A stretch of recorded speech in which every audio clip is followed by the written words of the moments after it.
Melayani kebutuhan cetak pada sebuah negara dengan jumlah penduduk kurang lebih 270 juta jiwa merupakan sebuah tantangan sekaligus kesempatan. Sebagai percetakan dan pembuat buku terkemuka, kami tahu benar bahwa buku telah menjadi salah satu kebutuhan dasar dalam masyarakat. Dari waktu ke waktu, kehidupan masyarakat erat kaitannya dengan berbagai jenis produk cetak lainnya. Dari setiap detil ini, secara tidak langsung menunjukkan bahwa peradaban manusia modern tidak dapat dipisahkan dari produk cetak. Kami percaya bahwa menciptakan buku dan produk cetak dengan kualitas terbaik sama dengan berkontribusi menciptakan kehidupan yang lebih baik untuk sesama. Orang-orang datang dengan ide dan imajinasi tentang produk yang ingin mereka ciptakan. Kami menyederhanakannya untuk Anda dengan melakukan aktualisasi dan mempersiapkannya menjadi sebuah data digital yang siap proses dengan sistem produksi kami yang terintegrasi. Kami memastikan potensi kesalahan terdeteksi sedini mungkin sehingga produksi dapat berjalan dengan efisien dan tepat waktu. Apabila cetak-mencetak adalah sebuah seni, maka ruang cetak kami layaknya studio di mana seniman melakukan proses penciptaan. Dengan dukungan teknologi produksi cetak terbaik di kelasnya, kami dengan penuh ketelitian merealisasikan data digital menjadi sebuah karya seni di atas kertas. Untuk memenuhi kebutuhan cetakan yang mementingkan kualitas dan kehalusan warna, kami proses menggunakan mesin-mesin offset dan vendor ternama. Mesin cetak web offset dipersiapkan untuk menjawab tantangan cetakan dalam jumlah masif dengan tenggat waktu yang ketat. Dengan rangkaian mesin cetak kelas dunia, pekerjaan dalam jumlah besar dapat diselesaikan dengan cepat dan akurat. Sumber daya manusia yang terlatih merupakan jaminan akan kualitas selama proses pencetakan berjalan. Dengan dukungan mesin cetak yang kami miliki, kami mampu menghasilkan lebih dari 2 juta lembar cetakan ukuran poster dari mesin web dan 1 juta lembar dari mesin sheet offset. Dari pengalaman, kami memahami bahwa proses pasca cetak adalah salah satu faktor dalam menentukan kualitas dan ketahanan sebuah buku.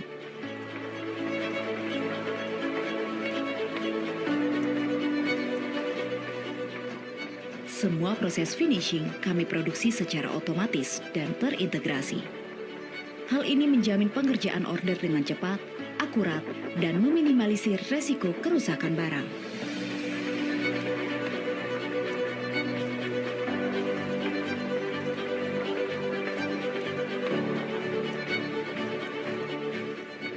Proses finishing yang baik memastikan kualitas penjilitan rapi dan tahan lama.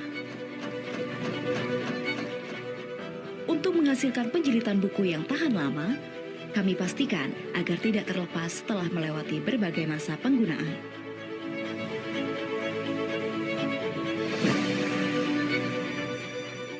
Dengan dukungan teknologi terbaik dan sumber daya manusia unggul, PT Majanan Jaya Cemerlang memproduksi lebih dari 200 juta buku dalam 1 tahun. Singkatnya, kami percaya diri dapat memenuhi berbagai kebutuhan cetak jumlah kecil maupun dalam skala besar. Produk harus sampai ke tangan pemesan dalam keadaan terbaiknya. Untuk memastikan kualitas pekerjaan, kami menerapkan 3 tahap kontrol kualitas. Dimulai dari kedatangan bahan baku, proses pengerjaan, hingga ke tahap pengiriman. Dukungan pengiriman internal serta pihak ketiga siap mengantarkan produk ke tangan pemesan. Setiap produk dikemas dengan baik untuk menghindari kerusakan selama pengiriman.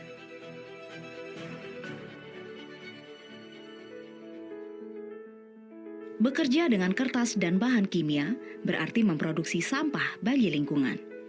Kami memastikan perhatian kami pada lingkungan dengan menggunakan kertas dari vendor yang bertanggung jawab serta memproses limbah kami dengan layak sebelum dibuang ke alam sehingga tidak memberikan dampak buruk bagi lingkungan sekitar.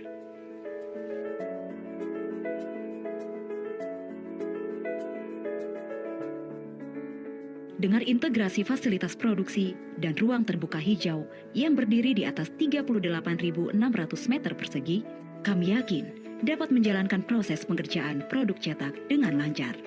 Pekerjaan dengan skala besar dapat dikerjakan tanpa kekhawatiran dengan adanya ketersediaan stok bahan baku dan gudang penyimpanan yang luas.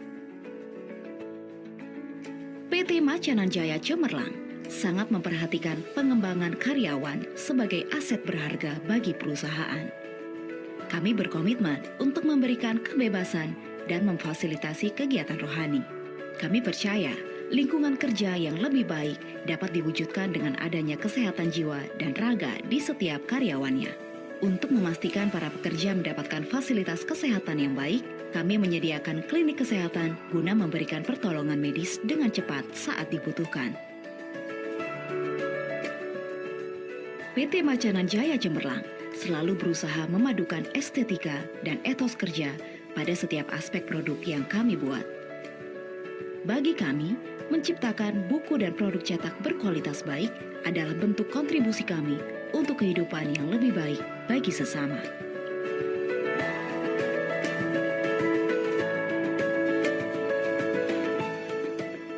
PT Macanan Jaya Cemerlang, passion, respect, innovation, network, and teamwork.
To cope with the fourth industrial revolution, Universitas Terbuka or UT has continuously been implementing many more developments and innovations as it efforts to establish the identity as a cyber university by utilizing the most state-of-the-art technologies.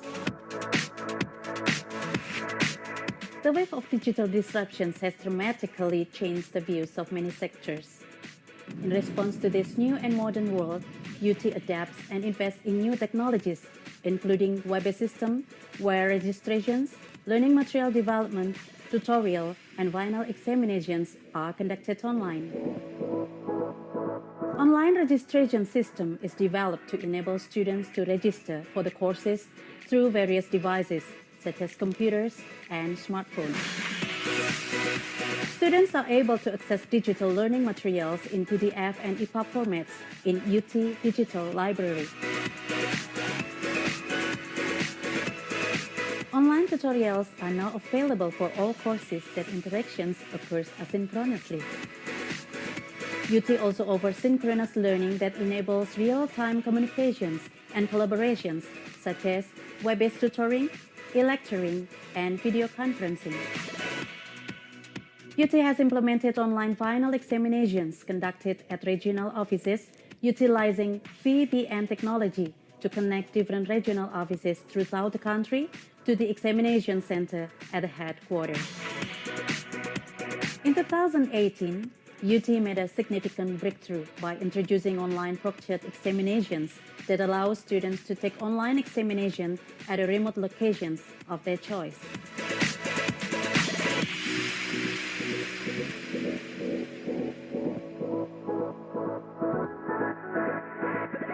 UT is proud to offer open educational resources which we call Suaka Universitas Terbuka. It offers free online courses available for everyone around the globe at no additional cost.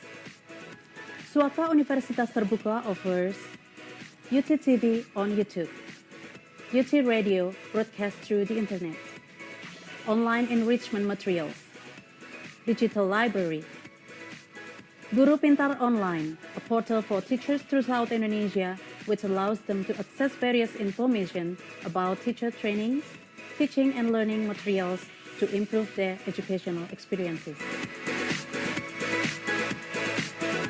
Suaka Universitas Terbuka provides massive open online courses or MOOCs.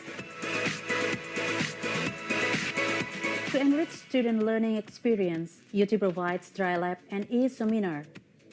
Dry Lab enables students to perform practical work simulations with their computers. Meanwhile, e-seminar is dedicated to students who are required to present the results of their studies or research virtually.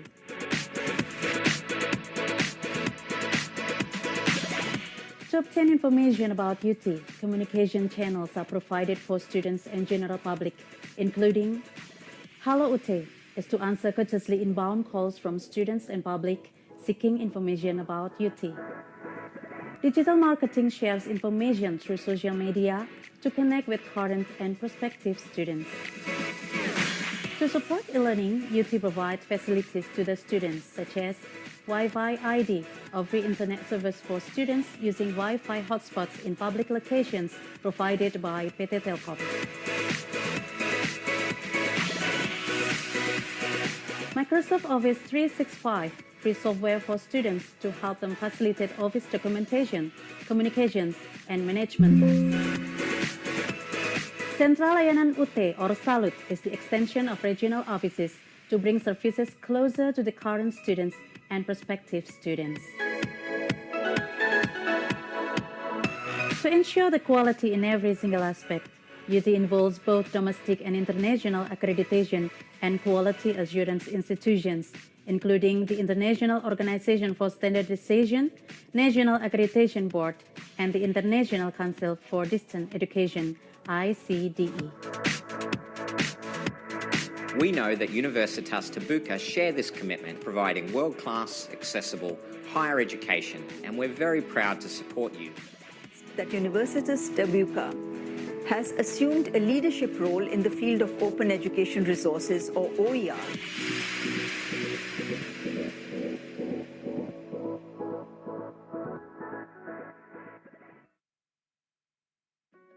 Unlock your future with flexible learning.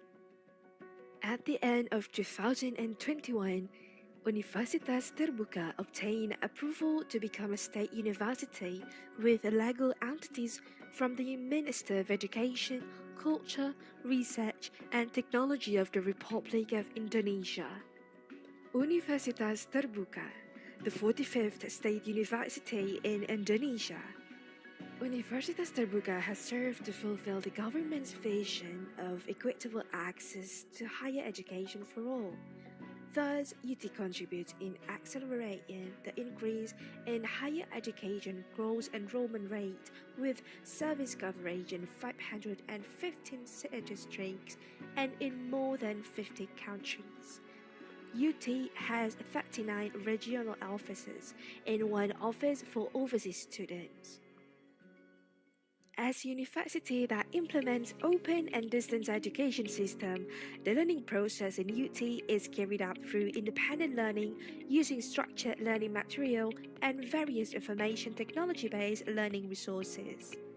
There are 4 faculties offered: Faculty of Education and Teacher Training, Faculty of Economics and Business, Faculty of Science and Technology, and Faculty of Law, Social and Political Sciences. Welcome to the Faculty of Economics and Business, Universitas Terbuka. The Faculty of Economics and Business has a vision to become a world-quality open and distance higher education institution in producing, organizing, developing, and disseminating economic and business information.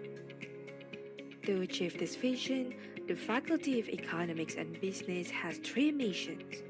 First, to provide access to world-quality higher education for the economic and business fields for all levels of society through open and distance learning system. Second, to study and develop a distance education system in the economic and business fields. Third, to utilize and disseminate the results of scientific studies in economics and business, as well as institutional studies to answer the challenges of national development needs in general, cross-sectoral, and regional development in particular. The Faculty of Economics and Business has 6 study programs: Management, Tourism, Accounting, Public Financial Accounting, Economics Development, Sharia Economics, where most of them are accredited A. The study program curriculum is developed with reference to the vision, mission, and objectives of Universitas Terbuka.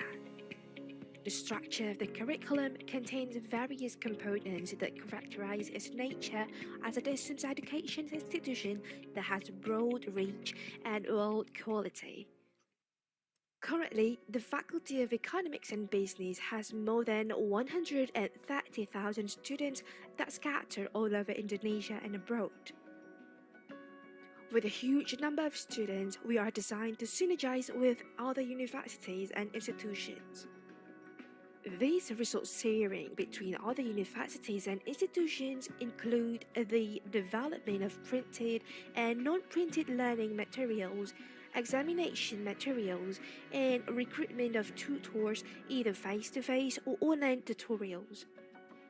Since the COVID-19 pandemic, the number of online tutorial classes has increased significantly. Currently, we have more than 10,000 online tutorial classes managed by more than 3,600 tutors. Our collaborations not only involve universities within Indonesia, but also overseas. The partnership includes the development of courses, exchange of students and staffs, joint research, development of human resources expertise, as well as exchange of publication. Some of our lecturers also have gained recognition both nationally and internationally. These include awarded the best paper in international conferences and received research grant from the government. Besides academic activities, we constantly encourage our students to be involved in the activities that support the improvement of competence, personality, and professionalism at local, national, and international levels. As a response to the UN Sustainable Development Goals of education and lifelong learning, we provide high flexibility to students to pursue their education in accordance with their circumstances.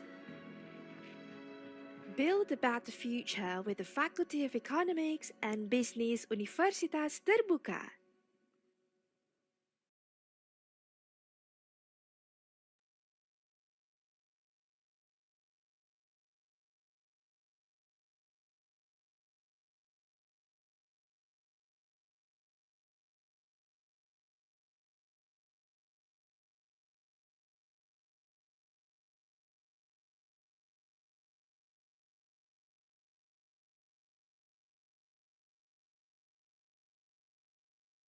Good morning, ladies and gentlemen. Thank you for joining with us and welcome to the 5th Competition of Public Sector Innovation 2023 with theme Transforming Sustainability in the Public Sector, Building a Sustainable Future. We are thrilled to have you all here with us today, and my name is Dia, and I'm very proud to say that I am alumni of Accounting Study Program, Universitas Terbuka. And I will be your Master of Ceremony for this event today. Well, to ensure the event runs smoothly, we expect all participants to mute the microphone and to avoid any background noises during event if not necessary.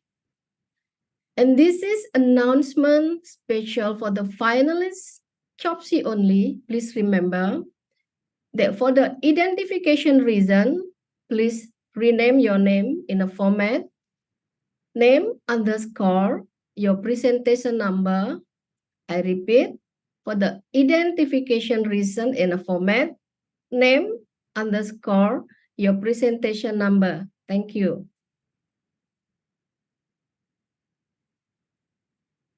Today, we will listen to the COPSI finalists present their invention or innovation product. Then the judges will determine the first winner, runner-up, and a favorite winner.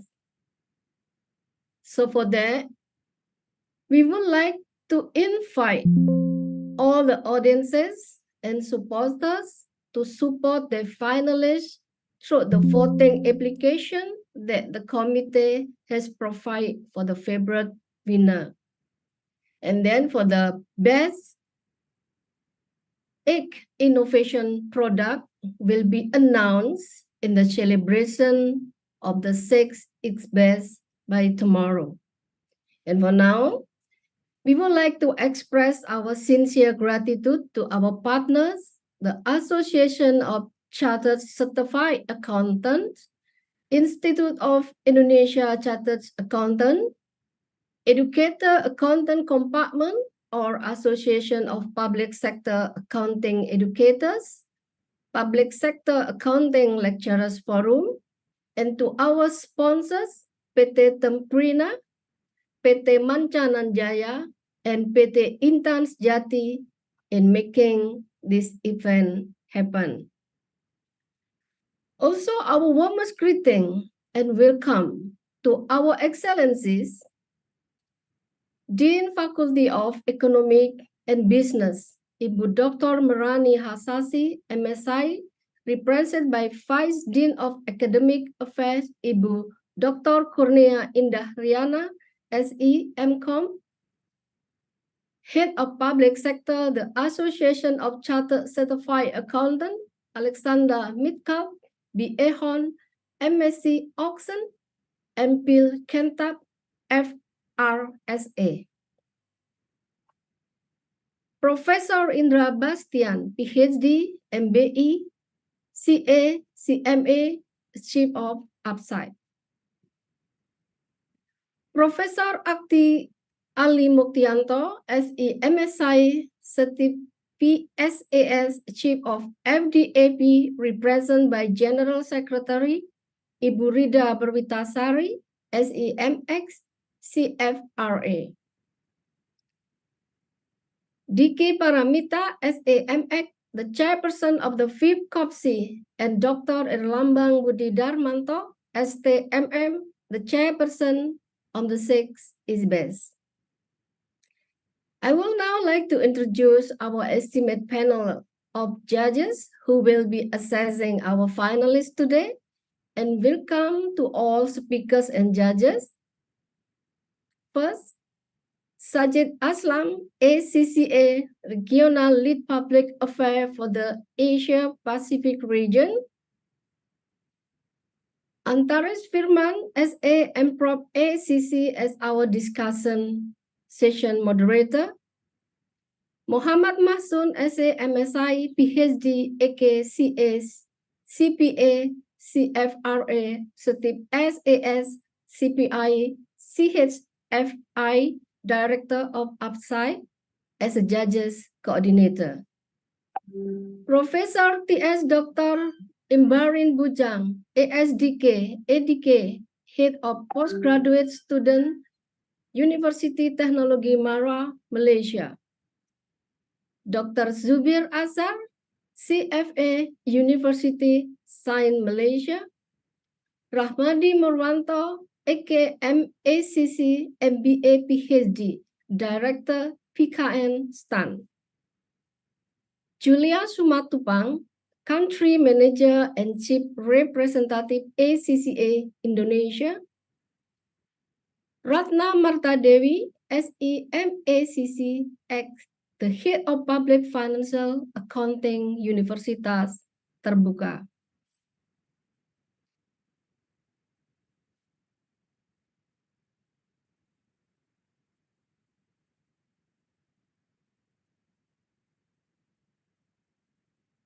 We would like to express our gratitude and welcome to all our inventor, innovator, as well as participants from government, private sector, SMEs, education center, scientists, policymakers, entrepreneurs, business people, and students team committee who has been in this project. Thank you so much and keep spirit till the end of this event. Without their generosity, this competition will not be possible. Distinguished ladies and gentlemen, before we start the event today, I would like to read out for the today event. It will be divided into 12 parts, and these are the agendas. First, welcoming speech by Ibu Dr. Kurnia Indah Riana, SEMCom.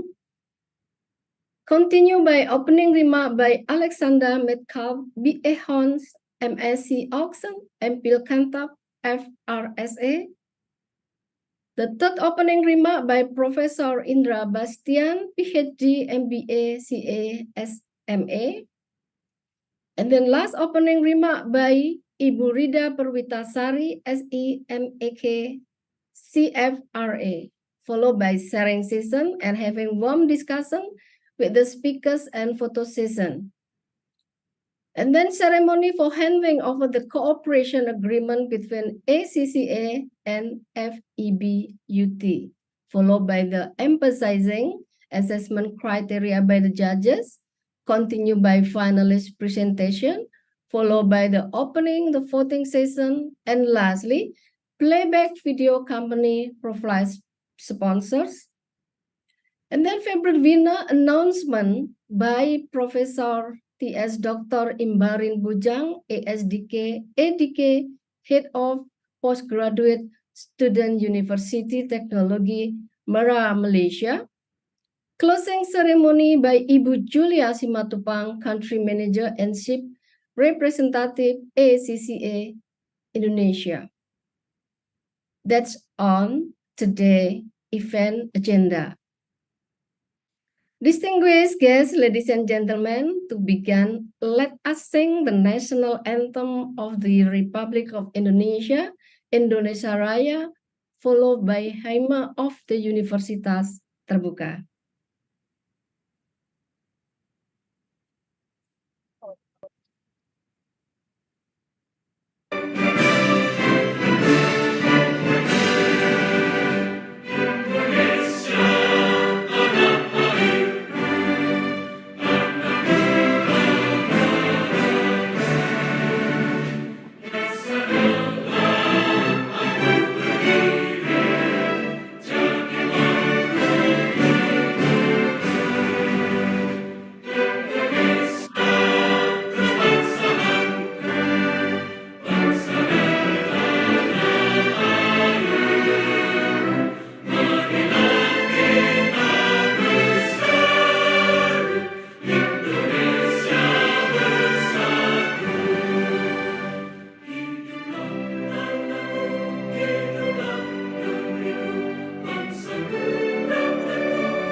Welcome back, ladies and gentlemen.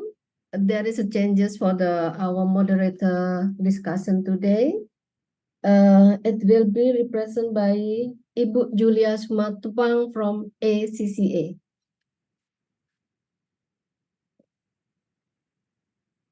And now it's our pleasure to invite Ibu Dr. Kurnia Indaharyana, SEMCom, Vice Dean of Academic Affairs, to deliver her welcome speech.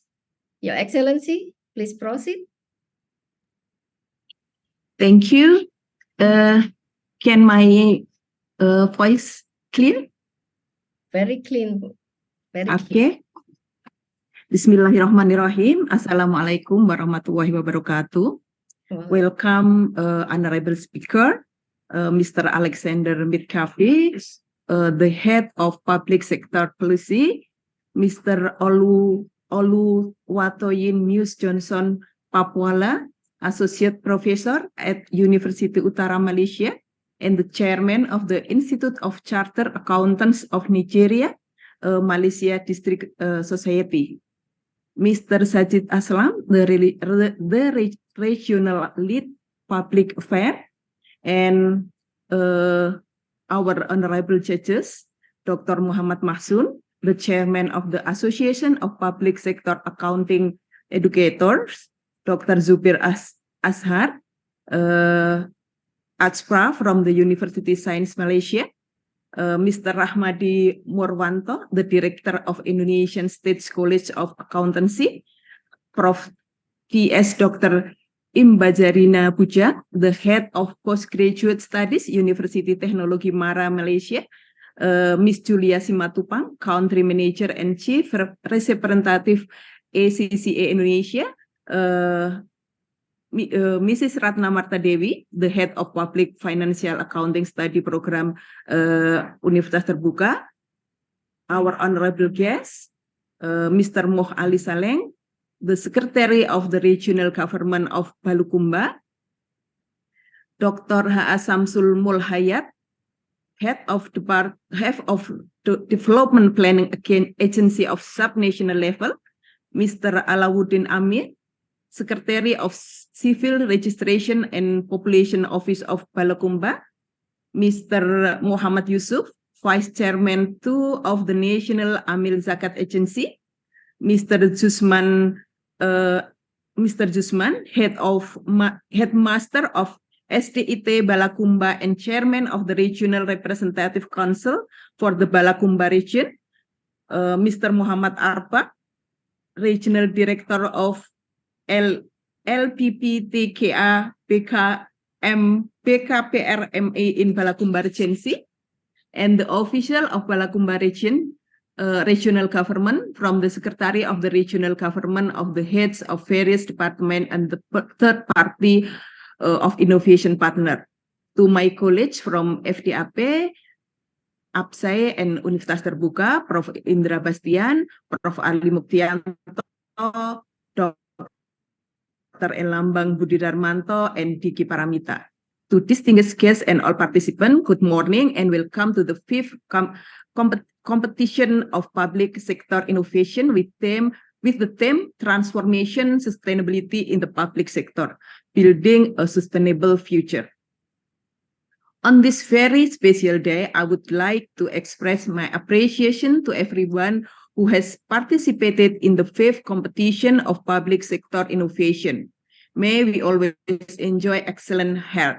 Ladies and gentlemen, thank you for participating in the competition collaboration between Faculty of Economics and Business Universitas Terbuka and the Association of Chartered Certified Accountants, supported by Institute of Indonesia Chartered Accountants, Educator Accountant Compartment. The Public Sector Accounting Lecturer Forum, the Association of Public Sector Accounting Educators, the Institute of Nigeria Chartered Accountant, Malaysia, and District Society, as well as our sponsor, PT Mancana Jaya, PT Intan Sejati, and PT Temrina. I would also like to thank for the committed support which allow the event to operate smoothly. Distinguished colleagues and guests, public sector organizations play a crucial role in delivery of public service and are the forefront of the public service industry. Optional aspects of public service must continue to be met. Innovative policies in service aspect are necessary condition for the development of high quality public service. As a continuous process, public sector policy innovation emphasizes an organization capacity to generate conceptual ideas and implement them as policy action. Simply put, public sector innovation entails the creation, development, and implementation of beneficial idea. Moreover, an organization or institution is required to make changes and adjustments in all areas of the organization as a result of accelerate changes occurring in numerous sectors as a result of globalization in the present area. In terms of social and economic benefit, sustainability in the public sector is one of the most significant determinants of the effectiveness and quality of each service. Creating a sustainable future in the face of global changes such as climate changes, environmental crisis, and socio-economic imbalances is largely the responsibility of the public sector. Human resources play a crucial role in achieving sustainable development objectives, including those for the public sector. The concept of green-blue public administration in sustainability is anticipated to serve as a model for incorporating green resource into public organization daily operation. All stakeholders must be involved in the transformation of human resource to attain sustainability in the public sector. To all our cases, since public sector organizations are frequently confronted with dynamic and shifting needs and difficulty, delivering public innovation, power, and energy to public sector organization with new idea is expected to be long-term. We hope that the fifth COPSI will facilitate academics, practitioners and other individual public communities to create and then demonstrate the digital innovation product. I believe this event will be an opportunity for us to exchange ideas and generate new ones. And to everyone, we wish you wonderful time to this event, and we look forward to very exciting innovation and invention. Thank you. Wassalamualaikum warahmatullahi wabarakatuh. Waalaikumsalam. Thank you very much for your welcome speech, Ibu Dr.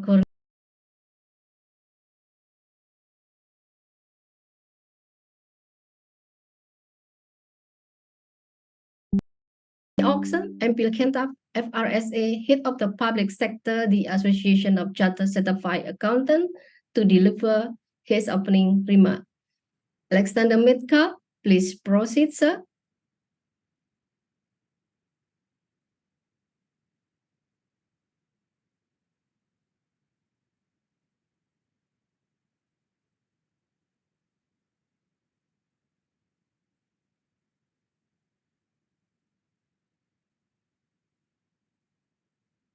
Hello, everyone. My name is Alex Metcalfe, and I'm the head of public sector at ACCA, the Association of Chartered Certified Accountants. It's a great pleasure to be joining you remotely for this COPSI event. And I'd like to extend particular greetings to Ms. Kurnia of University of Terbuka, Professor Ibas, the Chief of APSI, Dr. Rida, the Secretary General of the FDAP, and Dr. Mahsun, Director of APSI. It's a great pleasure to be interacting with each of you again. And to all of those who are participating in today's event, I think this is an incredibly important topic at the intersect of both public sector, innovation, and sustainability, which will be together really important elements of how the public sector and society as a whole will look to navigate the significant challenges that we'll be facing in the years ahead.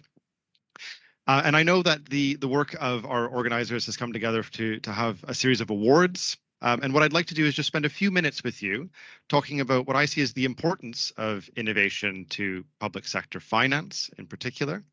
And as well, then maybe spend a moment talking to you about some of the global work that ACCA has been doing on public sector sustainability reporting.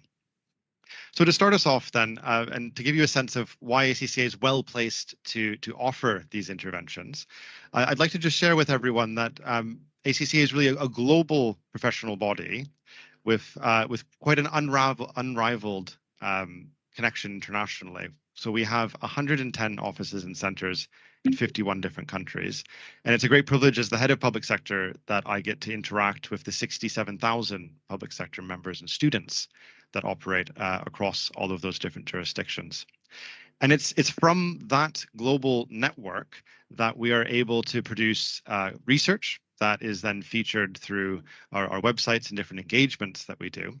And I'd like to spend just a moment, given that you are going to be speaking about innovation awards in the public sector, to give you a sense of what ACCA saw in our own research as the definition of innovation within the public sector.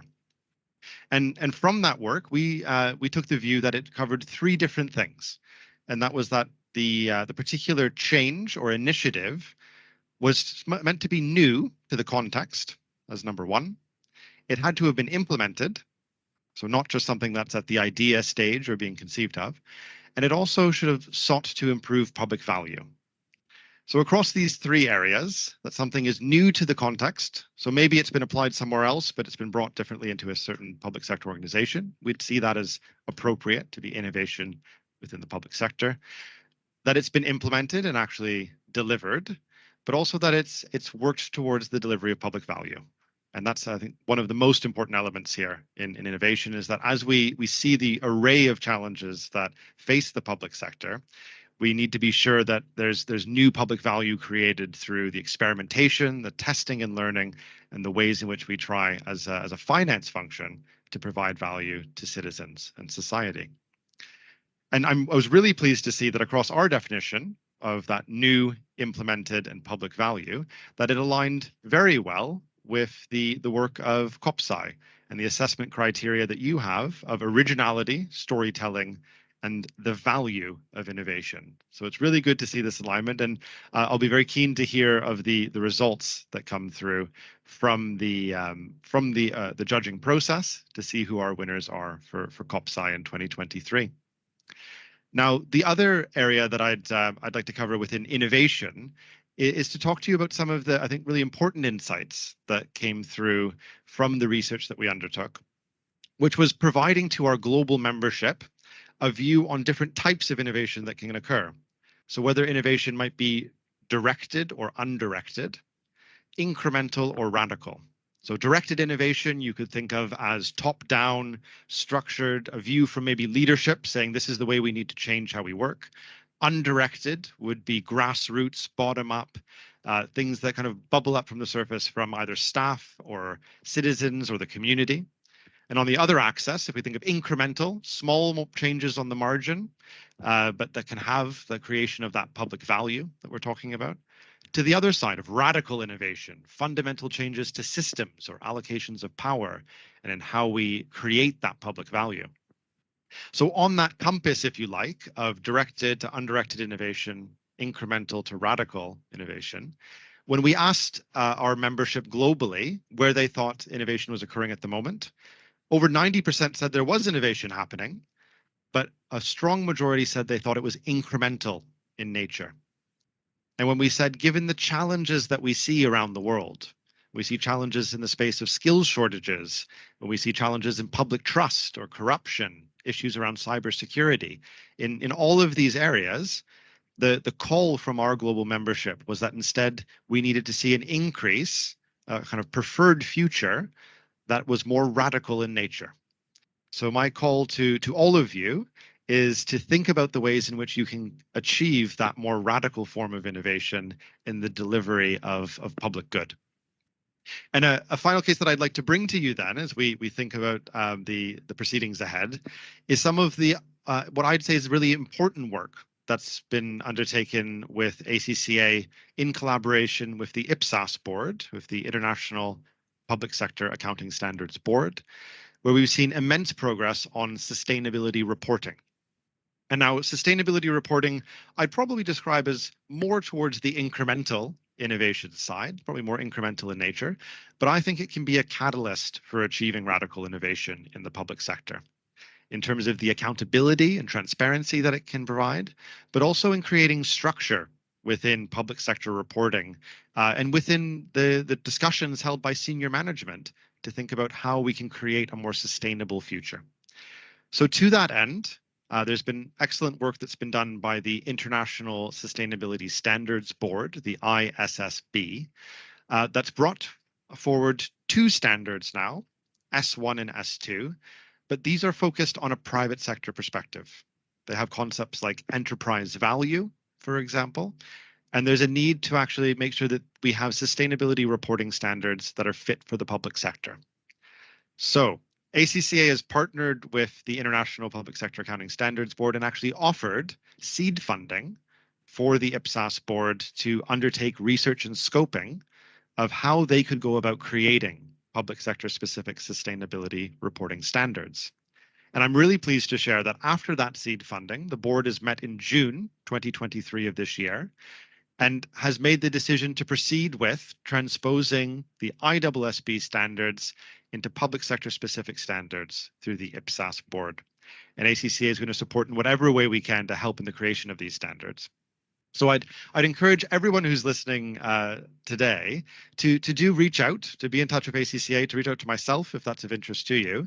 And we can share more with you on the future plan of work that we have to develop a suite of public sector specific sustainability reporting standards. And to give you just a sense of some of the forward plan that we have in this space, next month in October, we'll be holding a joint symposium with the United Nations and ACCA, looking at developing public sector sustainability reporting standards. And I'd very much encourage you to join this if you're able. And I'll be sharing with my colleagues in ACCA Indonesia the links for those who'd like to participate in this symposium.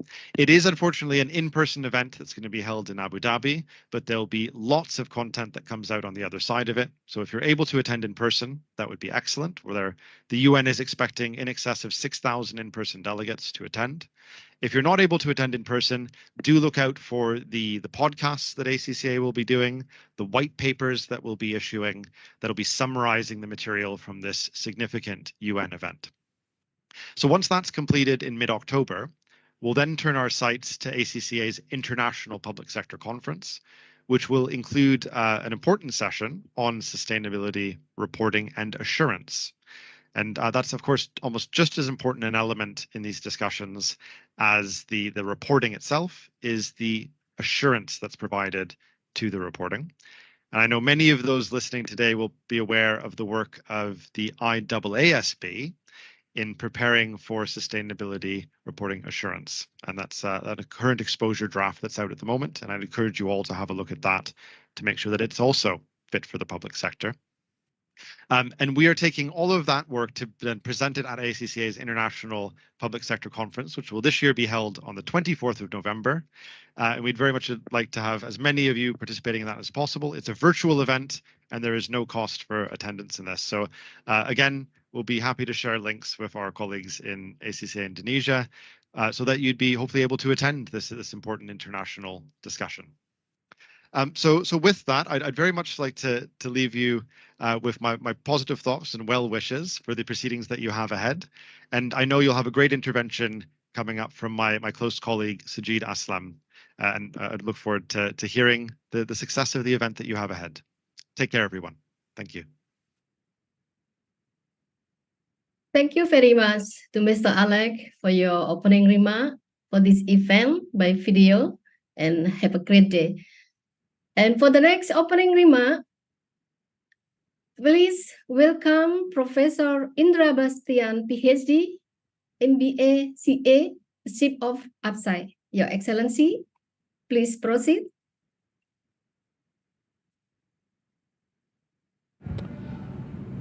Hello, I talk from Yogyakarta, the city in the central Java. I welcome COPSI 2023 for all participants, for all organizing committee, and any shareholders that related to the COPSI.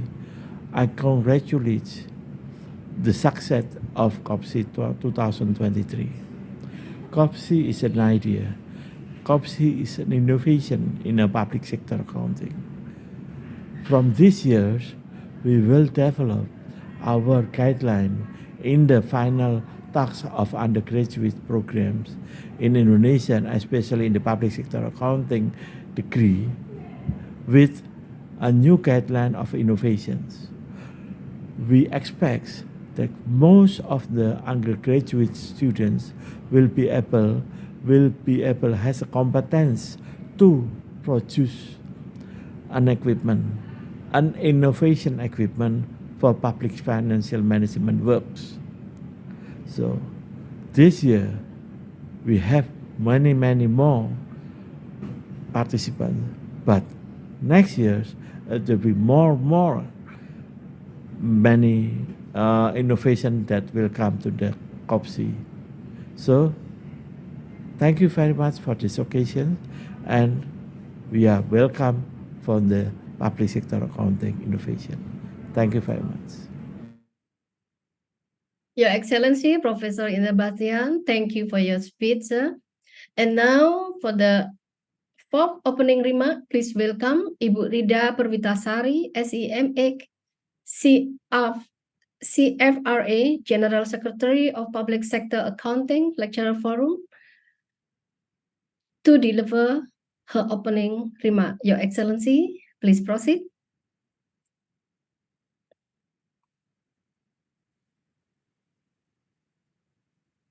Okay, thank you so much, the Honorable ladies and gentlemen.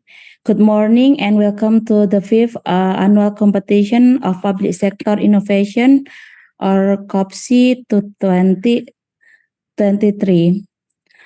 I am deeply honored to stand before you today as representative from Forum Dosen Akuntansi Publik or Forum of Public Accounting Lecturers or FDAP. We are created here to explore the theme transforming sustainability in the public sector, building a sustainability future. First and foremost, I would like to extend my deepest gratitude for Universitas Terbuka for hosting this estimate event. We are also delighted to have the Association of Chartered Certified Accountant or ACCA as our co-organizer added a global perspective to our discussion. Today, we will witness a unique competition where participants from various backgrounds will be present in their innovation in the public sector. This is not just a competition, but a platform to nurture and accelerate innovation that can have the real impact on the society. So the objective of COPSI are manifold and resonate deeply with the academic community.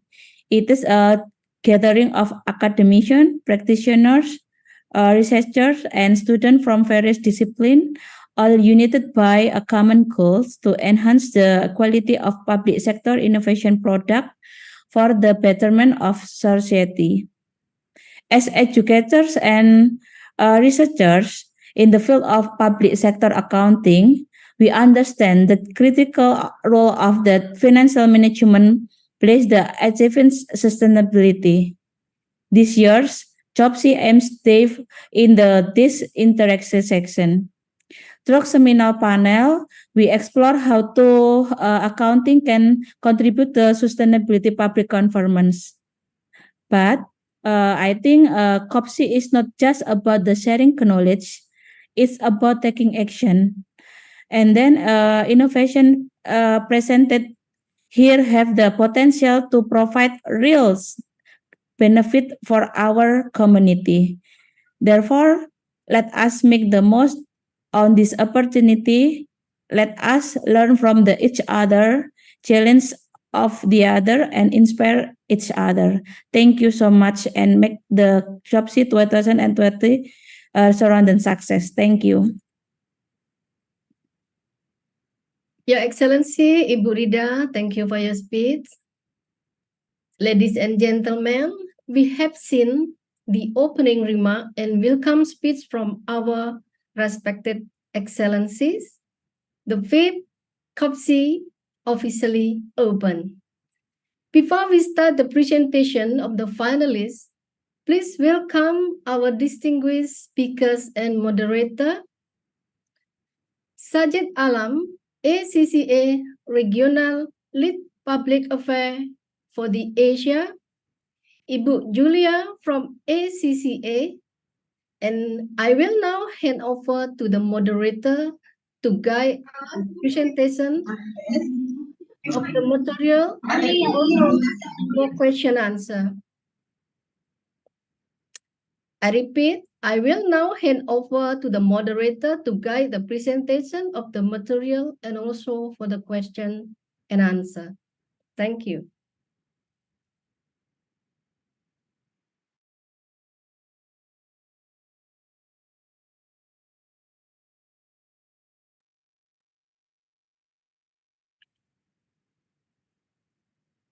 Oh, I'm sorry, just no mute.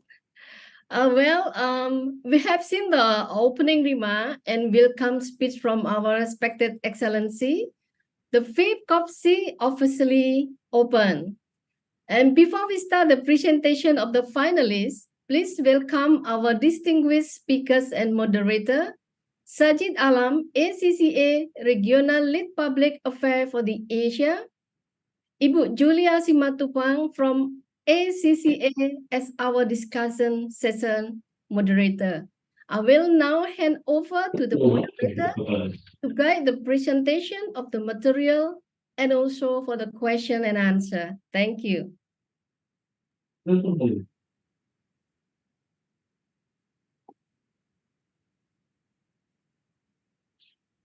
Good morning, everyone from Indonesia. Welcome to the 5th competitions of Public Sector Accounting Innovation, COPSI 2023. My name is Julia Simatupang, and I will be the moderator for this morning's presentations and discussion. And prior to the presentation from the participant of COPSI, we would like to warm up the day with a discussion with our distinguished speaker. Our honorable speaker this morning is Mr. Sajid Aslam. Good morning, Pak Sajid. Can we hear your voice?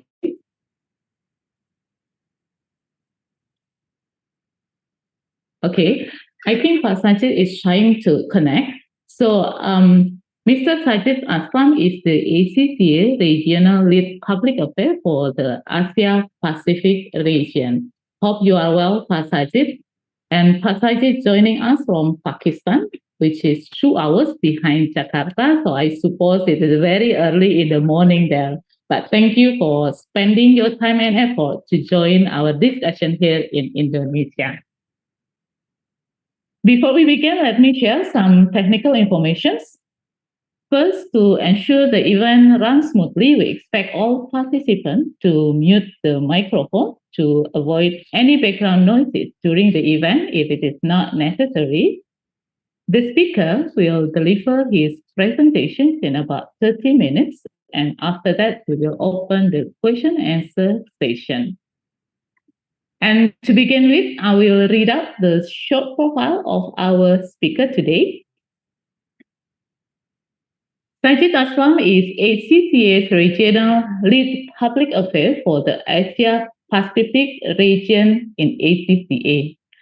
He is a professional accountant by qualification and a certified board member, carrying over 25 years of C-level experience in growth strategies, acquisition and measures, business development, digital transformations, ESG or sustainability and entrepreneurship. Sajid is also a co-founder and investor in e-commerce, agri-tech, ESG sustainability-led venture, and he has worked and lived across different continents. With that, let us invite Mr. Sajid Aslam to deliver his material. Mr. Aslam, the camera is yours.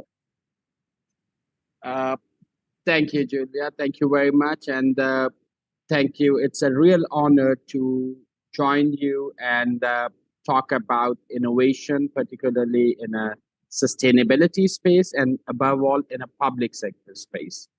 Before I share my slide deck, just to let you know some background is in a recent past, if I look in the last 6-7 months, there are a lot of governments and the public sector entities who have started talking about sustainability not as a liability, sustainability as an opportunity to create and use the resources which exist out there, whether we are talking about the financial instruments like the green bonds or Sukuk or carbon credits, or we talk about the financial reporting to consolidate the balance sheet and then leverage the assets within those balance sheet of public sector entities or the governments and create a financial instrument to fund NDCs or a national plans.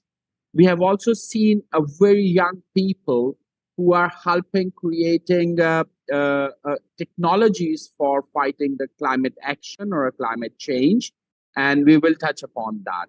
And the role of the public sector and the government there is to really nurture that talent and create the opportunity and platform like we are seeing today, where those people can come and leverage the knowledge base and the network and the resources which the public sector or community in general or government can also provide them. So I really, really appreciate this initiative where a lot of young talent we will see the working professionals, I'm sure, who are contributing towards that innovation, who are contributing towards that development, who are contributing to that common goal of climate resilient economies, which is our collective responsibility and creating that collective effort on those platforms. So once again, thank you very much for having me here. And let me share my presentation and we can take it forward from me.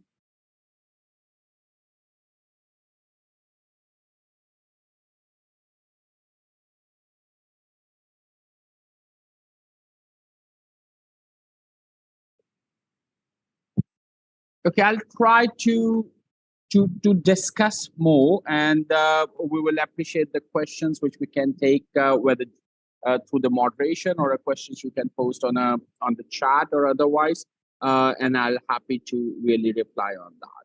So the key area which I'm picking up is building the climate resilient economies. The economies who are vulnerable and economies we are talking today. The way we see today, a lot of countries and cities that may not exist in the next 30, 50, or 75 years if we are not going to reflect a responsible behaviors, specifically in terms of consumption. And then something which over the last 60, 70 years, or if we capture the 100 years, we have changed our consumption pattern, the industrial output which was available to us, and the way the entire world has consumed that industrial output without considering the cost of the loss which we are generating or a damage which we are generating for the environment. We never accounted for that amount which was due to the nature. And today, in a 60, 70 year, that debt which was due to the Mother Earth is accumulated. And she is asking that to be paid immediately and urgently. And we as a human race do not have an option to go back and restructure any debt which is due to nature. And this is creating a level of urgency, and that is also creating a vulnerability.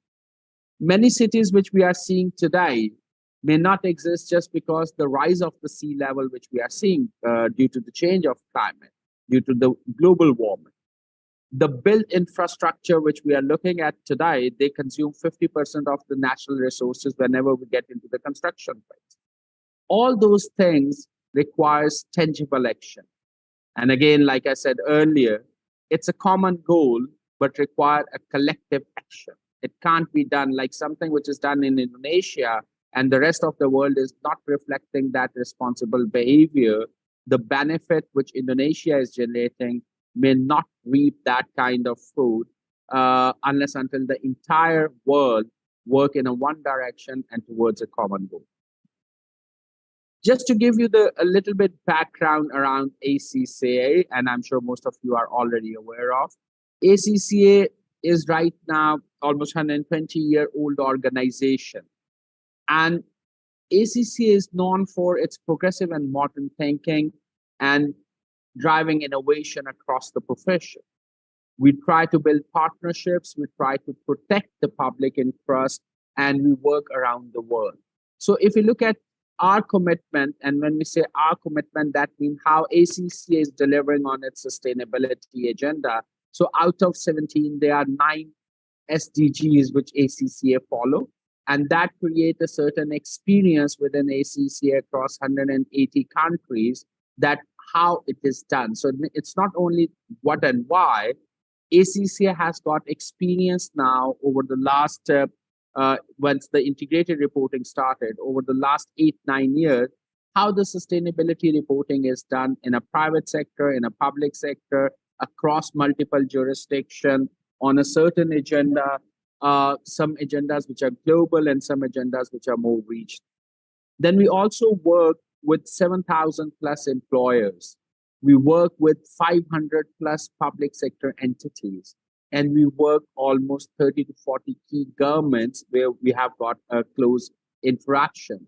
So that creates a network, that creates a learning for us as an organization, as well as when we look at our community, which is almost 800,000 people, members and students across the globe. They also provide us insight that what's happening in their specific industry, organization, or jurisdiction. And it creates a certain repository, or it's a knowledge base, which ACCA try to share with rest of the world, including members and students, in form of professional insights. They also create or participate in the events like this to share that information and knowledge or framework that what, why, how, where, when something can be done. So it's try to provide a certain insight or framework for that matter that how we can take this agenda forward. And if you look at the Accounting for a Better World, that ACCA initiative, that's how we are seeing the lens. We are using this lens to look at the world. So there are 7 core priorities, and the sustainability is a one of them. And transforming the public sector is another one. So if you look at on the outer one, so it's talking about the business, it's talking about trust, it's talking about economy, it's talking about the public sector. And without creating that capability and capacity within the systems, whether it's a public sector or private sector, unless until we create that capability and capacity to have that talent, it's very difficult to address such a complex and wider issues like sustainability or climate action. But PFM reforms, if we talk about managing the small business and driving the GDP growth using that, bringing the technology into the play, creating the business cases, and then the global access to funding. I think all those things require a certain understanding, certain knowledge, certain capacity, and a network which ACCA has and can share with its members and the students and the partner at the same time. And this is our strength when we are looking at it. ACCA started talking about sustainability and the climate action somewhere back in 2010 and 2012. We were quite vocal. In 2015, ACCA started adopting the integrated reporting. So it's not that we were vocal. We started implementing those things within ACCA, and we use that integrated reporting for engagement with the other organizations, including the private and public sector, academia, professional bodies, and that basically help us to see how it's implemented. So it's not only what the concept is, but how it's implemented, what kind of challenge we might face, what kind of technologies which we might need to use, what kind of data we need to extract, and then what kind of capacity and capability we need internally. And that helps us to really enrich our content and exams at the same time. And this professional insight also help us to create the conversation with the governments, like how the NDC, nationally determined contribution, or at that time NAPs, should be evolved. What are the key targets, conditional or unconditional targets within the NDC, which any government should be setting up, and how they should pursue that? What are the new financial instruments or financial models which the world can use? And the Paris Agreement has provided certain guidance, but those conversations help us to really build that capacity and information set or a framework or techniques to really use that and learn from one country and use that in another. Like Belize has used the debt for nature swap. That's a very interesting scenario where the country was at the brink of default, and they used their climate action as one of a tool at a government level to swap their debt with the commitment that they will be making effort on year to improve their coastal line economies. And that's a new financial instrument which was in. Similarly, the countries who are very, very, very big on renewable energy, they have started using the renewable energy certificate, as they call it in the US side, or GO in Europe side, to really create a second tier of ROI to really reflect that or monetize that sustainability effort which they are doing by investing in renewable energy or renewable technology side of it. And these are the learnings, again, coming from one country or one jurisdiction or one sector, and that is being shared with the rest of the stakeholders. I'll just throw one number. In September, the carbon credit in EU ETS, the emission trading system, which is like a stock exchange, it was traded at 88 euro. And if you go 4 or 5 years back, it was somewhere like 20 euros. And there are a lot of governments who have created that kind of regulated carbon credits, and they are putting it up there for credit. And Indonesia has got a similar opportunity when we will explore that side. Without any doubt, the climate change is the greatest global crisis of our time. And anybody who is still unable to recognize that space, that's mean we are adding to the problem and not solving that problem. And the climate action, again, like I said earlier, it's not something which can be done by one person, one community, one city, one country, one continent. It's required a global effort and a collective effort in one direction. Even a one country which is unable to contribute could be a risk for the rest of the world. And that's why when we see the different forum like the COP27, COP28, which is coming up, or the climate week you will be seeing in November within the Asia part. So all those things are there to advocate and raise that awareness that it's not something which any country who's not affected today can really live with inaction. Every country has to take some. And Indonesia has got a more risk, particularly with this rising sea level, as compared to many other cities. But it doesn't mean the other cities are not vulnerable. One of a key behavior when we look at the ESG, so it starts with the reduce, repair, reuse, refurbish. But the young generation which we are dealing with, they are coming up with another word, another R, which is refuse. If the things are not sustainable, they are refusing to use that. If the governments are not focused on the sustainability, they are refusing to be a part of that political equity where sustainability is not a primary agenda. The public sector entities or a private sector entities who do not or does not have a capacity to demonstrate their tangible action and report it back publicly to these users or citizens, they are going to raise their concern. And this is one of an area and the practice which we have to really see how we carry it as a society. So it will put a lot of responsibility to individuals as well as to business as well as to governments, that how they are going to change their behavior, how we can start avoiding the single use of plastic.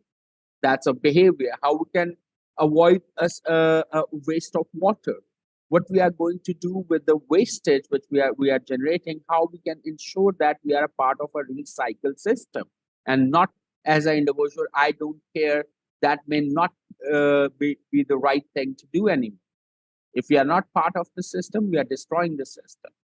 Right? So investors, customers, regulators, everybody is looking for a disclosures now and a tangible disclosure, tangible action, proper reporting and assurance around how the sustainability risks and opportunity and practices are reflected in our everyday life. And that's one common challenge for all the business. We are not talking about the large business, small business, or public sector. Even for a SME, a community shop, which can start talking about it and engaging their customer that what they are doing to preserve energy or conserve energy, what they are doing to manage their waste, whether it's water or otherwise. So all those things, when number one, they have to do that. And number two, they have to create that communication. In a financial world, we talk about the sustainability reporting, sustainability standard. I'm sure Alex has already talked about ACCA, what we are doing with the IPSAS in terms of creating that public sector sustainability standard. What does those standards do? They create that communication and engagement and confidence for the citizens that the money they are spending, how that money is being used. If you look at those regulatory regime and the standards which are happening across the board, just to give that, so there are industry-specific regulation. There are trade agreement. There are partnership like the Just Energy partnership within the Indonesia as well. If we are looking at that, then there are standards. So there are regulatory regimes. And then there are industry-specific regulation agreements and the partnership. And then there are frameworks, there are standards which requires to report things in a different way. And then if you look at across the globe, you will see a certain reporting standards which are coming mandate. In last May, June, April, May 23, when SFDR became mandatory starting June 23, 160 billion worth assets were undervalued, or they lost their value because they were not considered green anymore. The definition of the regulation has changed that. Similarly, if you take another example, and it's not a sustainability reporting example, but within Indonesia, when the state-owned enterprises, they have consolidated their balance sheet using a business combination as one of a permittable model under IFRS and validated by the one of our auditor, it has generated a certain value of asset. And if I remember correctly, it's over $600 billion. And just by using reporting as one of a tool which requires to really consolidate using a different data set, and there was a Python which was used in that. So Indonesia is one of a great business case, which we will be projecting in an international public sector conference of ACCA coming December, that how Indonesia is leading the world. There are very few countries who managed to create that kind of balance sheet. And then the complication which was handled within the Indonesia using a young talent, innovative approach, and then the global standard, that's a real business case and the case study for the rest of the world that how it is being done. And when you create the asset or a balance sheet, it's ultimately generate an opportunity to convert that into a financial instrument and bring that liquidity back in the economy. So just using the right standard coupled with the technologies and data and the right kind of capability set and leveraging those regulations or promulgate those regulations, develop those regulations, which can help to create that kind of financial instrument or help to create that kind of visibility and data, which can be converted back in something else or something more liquid asset using the financial instrument or green bonds for that matter. If you look at the 2023 risk report, so if you see on the left side, the top 5 challenges are more around the geoeconomic confrontation, cost of living one, national disaster, mitigation action, and social cohesion and the societal polarization. So if you look at the first 5. But as soon as we go in the next 10 years, it's more around the climate action, except for the large-scale involuntary migration, which is a result of that climate change, where the people have to really move from their countries and cities just because it's no more livable. So if you look at the next 7 to 8 years journey, the pain which we are facing and everybody around the world is facing is the cost of living is the primary one. And then we are also seeing a lot of polarization, the political polarization, the religious polarization. So societies are dividing themselves in a different sectors and the segments and having a very strong views. But fast forward 6-7 years, those issues which are a very primary issues today, like if even the geoeconomic confrontation, those are not even the focus areas in the next 10 years.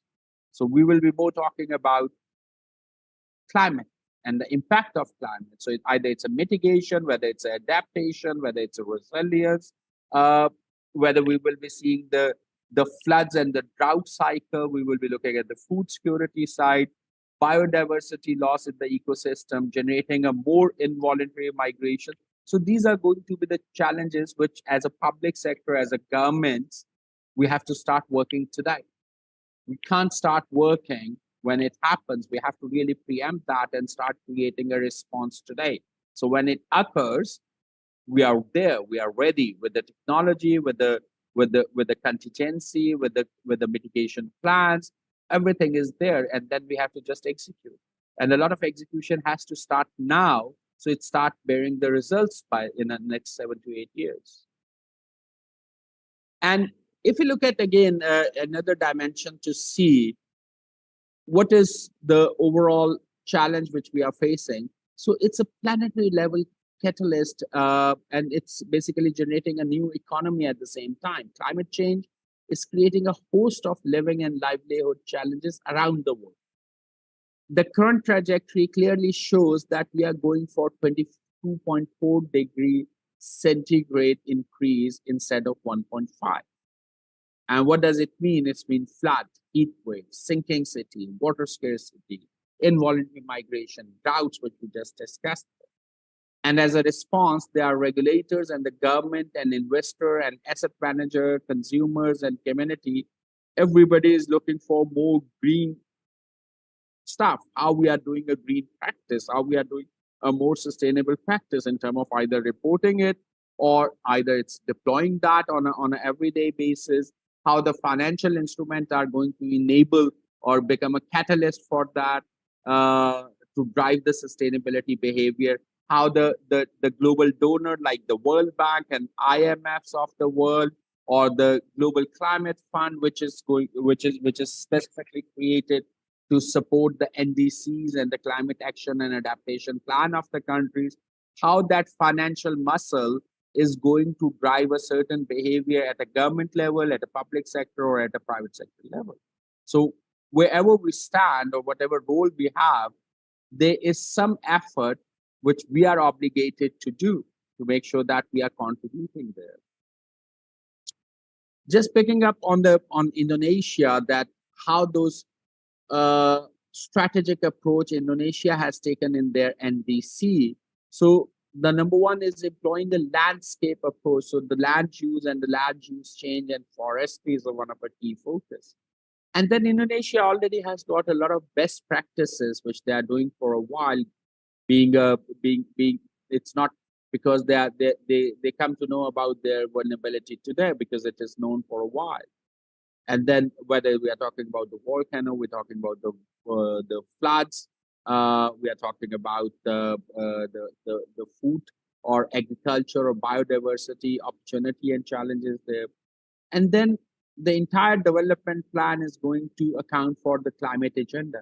So whether in form of SDGs, whether they contribute or they start reflecting using SDG as a part of impact, green budgeting. So the entire PFM cycle now have started accounting for the SDGs as how that money is being spent and how that money is being used. And then particularly when we are looking at climate resilience in food, water, and energy. So these are the three sectors which Indonesia specifically picked up in their NDC, which is recently updated in 2022.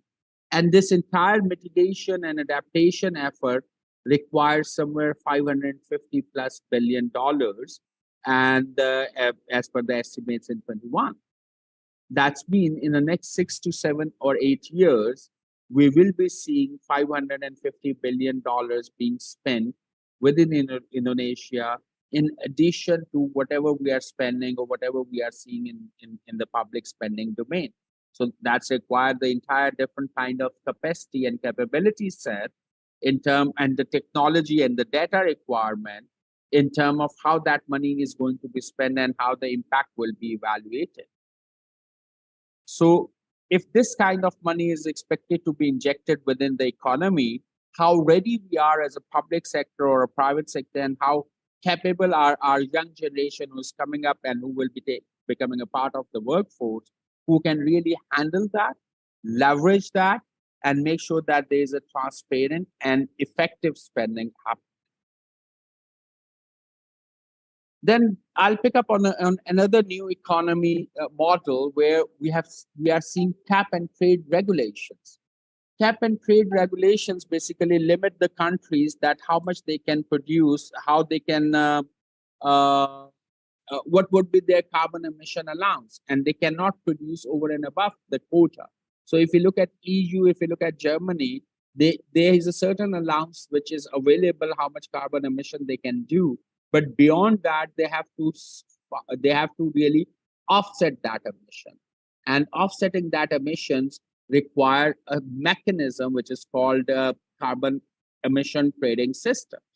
And right now, if you look at EU, which is very advanced in terms of regulation and EU ETS system, they are collecting the carbon credits around the world, which are being traded there.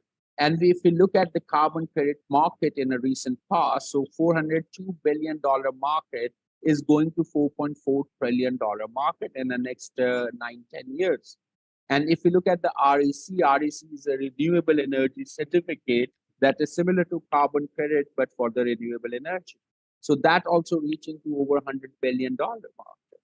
So what does it tell us? It tells us there are certain innovation which is happening within the system, in the financial system, where the effort which we are making at a government or a private level, which for the sustainability or ESG, that can be rewarded or that can be compensated or create the additional ROI by using that financial models or financial instrument which are available now in a new economy. And the Paris Agreement has already enabled that. And there's a complete regulatory system which exists there. I know Indonesia is also working on their carbon accounting. Indonesia is also working on their ETS model and how they become a part of the exchange. And the project, when we look at from a carbon credit or REC type, so it's all across the board. So there's a renewable energy, there's agriculture and forestry, there's a blue carbon coming from marine life, there's a chemical processing and industrial manufacturing and energy efficiency. Even in the existing energy system, if we create the efficiency, that also helps create the carbon credit. And the major buyer of that is the aviation, buildings, energy, industrial, power, transport. These are the key sectors which are buying. And there is also a list available, the countries who are the top buyer for that. And then there is another side of it. What are the technology side which we should be looking at and how we can really help fight the climate change? So carbon capture and storage technology, and most of the time, this is basically supported by the government and the public sector in terms of R&D and manufacturing. So this is one of the biggest area to watch or invest in or support really to address that carbon emission or the overall GHG emissions as we speak. Transitioning to renewable energy, which Indonesia is already working. So renewable energy is also changing a lot. The solar with the 17 to 18% efficiency is now moving toward 30-32% efficiency. Similar, the hydropower projects are going in a very small one. So even we are start looking at the run of water hydropower projects, which can generate somewhere like 5 kilowatts. So these are the kind of things which can be deployed in a very small places, and it's a renewable energy. And this renewable energy, like if you are using a hydropower and turbine, generate a high value of renewable energy certificate as a financial instrument compared to the solar or wind, which has a low efficiency. Batteries and energy storage is one of a key advancement which is happening around the world. So the type of batteries which we used to see or energy storage which we used to see, they are going in a very small nano chip style model. Smart homes, smart agriculture, smart cities, it's all creating a more visibility that what kind of sustainable practices we are deploying and how we can really gauge and track those. Remote sensing of greenhouse gas emissions. So the first thing is to measure. So the sensors which we are creating or IoT or AI models, which we are looking at on a greenhouse gas emission sensing or under the smart home, building, cities, grids, and agriculture, all these AI and IoT technologies put together, making us more wise and more giving us a more actionable agendas. So these are the areas, again, where the public sector has to take a lead. The private sector risk appetite and capacity to invest in these technology is always lower. The public sector understanding that, and under the NDC, they have a obligation towards the mitigation and adaptation, and the funding is also available. So these are some of the areas where we should start looking at and then also start reporting on that. So just by concluding it, from a call to action perspective, we need a national, regional, sub-national government adaptation and mitigation plans, and then the related financing. We need a common framework like the taxonomy for sustainability, reporting, and finance, so we can communicate and we can create that capacity and capabilities which can help us to draw down that money and create the plans which are consistent and understandable. Then supply chain, that's an important one. Then whatever the trade agreements we are doing, we have to start looking the sustainability as one of the key areas. So it's not only the double taxation issue, it's also the double carbon credit issues as well. It's a carbon accounting and the carbon tax issues as well. So who will pay for that carbon offset if you are importing something, whether the country where it was originated or whether the country where it was consumed?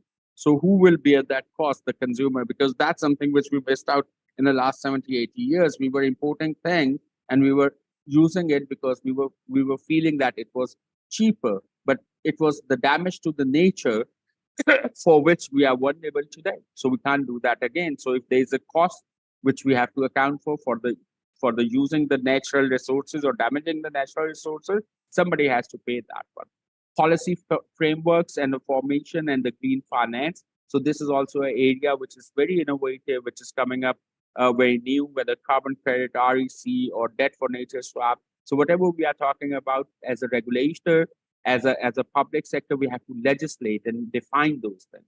And use of technology and data across everywhere, whether we are talking about auditor or governments or businesses or community, technology and data is going to be our key lever. So that's all from my side. So thank you very much for having me here, and happy to answer any question if there's any. Over to you, Julie. Thank you very much, Najib, for your presentations.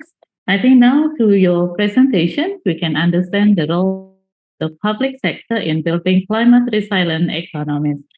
So as we move ahead, I invite all participants to engage in the question and answer session. As always, your questions will enrich our dialogue and enhance our understanding. I think we already have one question, Sajid. Let me read the question for you. So, dear Professor Sajid, I want to ask, what if the public sector accounting policies implemented are in the conflict with the private sector? Will this be a problem to achieve the green economy target? Second question, what do you think is the best way to collaborate public sector accounting policies to match other private parties? Then, different countries must provide differences in the preparation of public sector accounting policy. Another question, do you think it's permissible for a country to adopt public sector policy with other countries? I think it's an adjustment study required first. Okay, thanks for your question for Bapak Imade Laut Mertajaya. Thank you, Julie, and thank you for that question. Very interesting one. And we have seen that historically, the public sector accounting policies and the private sector accounting policies were not in line at one point. And if you take like 50, 60 years back, it was very common that how the public sector look at the accounting side and how the private sector look at from accounting side. But if you look from a development which happened in the last 15, 20 years, it was the direction or transition towards the accrual accounting. So it was started aligning the tax laws, the private sector accounting and reporting standard, as well as the public sector PFM and budget cycle and the planning and budget cycle towards a single thing, which is a balance sheet approach. And if you look at the last 5 years, so it's now more towards that the public sector net worth, similar concept which exists in a private sector in terms of the valuation. So it's not only that what kind of revenue, expenditure, or assets or liability exists. It's the net public sector worth which is going to generate that how the public sector will be looked at, whether they are resilient enough to go out and raise money, whether debt or equity, or whether they are resilient enough to really absorb any unforeseen vulnerability or a climate disaster or climate-induced disaster. So that is moving towards that. So definitely, if that's still a case in a country or in a subnational government where the public sector and the private sector accounting policies and the mechanism is conflicting, that's when there is something wrong and there is some capacity building is required or intervention is required to put both in a one direction. Otherwise, that will create a major challenge, particularly in going forward when the public-private partnership is a way to go. So then public-private partnerships can't be built because we will be talking two different languages once it's come to the numbers and the payments and the contracts. So That's why it's important to have a consistent one. Green economy target, if you pick up on the for the public sector and the private sector, again, refer to the international standards. The international standards are already aligned. That is based on a lot of research, that is based on a lot of feedback and consultation. So the more we align with the international global standards, that's mean our direction will be aligned as well, whether we are talking public sector or private sector in both cases. And that when the question comes to the different countries must provide differences in the preparation of a public sector accounting policy. I think it's still when we see globally, not every country, if I use IPSAS as one of a global standard, so not every country has fully complied with the IPSAS. So they have got a certain version of IPSAS, they have got a local adaptation of IPSAS. They have used IPSAS as a framework, and then 60-70% things they have incorporated from IPSAS, and the 40-50 they have incorporated from their existing practices or a more local regulation. And it's totally permissible because every country is at a different level of journey in terms of their financial systems and in terms of their economy, in terms of capacity, in terms of technology side of it. So that's still happening. But the most important thing, like when we are looking at the different countries, how when two countries need to compare each other, and particularly if the countries have to compare their public sector net worth, like the public sector net worth of Japan versus public sector net worth of Indonesia, how we are going to reconcile it. The Japan may have a 285% of GDP as a debt. Is it a risk or opportunity, or does it matter? Do they have a capacity to absorb that kind of debt? And where the most of the countries, they really become vulnerable as soon as they cross 80% of GDP as a debt. So what is the difference? The difference is how they are viewing it. The public sector net worth concept help them to really look at that in a different way and create that capacity and capability, if required, to borrow more than what your GDP is. I hope that answered these questions in some way.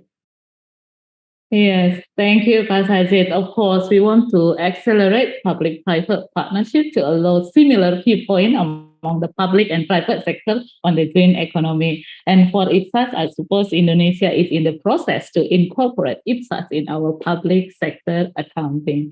So thank you so much, Sajid, for your answer. Also for the question from Pak Made Laut Mertajaya from BPK. Okay, I got another question coming to my private chat. The question is, what is the biggest challenge in any organization is facing? Where to start? Can you offer some advice, Pak Sajid? No, I didn't get that question. There are several. Yes, we have questions here. The biggest challenge any organization is facing, where to start? Can you offer some advice? That's the question. Yes. So if we are looking at where to start, I think it starts with the measurement. So really start understanding that when we are looking at the public sector and we are looking at sustainability. Let's take that example. The first starting point is the measurement, looking at the budgets to start with, and then how we are spending that budget, and wherever we are spending budget, what kind of, let's say, GHG is, or as we talk about the SDG 13 around the climate action. So we start with what kind of greenhouse gases they are emitting by spending that. So just giving you an example, a bank generates 700 times more GHG by investing their money rather than what they are emitting by themselves. So if you look at the public sector, so most of the spending will be, or most of the GHG or greenhouse gases will be emitted by their spending, not by their own officer or the use of the resources within them. So the starting point is the measurement, what we are doing, how we can really measure our GHG emission, how we can measure the GHG emission for the spending which we are making on a public sector or public spending. So measurement is one of the key area. And to measure that, it will require a certain initial capacity building, maybe a half a day workshop or a 2 days workshop. Build that capacity and create that lens that whatever the money or a dollar or a rupee you are spending, you can start looking into that, how it's going to impact the climate, how it's going to help the mitigation or adaptation agendas in the country. So I think just understanding that and building that capacity will change the lens, and you will, every step you will take, everything you will do, you will start having that lens. And as soon as you will start measuring it, that will automatically start generating the opportunity how to address that. Because if we can't measure it, then we cannot address it. So the starting point is always the measurement. Create that visibility, build that capacity and create that visibility, the action will follow. Without knowing it, without measuring it, the action can't be created, or at least effective action or intervention can't be created. Great. Thanks, Pak Sajid. Okay, let's move on to another question. We have a question from Prasdiana Amsalangka. The questions are, there are several conditions differences in every country. Is there a specific ACCA regulation or strategy to apply the program optimally? Your answer, Sajid? Once we're looking at ACCA, and if I understand the question right, so it's more towards the education and the qualification side, that in the different countries, there may be a certain different regulatory streams as compared to what ACCA offers in terms of either the UK tax law or a corporate law versus the local laws or local tax laws or corporate laws. So if I understand the question from an education perspective, in many countries, there are few things which are standard, which are global. Like IFRS, if you are an IFRS compliant country, so it's the entire IFRS based qualification. In many countries, not every, but in many countries, ACCA offer a local laws version as well. So if you are like in Pakistan, you can also look at the local tax version or a local corporate law version. Similarly, in other countries, that option is also available. Rather than going with the UK law or a UK corporate laws or UK taxation, the students can opt for the local one if that variant is available. And that variant is dependent that how that country is demanding, how big that country is, how many students are there. So all those things really create that opportunity, and how many partners, the university partners are there, and there is a demand for it. So it creates that.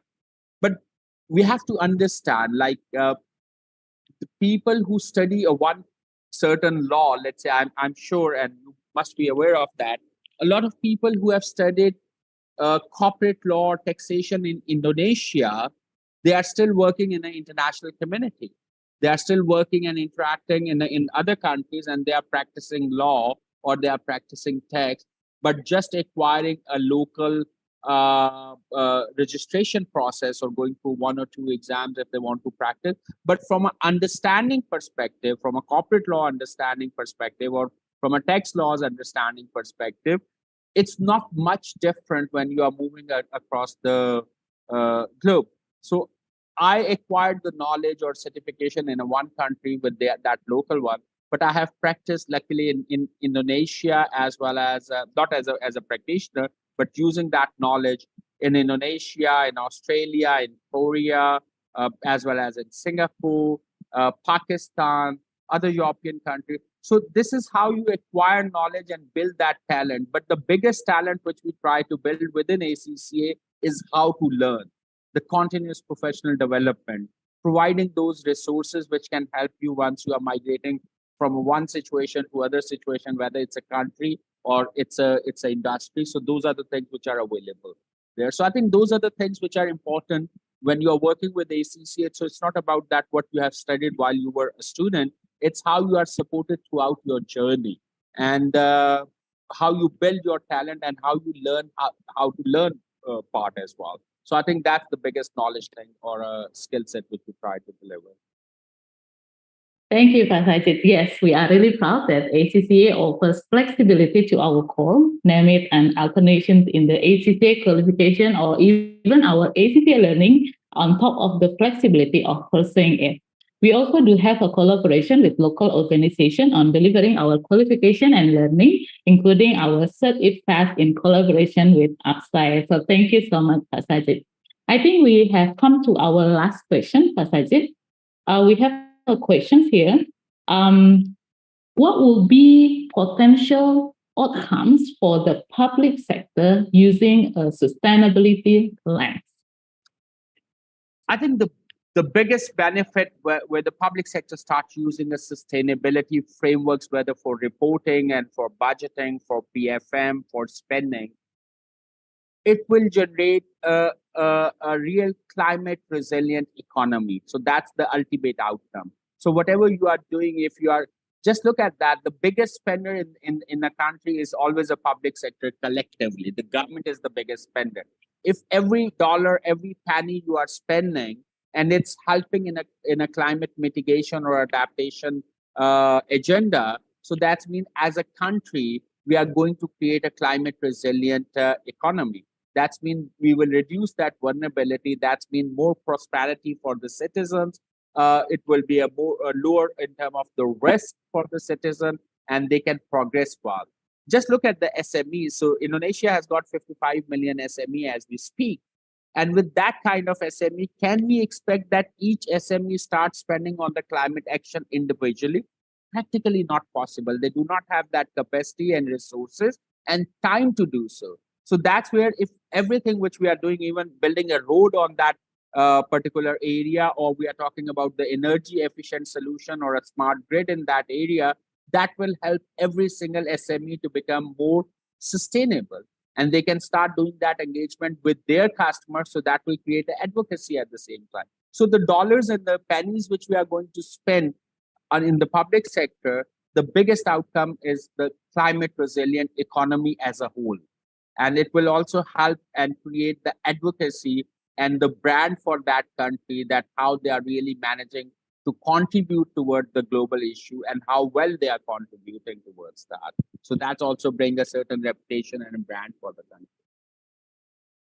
Thank you, Pak Sajid. Indeed, public sector or government in particular really can help to accelerate green transition, especially with the help of sustainability lens.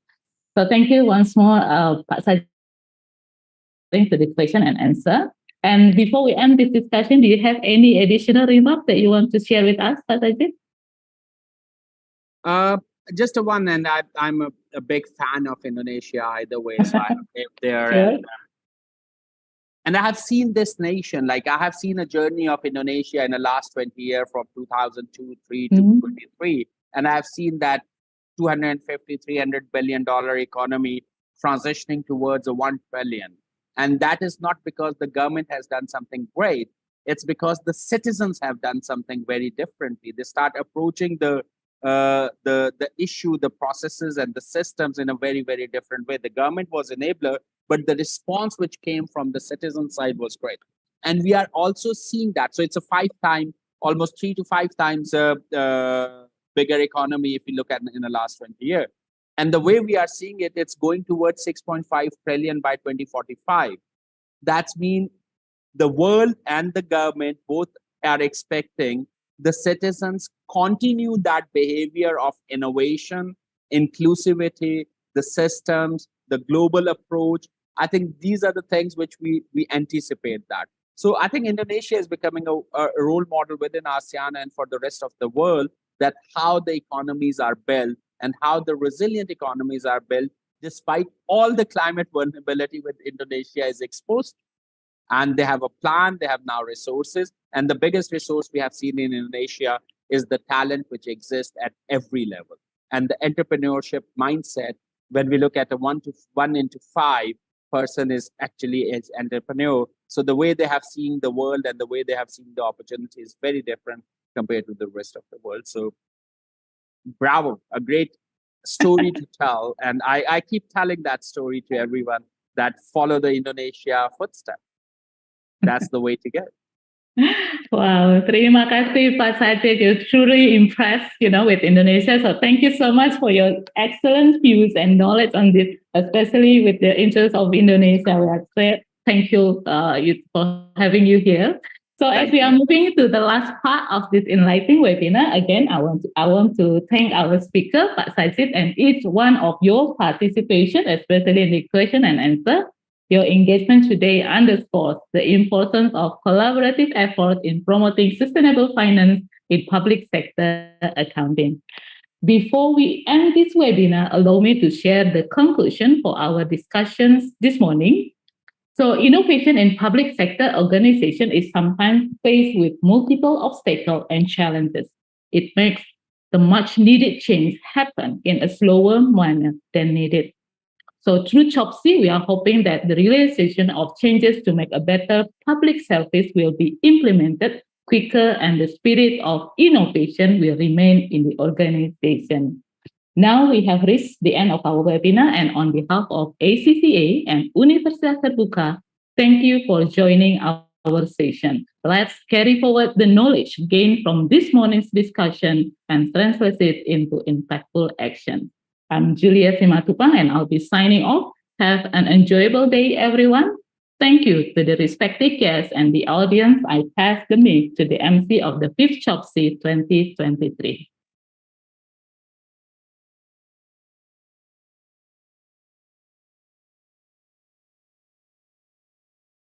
Thank you so much for Mr. Sajid Aslan for the presentation of the material, and Ibu Julia Simatupang for the explanation and wonderful question answer.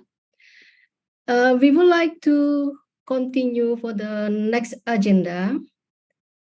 As distinguished guests, ladies and gentlemen, the next agenda, there is a token of appreciation in the form of certificate for the keynote speakers, as well as a photo session. And then we would like to invite Bapak Muhammad Mahsun, Bapak Rahmadi Murwanto, Ibu Julia Sumatipang, and Ibu Ratna Marta Dewi to the stage to receive your certificate.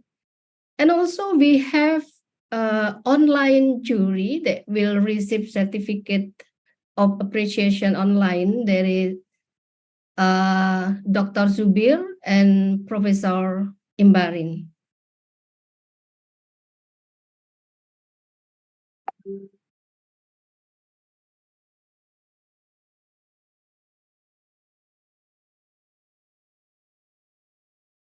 So please proceed, Bapak Muhammad Mahsun, Bapak Rahmadi Murwanto, Ibu Julia Simatupang, dan Ibu Ratna Marta Dewi. Please come to the stage to receive your certificate. I'm sorry, yes. Yes. We will talk operation for the speaker, for Mr. Sajid and the moderator, Ibu Julia first. Thank you. Oh, okay.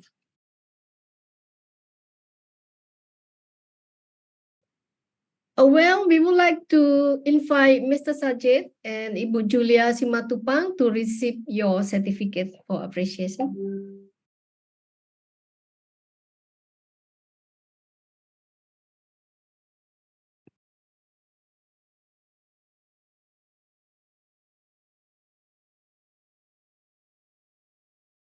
Here, your certificate for Mr. Sajid.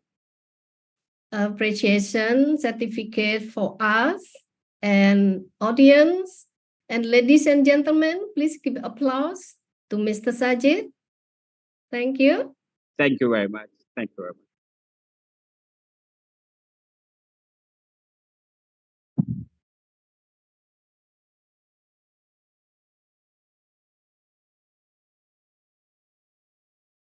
The next certificate we like to give to Ibu Julia Simatupang. Here's your certificate. And to all participants, please give applause to Ibu Julia Simatupang. Thank you. Terima kasih Bapak Ibu semua.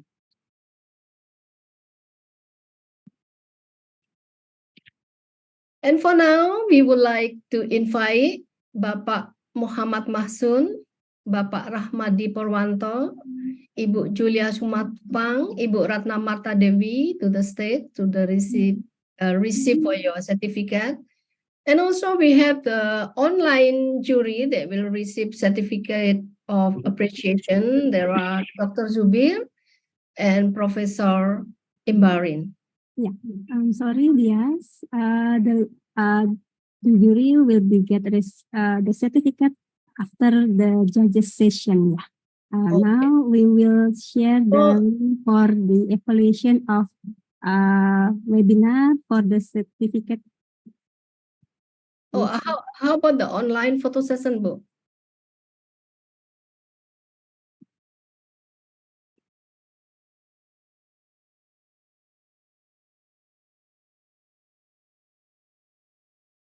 Well, ladies and gentlemen, before we continue to the next agenda, we would like to invite all participants to fill in the webinar evaluation link to get the webinar certificate. Given time for 5 minutes.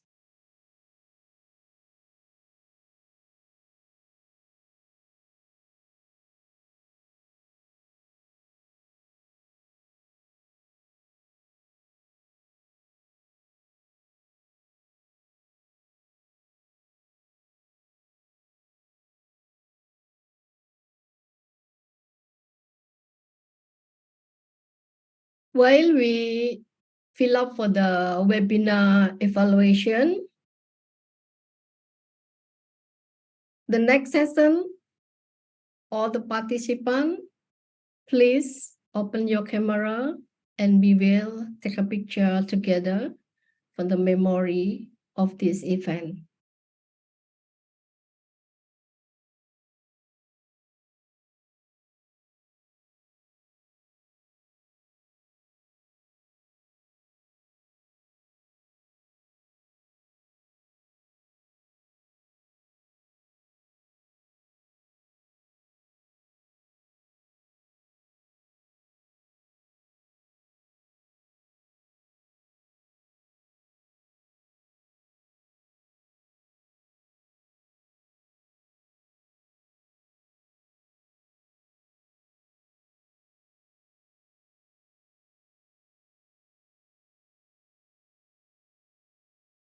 Ladies and gentlemen, please open your camera. We will take a picture.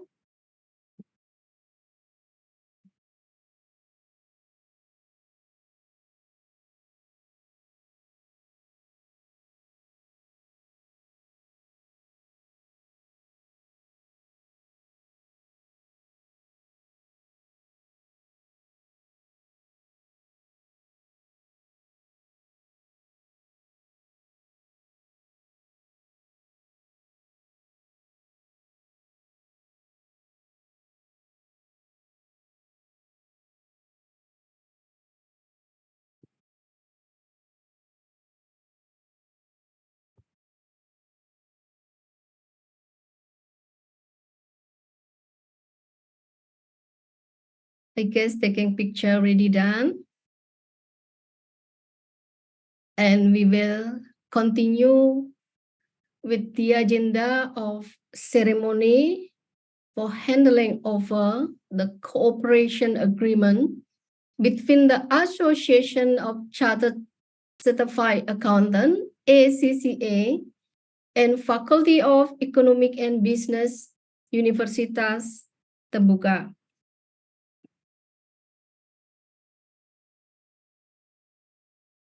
Please welcome to the stage Ibu Julia Sumatupang, Country Manager and Chief Representative ACCA Indonesia.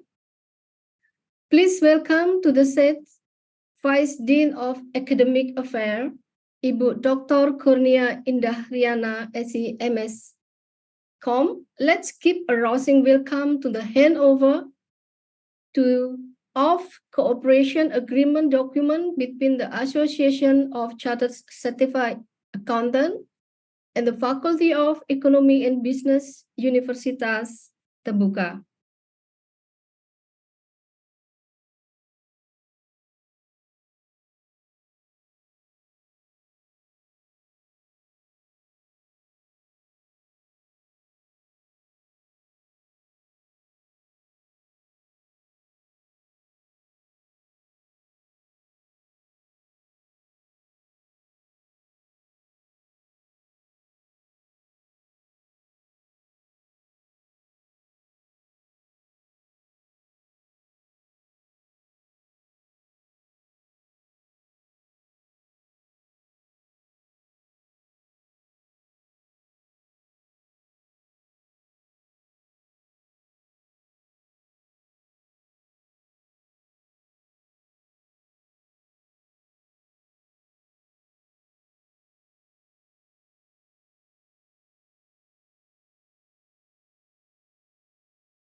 Thank you so much, Ibu Julia and Dr. Riana, for the ceremony of handling over the cooperation agreement. The next agenda, let us take a photo together. Ladies and gentlemen, please open your camera. Before we start for the next agenda, before the participants start the presentation of the finalists.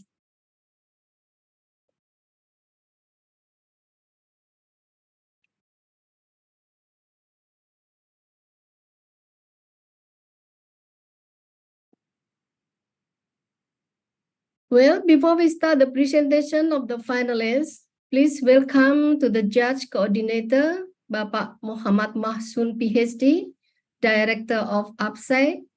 The judges coordinator will emphasize the assessment criteria.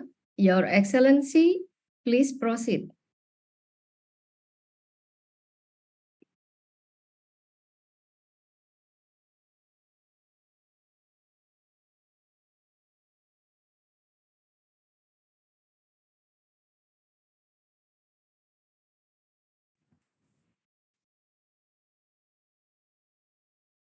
Okay, thank you, Dias. Ladies and gentlemen, on behalf of the judging panel, I am happy to present to you the assessment criteria for the fifth competition of public sector innovation or COPSI taking place in 2023. In this year's competition, the judging panel consists of first, Dr. Zubir Azhar from Universiti Sains Malaysia, and second, Bapak Rahmadi Murwanto, Ph.D. from PKN STAN, Indonesia. Third, Prof. Imbarine Bujang from UIT M.A, Malaysia. Fourth, Julia Simatupang from ACCA. And fifth, Ratna Marta Dewi from Universitas Terbuka, Indonesia. And last, myself, Muhammad Mahsun from Association of Public Sector Accounting Educators. This competition serves as a platform for government agencies and individual Indonesian citizens to showcase their innovation in the realm of public services. The ultimate goal of COPSI 2023 is to enhance the quality and of innovative product within the public sector, ensuring that they effectively benefit both public service and private services providers and the community who are the end user of these services. For COPSI 2023, the assessment criteria have been thoughtfully devised to provide a comprehensive evaluation of the innovation presented. These criteria as follows. Number one, regarding the motivation. This category will assess the factor that drive participant to innovate. We will consider the background, motivation, and goal that underpin the development of their innovation, a strong sense of purpose, and a clear understanding of what needs to achieve will essential. Number 2, regarding with the benefit, and number 3, originality. Number 4, related to methodology, and the last criteria regarding the testimonial. And in this year competition, we have 8 finalists, namely number 1, Imade Laut Mertajaya from Universitas Mahakarya Asia, Yogyakarta. Number 2, Mr. Abdul Rahman Ramlan from Portain Institute. Number 3, Endang Mulia from Dinas Kependudukan dan Pencatatan Sipil Kabupaten Bulukumba, Sulawesi Selatan. Number 4, Sahriadi from Bapelit Banda. Number 5, Arhan from Dinas Kesehatan Kabupaten Bulukumba. 6, Eka Wirajuang Durohmah from Universitas Terbuka. 7, Hasta Dwi Pradana from Universitas Terbuka. And the last panelist, Indra Pratama Putra Salmon from Universitas Terbuka. The finalists have 10 minutes to present the innovation and product. And after that, the jury will ask questions, if they have any. We as the judging panel are committed to conduct a thorough and impartial evaluation based on this criteria. We look forward to witnessing the outstanding innovation that will be presented by COPSI 2023 and their potential to drive positive change in the public services. To all participants, we extend our best wishes for a successful and impactful competition. Thank you. Yes. Thank you, Your Excellency, for your speech. And now, please welcome to our 8 finalists.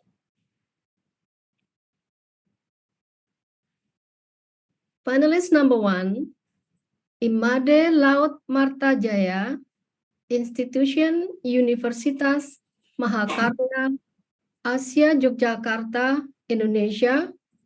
Innovative product name, buku pedagang kecil.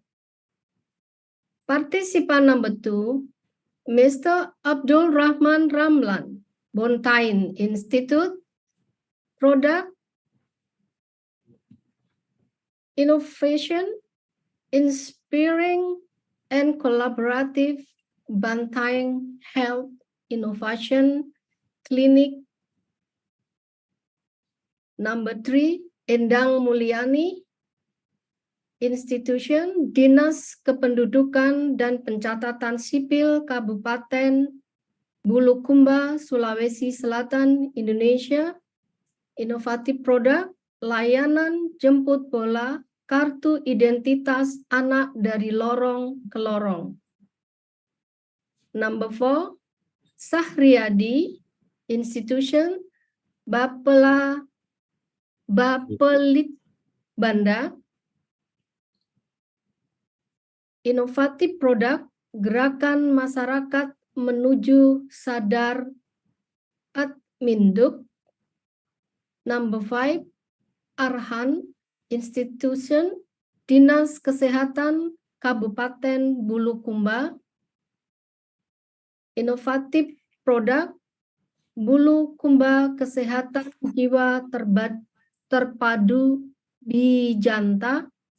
Number 6, Eka Wirajuang Daurahmah Institution, Universitas Terbuka. Inovatif produk, Accounting Cycle Simulation. Number 7, Hasta Dwi Pradana Institution, Universitas Terbuka. Inovatif produk, Company Insolvency Predictor.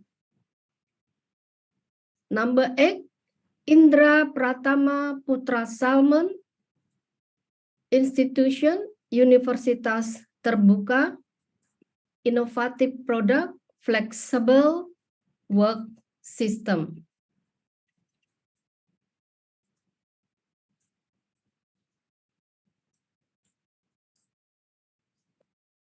It's time that we have been waiting for, and let's call for the participant to present their presentation of the material. Begin with the participant serial number 1.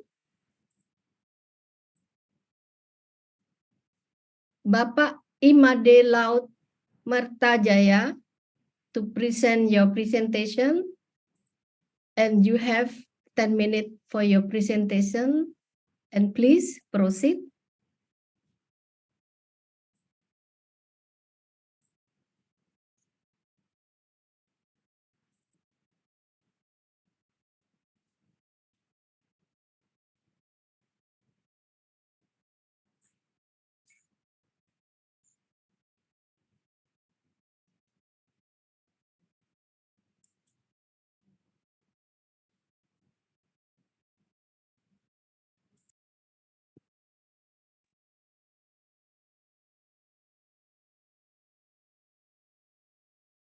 Thank you for it.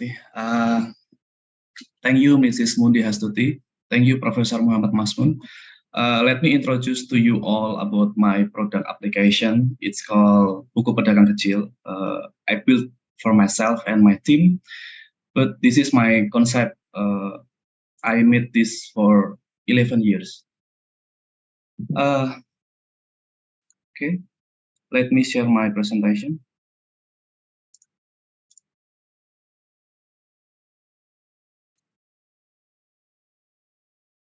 Yes, this is my presentation about Buku Pedagang Kecil, application for business sustainability for small trader in digital era. My name is Imade Laut Mertajaya. I'm from Universitas Mahakarya Asia in Yogyakarta. I'm a lecturer from accounting department, and I am researcher also, and I am a reviewer and editor also in Scopus Journal Index in Indonesia, in Yunani, and in England. For the next, my background to create this application is the first because the era of the Industrial Revolution 4.0 is an era marked by development in machine technology and information technology such as in the internet and the application. Therefore, business people need to equip their skill in managing business with technology. And then one technology that can be applied is the use of accounting application, which can speed up and facilitate the preparation and management of business financial report. Then another reason for the importance of using accounting software application for the SMA, because it is an important part in determining how the performance of an SMA. So I made this application, Buku Pedagang Kecil. This application also available on Play Store right now. It's still working for the 1 year. So this application was published in 2022. Then now is 1 year for the application. Next. Buku Pedagang Kecil is collaborated from financial record book and digital application. Yeah, financial record book is simplified notebook used to record the result of financial transaction in small business. Then the digital application is solution that can be used to record all important financial record related to small businesses. So this application is made from it's made for small trader, not big company. So that is the tagline. Next. The purpose and benefit of Buku Pedagang Kecil. First, facilitate small traders throughout Indonesia to develop their business even more with the support of Need Business Record Report. The application make it easier for small traders to be more accurate in recording business profit and losses that arise every day. The report generated from this application is also accountable and can be accounted for when traders submit to third party for the purpose of obtaining business development capital. Then the fourth, to generate data is also reliable and consideration for making future business decisions. And the last is to facilitate in recording financial transaction only by using an Android phone. So my application can be used with iPhone. So small trader can use my application only with Android phone. That's my limitation of my application also. Next, the innovation goals of Buku Pedagang Kecil. First, relevance. 2, testability. 3, variable.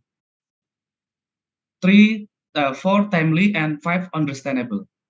1, relevance. Relevance refers to the ability of accounting information generated by the application to be useful for financial decision making. This is sentences that are easy to understand to make it easier to assess the performance of business important in taking action to deal with possibility that occur in the future. Then testability. This shows the extent to which the accounting information generated from application accurately reflect the company resources and transaction turnover. This factor is useful to help provide a real picture presented in accounting information. 3, verifiable. The financial statement generated from this application can be verified by other accountants using the same method and can be tested. Then the 4, timely. The timeliness of the accounting information available to user of this application is useful in decision making, such as to determine how well the company is performing its period. And then the last, understandable. Accounting information generated from this application can be easily understood. Information that can be understood by user included the use of term. Then the next session, I will show you to all about how to work my innovation, how the innovation work especially.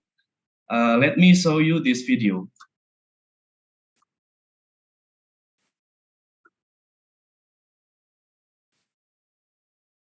This application can be used for free in order to help a small trader in Indonesia. This application is available on Google Play and can be downloaded via the following link on the link below. And also you can search now in your phone, in your Android phone, with type my application Buku Pedagang Kecil. You can find it.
Okay, that's the video for my application, how the innovation work. Yeah.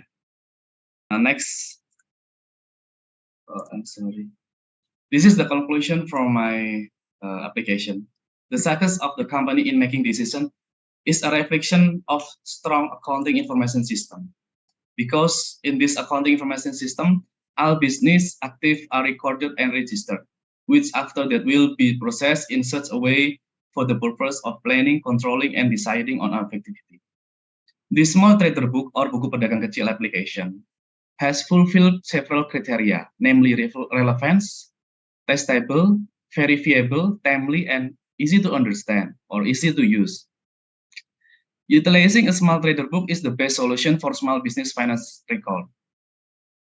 It facilitates financial management, discipline, and consistency, as well as the ability to be flexible in using the small trader book are key the successful implementation of this application. My recommendation for small trader must immediately record using this application to make it easier to record historical data on their business financial transactions so far, so that the sustainability of their business can be detected properly and the analysis report can be used to facilitate the acquisition for additional capital from the third party. To other innovator, when you make an innovation, pay close attention to the needs of the active user you will be targeting, so that the innovation made are beneficially to many people and help the economic progress of the community global. Okay, thank you. This is the end of my presentation about my application buku pedagang kecil. Maybe from the judge have any question or we can talk as a discussion. I proceed.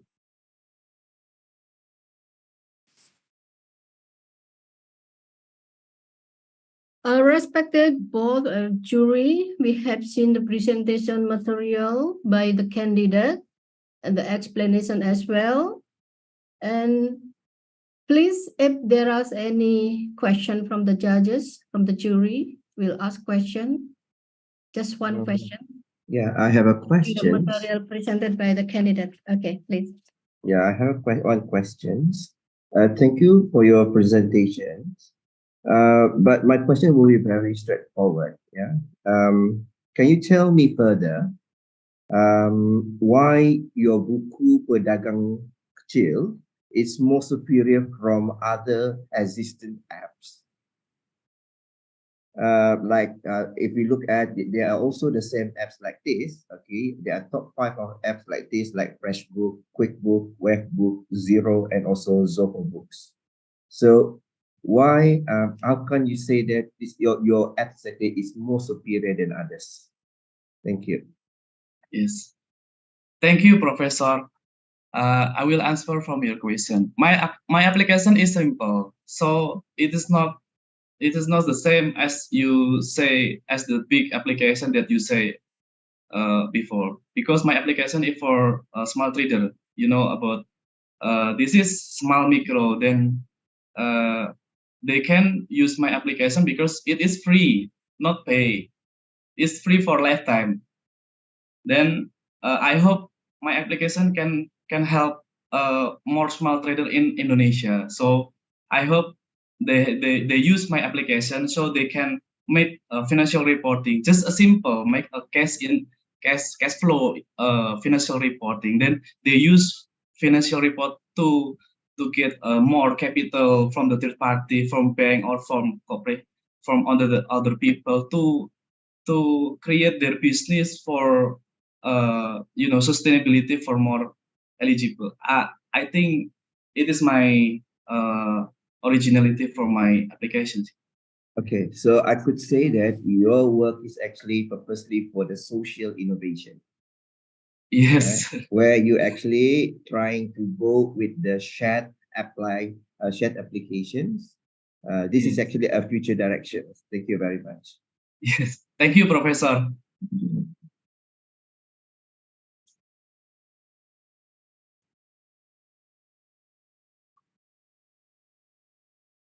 Thank you so much for the presentation Bapak Imade Laut Merta.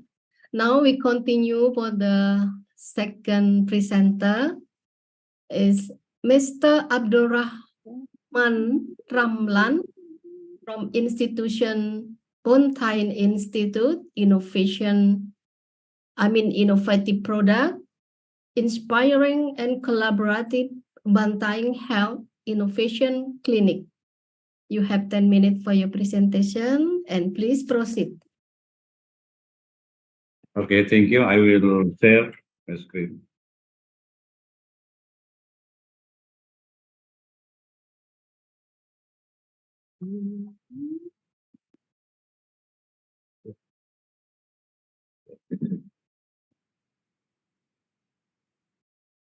Okay, Assalamualaikum warahmatullahi wabarakatuh. Peace be with you all. The Honorable Judge of COPSI 2023 and all ladies and gentlemen, the participation of COPSI 2023. Before starting our presentation, let me show you all our team in ClickBike. My name is Abdurrahman Ramlan and all my colleagues in Bontain Institute. Now we will handle our presentation to my colleagues to present to you about ClickBike by Mr. Ade. Please, your presentation. Yeah.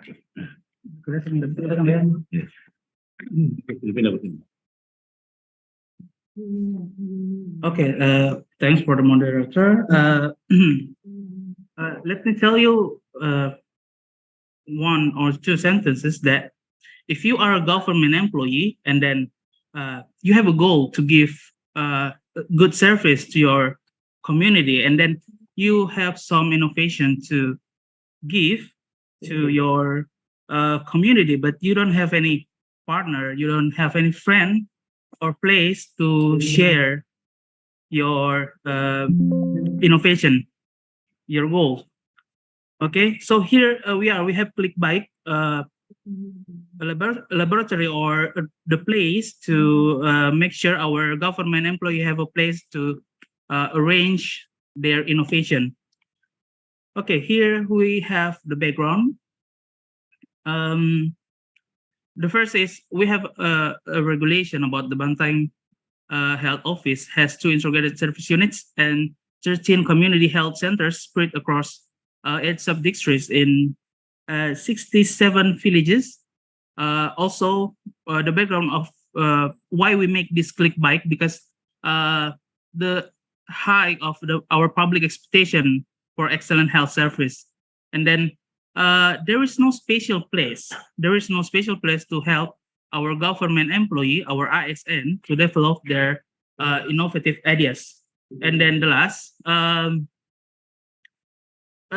our government employee is asked to make a service, a good service to our community by using their innovation. And then the objectives of our ClickBike program. First is about developing a spirit of innovation among our government employee to have a good service, health service, and then opening space for collaboration from various parties in supporting the development of health service. And then the last is become a forum for our observers and change activists to collaborate in building the quality of health service. So our ClickBike program is established to have a partnership with all the stakeholders to make innovation about health service in Bantaing Regency. And then the benefits.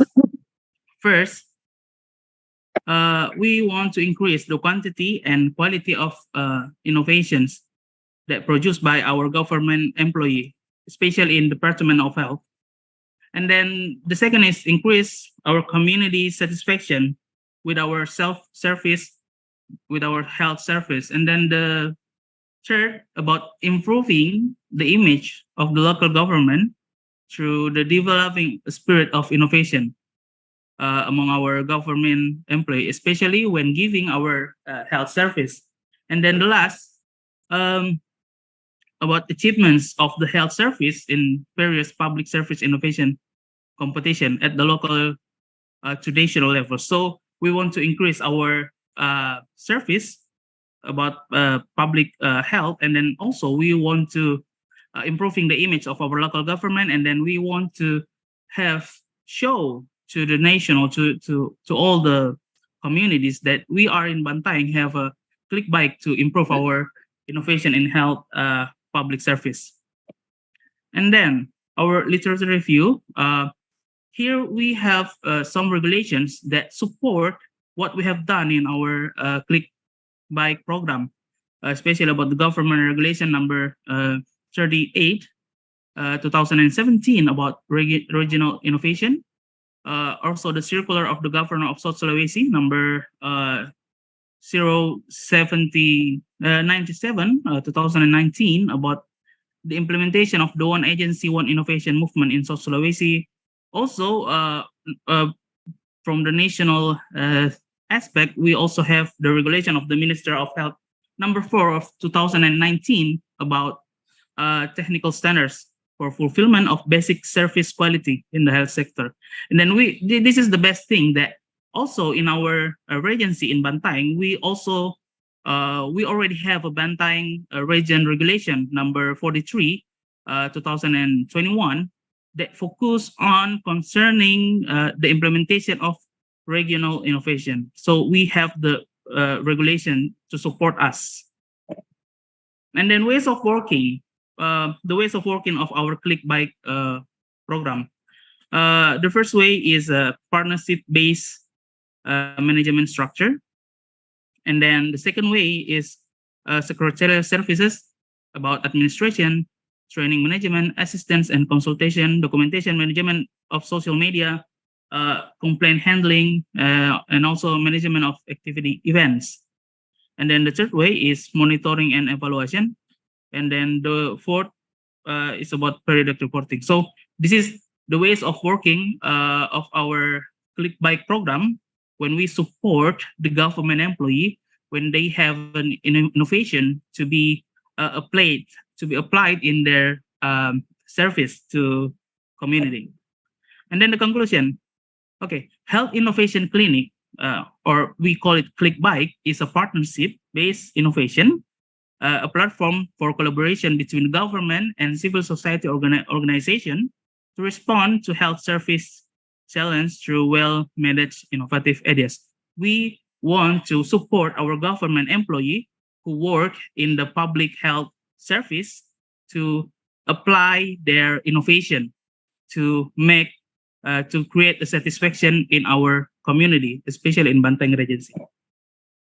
And then improvement recommendation, development of website innovation database application, and also a service for consultating their they innovative idea about the health service. Okay, this is the last our bibliography about our click bike program. So guys, ladies and gentlemen, let me show you the video of our click bike program. Where is it?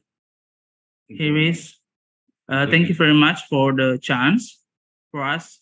And then here we have the videos of what we have done. Okay, so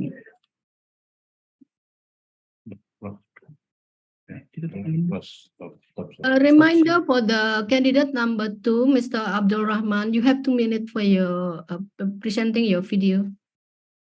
Have 2 minutes. Okay, well. Yeah. Ada video tak?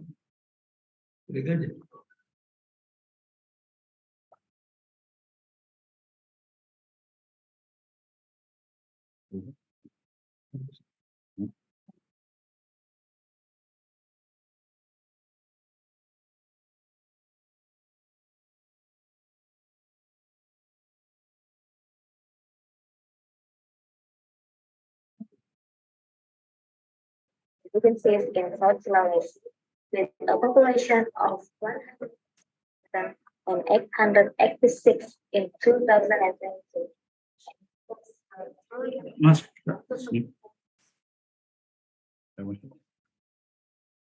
Of 67 villages and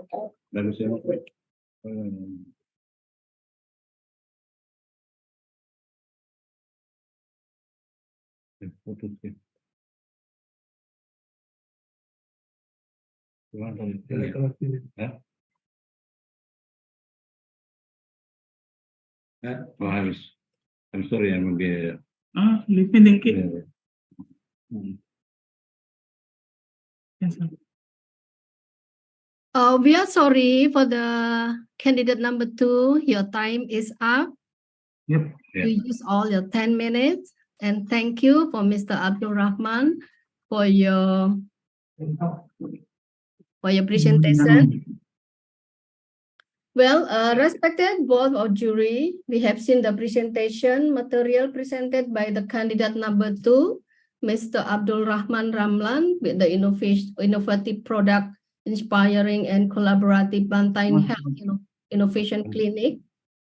So please, for the jury, ask for the question regarding material presented by the candidate. Please. Yeah, please.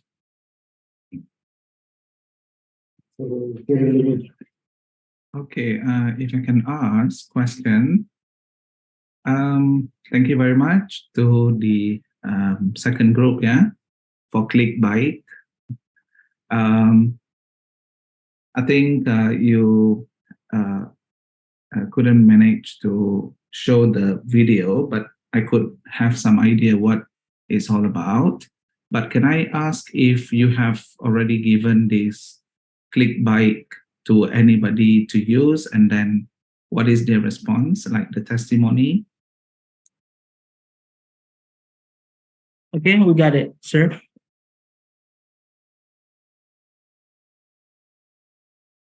So can I answer now? Sure. Okay, we already established our ClickBike program about 2 years, since January 2021.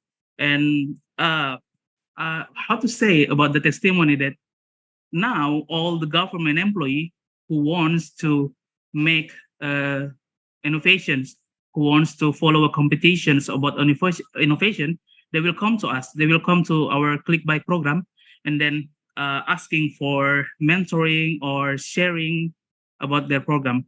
So we only need 2 years. We only need 2 years to have totally 17 innovation now. And one of the innovation now already success to get to the national level in the KIP by the Kemenpan. And then now we already guide 93 innovations, especially in the health service to our government employees. So it's totally about more than 100 trusts, 100 program that is given to us to help them to apply, also to apply their innovations in their public service.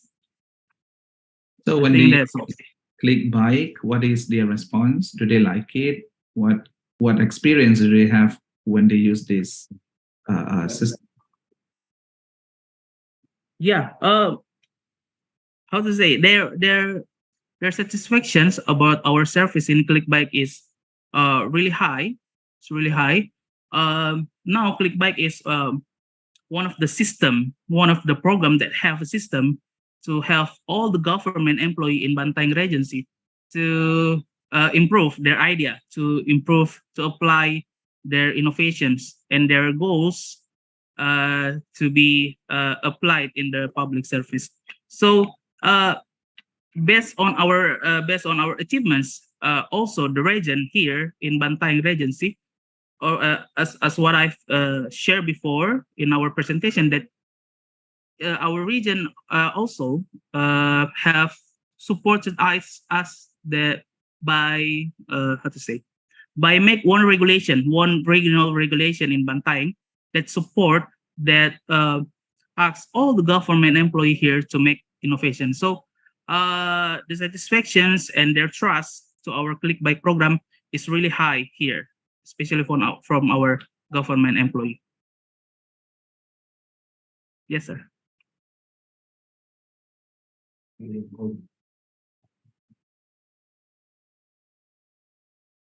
For the second candidate,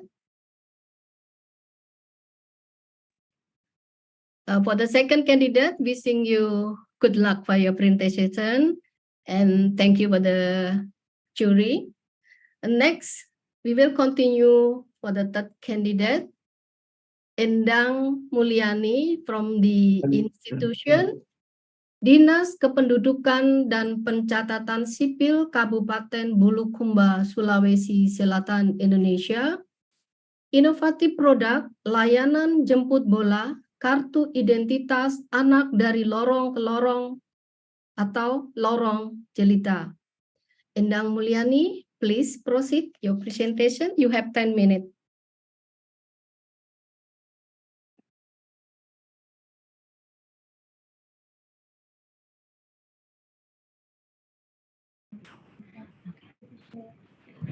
Okay, thank you so much for giving us the opportunity to present our innovation, layanan jemput bola dari lorong ke lorong.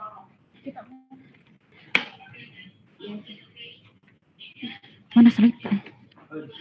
Ini. Cepat, Ki.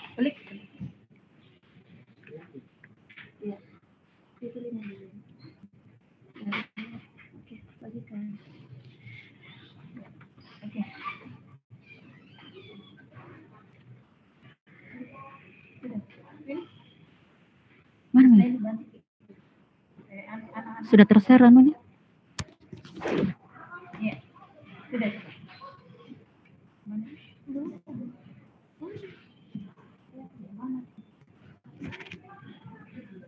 Innovation background. Bulukumba, South Sulawesi, Indonesia has 1,154,67 kilometer square areas and 40 and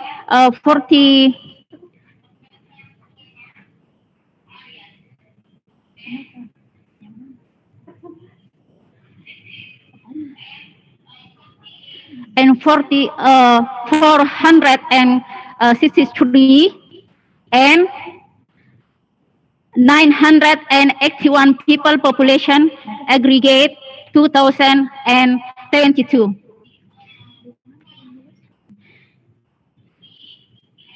The society experiences a difficulty in children identity card document handling, especially the need to spend more and bigger costs for translation, accommodation, and consumption in handling the document at Bulukumba Dukcapil office.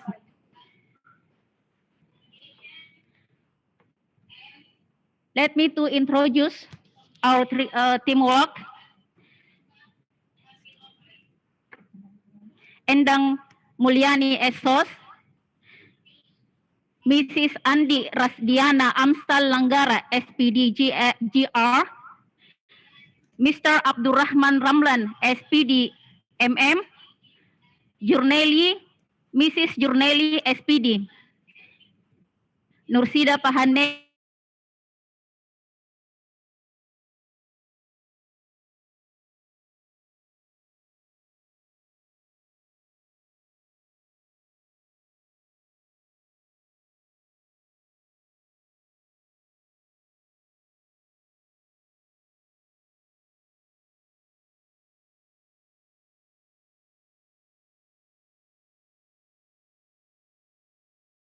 Ibu Endang, your connection seem cut off. Can you please online back?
Sorry.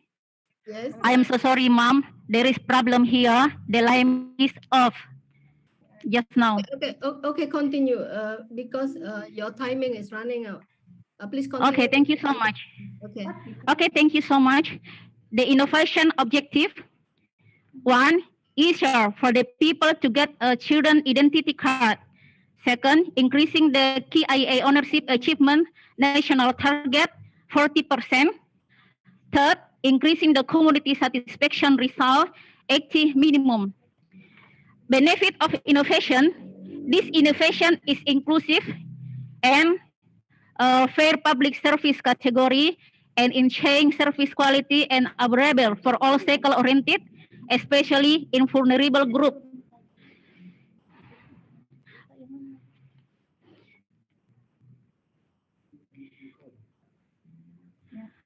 Formulation of the problem, many people in Bulukumba Regency experience the difficulties in processing identity card, especially child identity card KIA service. So people spend a lot of cost for processing of identity card at the Department of Population and Civil Registration Office.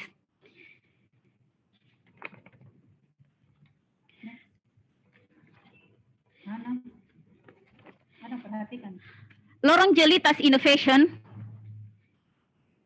has a significant impact, especially on the most vulnerable group of children. Regarding KIA, they do not need to go to the Dukcapil office or the service counter in the sub-district to get KIA service due to long distance and limitation. Children with disabilities, children in Kajang traditional area, children who are in orphanage, children in coastal area. So children with those criteria are provide some facilities. They are by online pick up service from the sub-district level up to village. Bulk pick up service from LA to LA for those who are difficult to reach online service.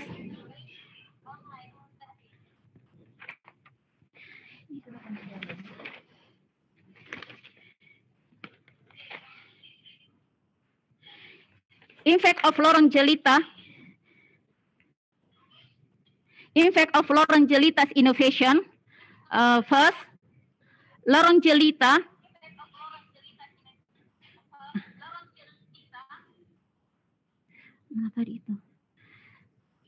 Jelita service success in increasing KIA ownership achievement by 18.78% in 2020.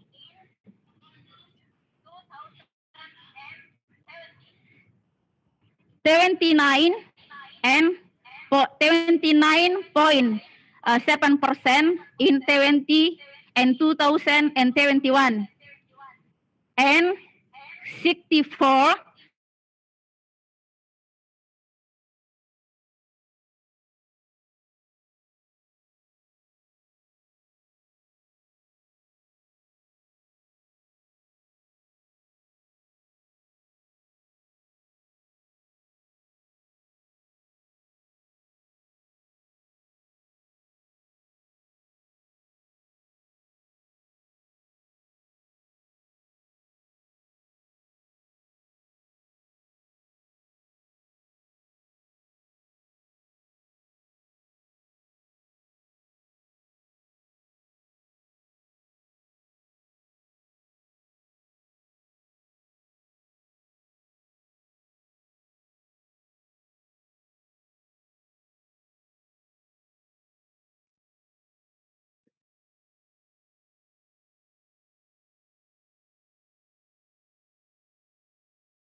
Well, unfortunately, for the candidate number 3, there is a problem connection.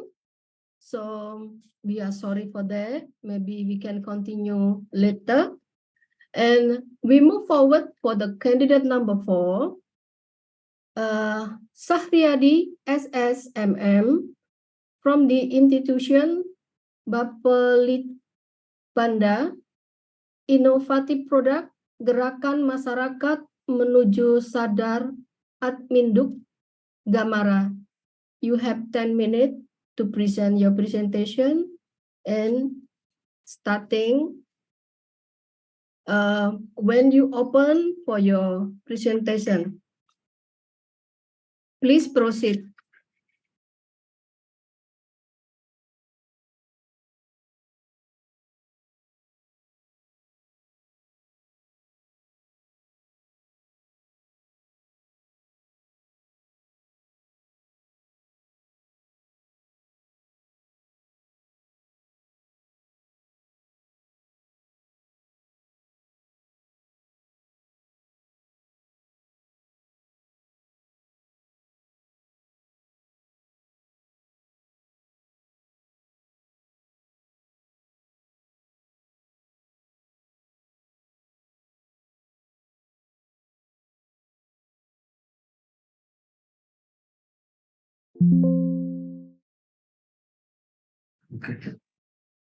Okay, thank you very much.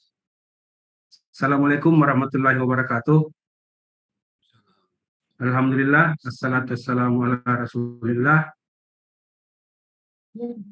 For the first time, I would like to say thanks to our God who has given us and blessed us to do our meeting today, and best regard for our Prophet Muhammad sallallahu alaihi wasallam.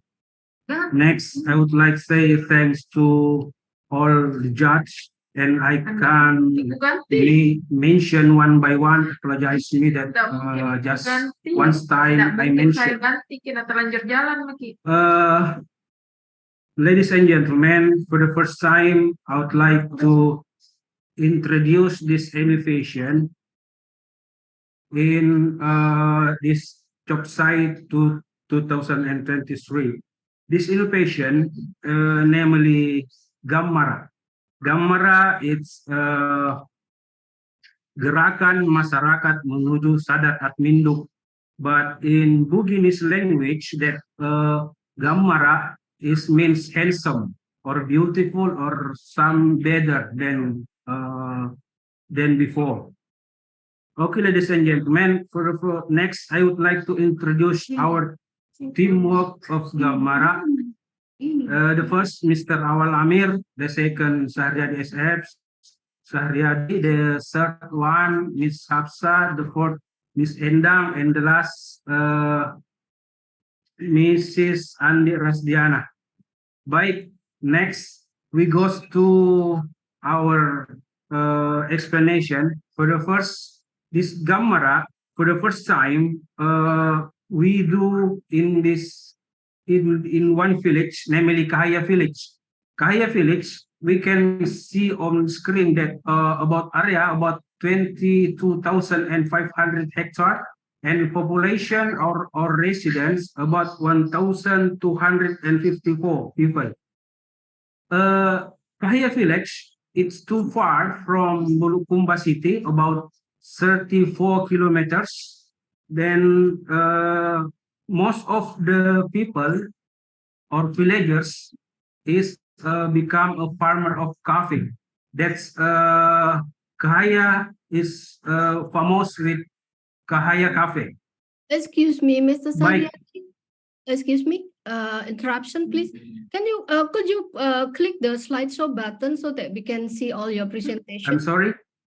I mean. Oh yeah. Okay. Oh yeah, sorry. Yeah. And next,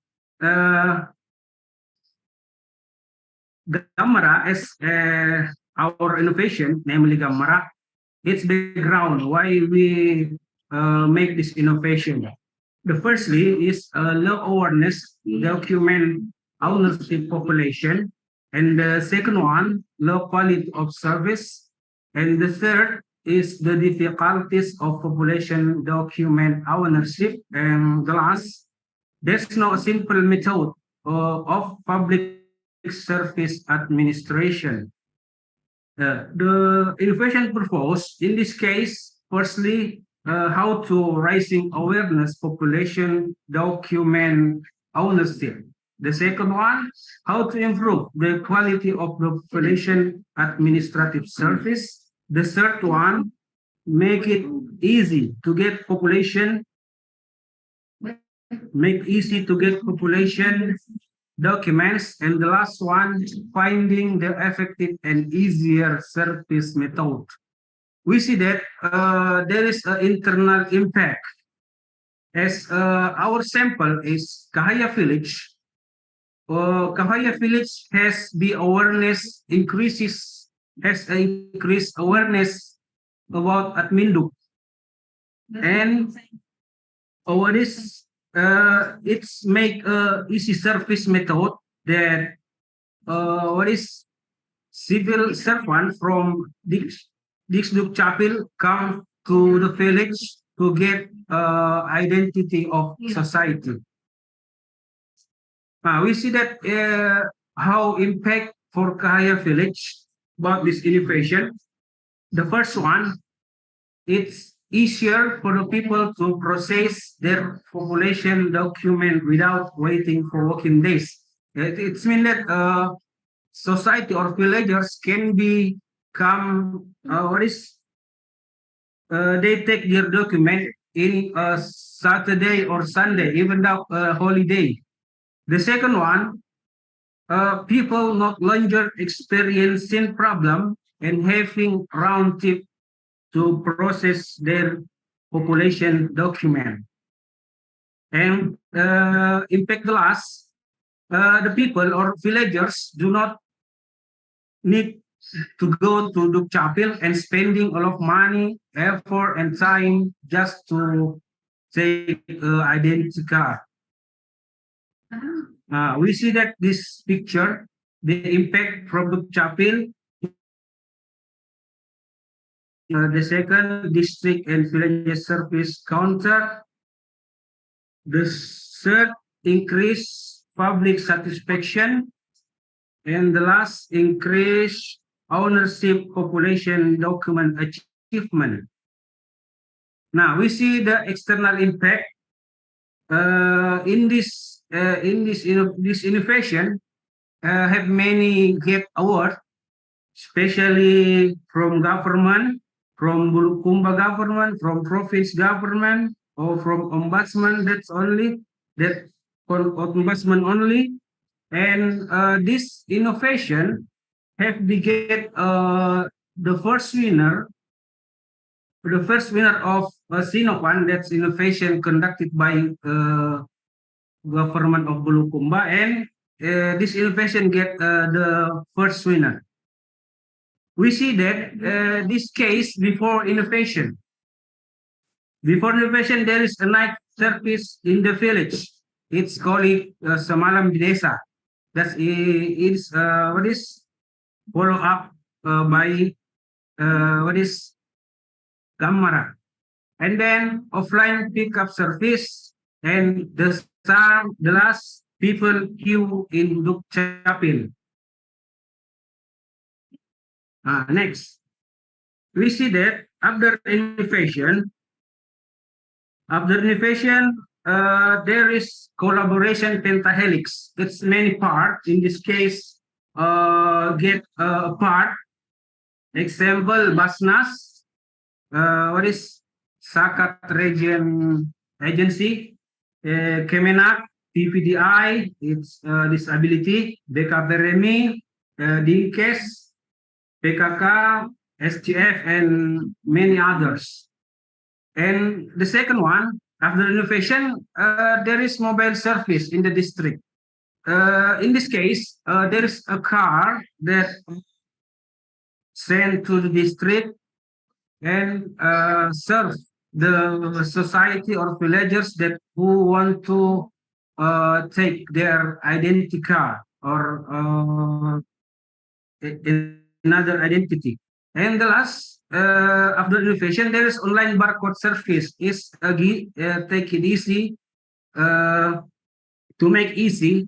Villagers get their identity card barcode. Okay, ladies and gentlemen, we can see the statistics before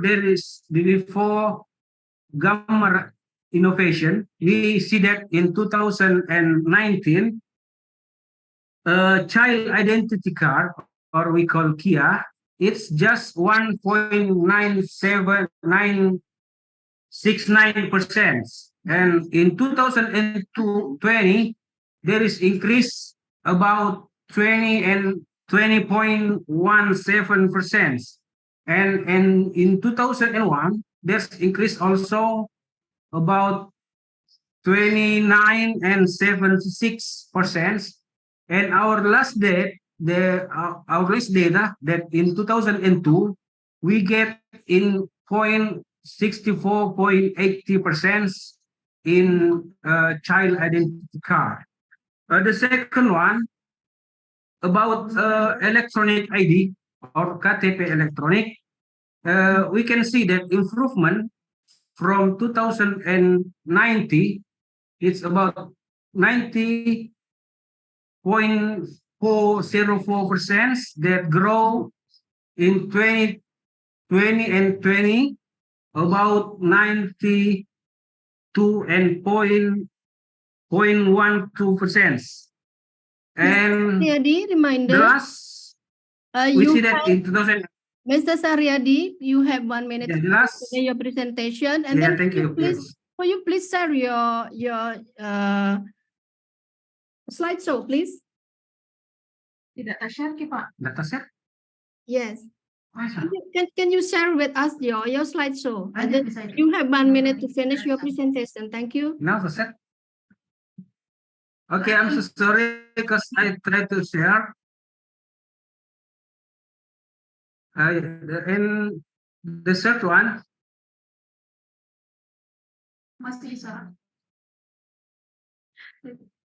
Okay, and the third one.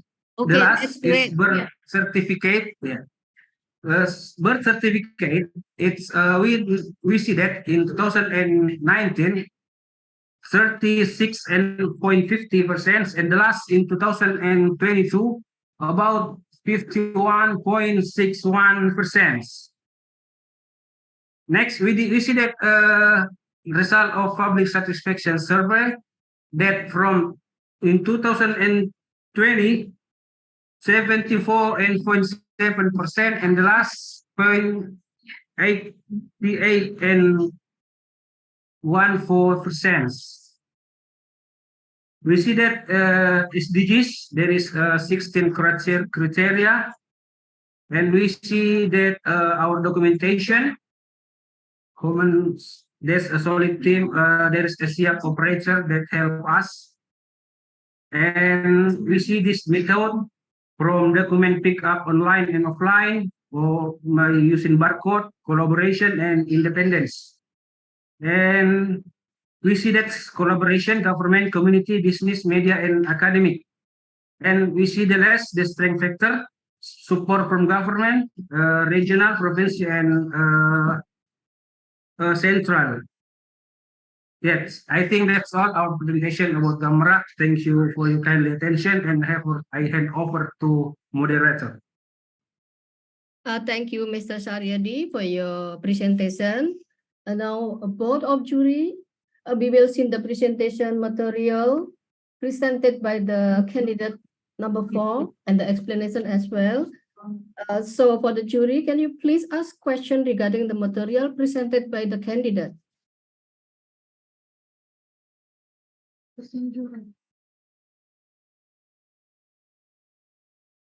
All right. Thank you, Gamara, for your presentation. Mr. Saryadi. Yeah. Thank you, sir. All right. Now, is it the whole Indonesia already use your system? I'm sorry, sir. Is it the whole Indonesia already use your system? or is it in your only on your area only? For the first ini is only for Bulukumba, but nowadays there is a 15 village in about in 10 districts. Mostly just one village. Just Only in one Bulukumba. village. Oh, okay. So means that from in one Bulukumba, how many villages? Nowadays there's a 15 village that we have touched. Then in 10 district kecamatan. Okay, all right. So what people say about the services that you provided? Okay, thank you. Most of the people or villagers that happy and like this innovation because they can reduce their money or time just come to office dukcapil. That's our what is proposed, that how we as government so close to villagers, then make easy how to make their document identity. Thank you.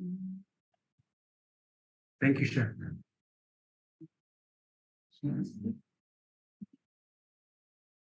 Thank you so much, Mr. Saryadi. We will you good luck and thank you for the judges.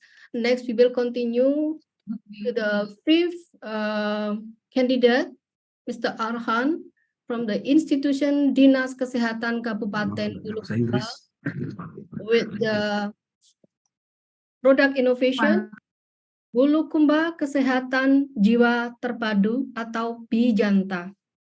Mr. Arhan, you have 10 minutes for your presentation and please proceed. Thank you. Yes, thank you.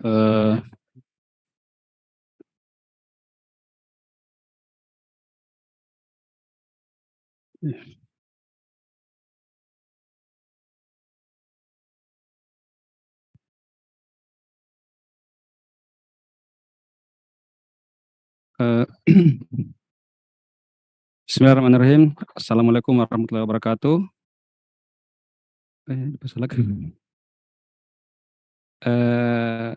All our respected guests, all participants and judge. Introduce, my name is Arhan, an innovator from Bijanta, Bulukumba Integrated Mental Health. Bijanta means our family in Bulukumba, intended so that people with mental disorders can get treatment as well as physical illness, because Sir, could you please share your presentation? Yes. Slideshow, yeah, share Yes, with us, yes.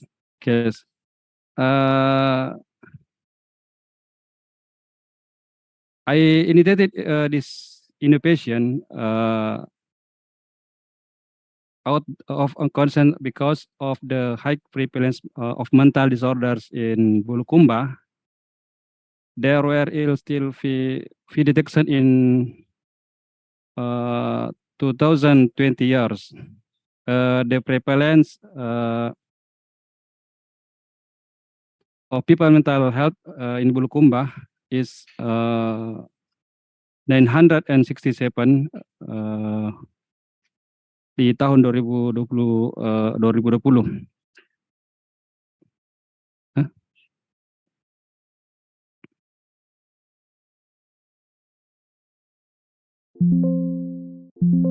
Could you share your presentation slideshow, please?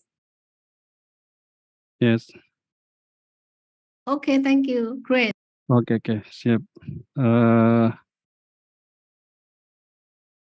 The number, the number of course case found until 2020 was 331 people, or 34.2%. Many people with mental disorders are displaced, are secluded, and family support is very small. Regional apparatus organization or OPD related to the affairs of people with mental disorders are still carrying out their respective duties.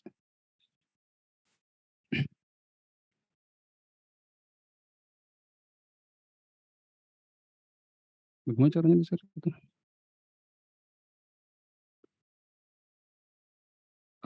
Our goals for this innovation is increase coverage of mental disorders, case finding, to improving the quality of services at mental disorders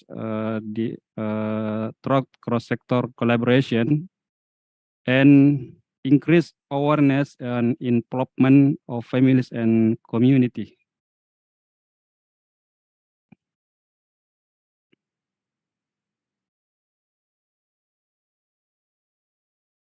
The benefit or impact this innovation are the first, increase in quantity and quality of mental disorder service. We can see the slide, the paragraph, the graph, there was an increased coverage 808 cases in year 2022. The quality has also improved in handling abandoned case, pasung or secret, referral service, and possession of identity card and health insurance. The second, increasing quantity and quality of related OPD collaboration. We can see the slide. There are increased the number of OPD involved. The quality has also improved, such as this Azhar, administration of population and health insurance. The increasing number of apparat from the village to district levels to protect with mental health disorders or ODGJ and treat them well. As well, people comfort to the community. Alhamdulillah, now there are also half house or in Bulukumba rumah singgah for people with mental disorders, what are not yet clear who their families are, well, the preparation process. Third, increasing the role of family community in caring for and treating ODGJ or mental disorders well. We can see in the slide, the more active the family pays attention to the basic needs of clients or ODGJ mental disorders, increase the regularity of taking medicine, routine of control, and the health service. The community groups in increasingly active in caring for people with mental disorders, both material support system, and recently there are people with mental disorders who were returned their hometowns by caring volunteers and directly by region of Bulukumba. The literary or legal basic this innovation is law number 18 year 2020 for concerning mental health. Minister of Health Regulation number 54 year 2017 concurring with countermeasures of cycling in people with mental disorder. Permensos Republik of Indonesia number 12 year 2018 concerning guidelines for the prevention and handling of cycling for the persons with mental disabilities. How it works? The working or step we do our OPD collaboration is related by holding hearings to each OPD aparat, village government, sub-district community organization, hospitals, academics, media, and strengthened by the decree of the region of Bulukumba. Preparing teams with training and technical guidance. Mental disorders services from the case outreach, identity care management, health insurance, referral process to the first level health service, to mental hospital repatriation process, empowerment of mental disorders and person and families, conducting counseling or socialization to the community, monitoring and evaluation, and regular reporting. Conclusion, from the implementation of innovation over the 3 years, thank God, little by little, the problems of people with mental disorders or ADGJ in or at groups that is often marginalized can get better. So we conclude that Bulukumba integrated mental health or Bijanta is partnership based innovation, a forum for collaboration between related OPD in carrying out mental health management more effectively. Hopefully in the future can be better. As recommendation for improvement, ask for recommendation for improvement for the future, making a family complaints application so that if there is problem, it can be immediately compared to the team so that it can immediately take action and it's easier to monitor.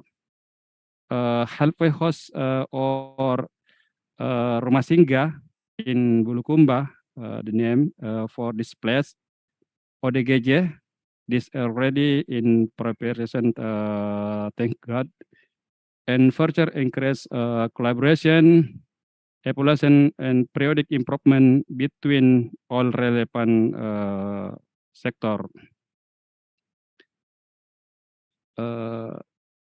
The bibliography, the law concerning mental health, Republic Indonesia Mental Health Guidelines for Handling Cycling, Social Ministerial Regulation, Indonesia number about guidelines for prevention and handling of cycling for person with mental disabilities. Thank you very much. Thank you. Thank you, Mr. Arhan, for your presentation and your explanation. And now for board and jury, please ask question regarding material presented by Mr. Arhan.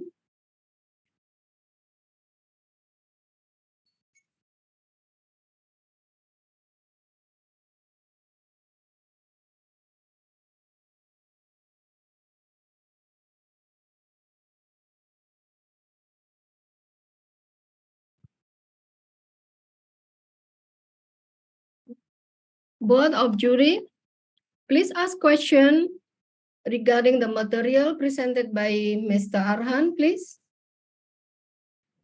All right, thank you very much, Mr. Arhan, for your presentation. Honestly, I think this is going to be what we call as a novel innovation, especially taking care of these people with the mental disorder. So especially for, I think this application would be a very useful, not only at Bulukumba and the South Sulawesi, but I think it's the rest of the world.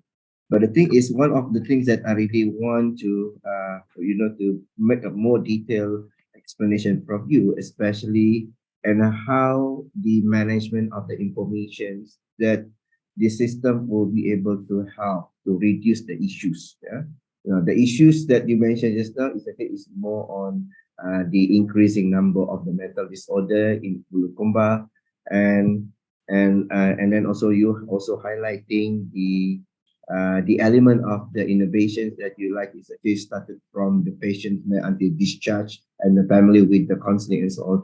But I cannot see how is the system works actually. So probably that maybe you can explain a bit on the system, how it works.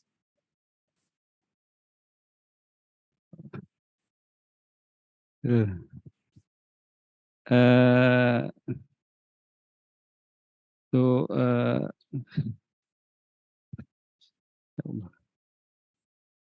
Bahasa Indonesia ada apa? Ya, siap. Boleh.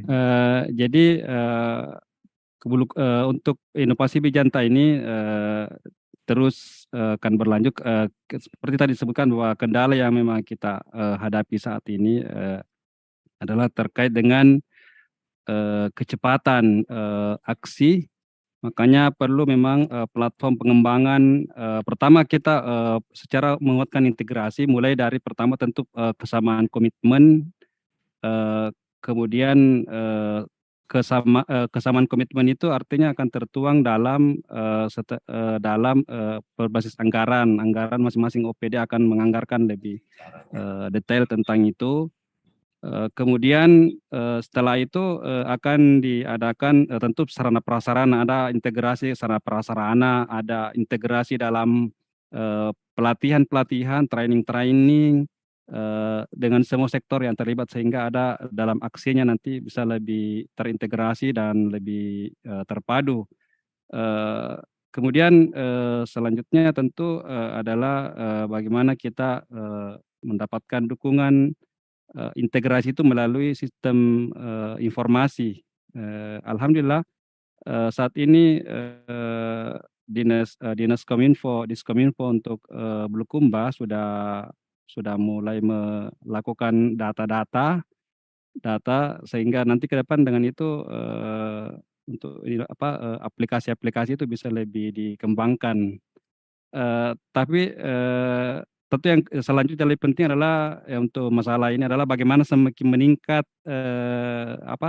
sosialisasi di seluruh media sosial, di seluruh platform media pemerintah terkait dengan bagaimana mensosialisasikan masalah kesehatan jiwa kepada masyarakat sehingga timbul kesadaran kepada seluruh masyarakat, seluruh stakeholder dan memperlakukan ODGJ sebagai bagian dari pada keluarga kita menjadi bagian daripada keluarga kita, artinya ada kegotong royongan karena tujuan inovasi Bijanta ini sebenarnya memang fokusnya bagaimana melahirkan sebuah kesadaran yang sangat tinggi dan menganggap ODGJ sebagai keluarga kita, sebagaimana kita ketahui bahwa itu memang persoalan adalah kepedulian seperti itu. Mungkin thank you.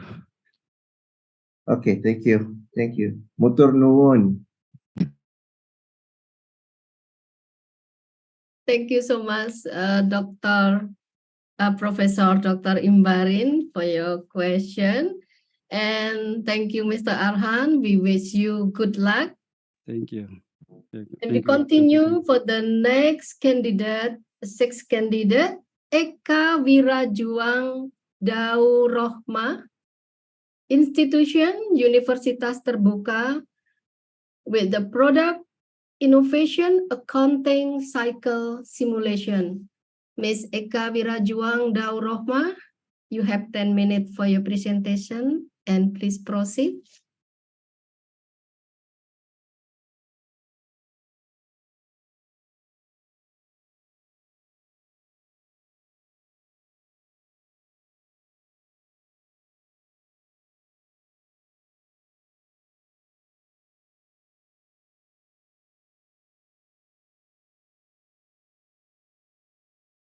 Okay, good afternoon to judges and everyone.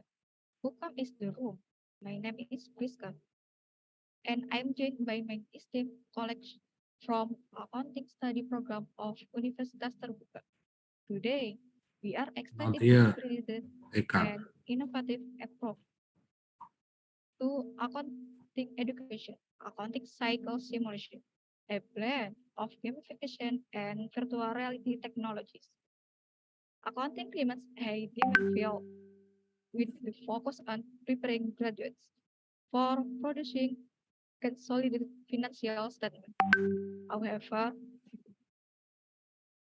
accounting education has traditionally been difficult, often rely on passing learning method.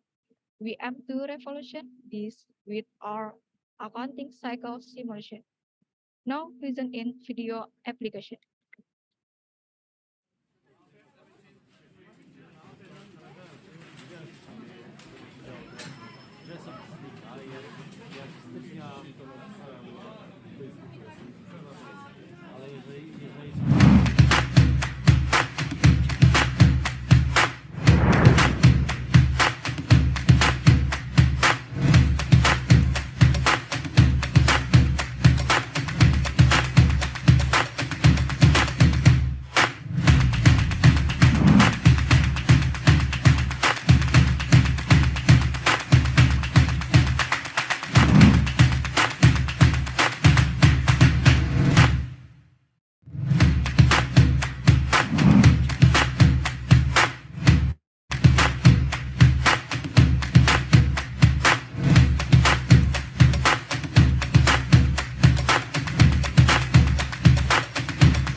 Okay, why gamification?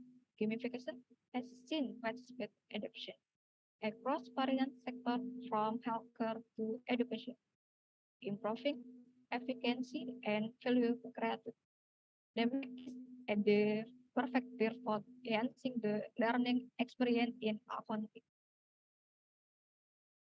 We use NC analysis, design, development, implementation, and evaluation model to develop in the games. 1. The analysis phase begins with identifying the next for developing a net product. Based on the problem, arising from the assessment with student requirement. In the design phase, a systematic conceptual process was undertaken to create the concept and context of product, focusing on creating engaging, easily compressible, and repeatable learning material. Development followed involving the pattern of variant games elements, including 2D and 3D assets, audio component, and programming. These elements were set according to the storyline and brainstormed collaborative between racing and developer to ensure a true understanding of the game requirements. 2. The testing phase was integral to ensuring the product's quality and evaluate control testing, performance testing, and network testing. This phase encompasses both Windows and Mac version to address diverse user needs. 3. The beta stack. The first phase make the final testing step to eliminate any remaining errors and to gauge user and developer expand. Multi-user participation in testing, enhancing the needs of the game for user adoption. 4. The last tech release involved distributing the game install embedded with VR technology, making it ready for user use. 4. Overall, an ID model, profit, and structure framework for the systematic development of the accounting cycle simulation games, ensuring a thorough and well-considered process from conceptual to implementation. This approach aims to address the challenge in accounting learning, making it more engaging, immersive, and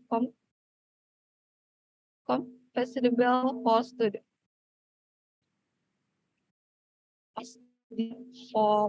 From and fresh perspective, playing you in the soul of an accounting. Transaction or simulation and the game come with 3 difficult levels: target given sector, presenting, service company, and manufacturing. We after version for Windows, Mac, and virtual reality platform. This is cycle for our games.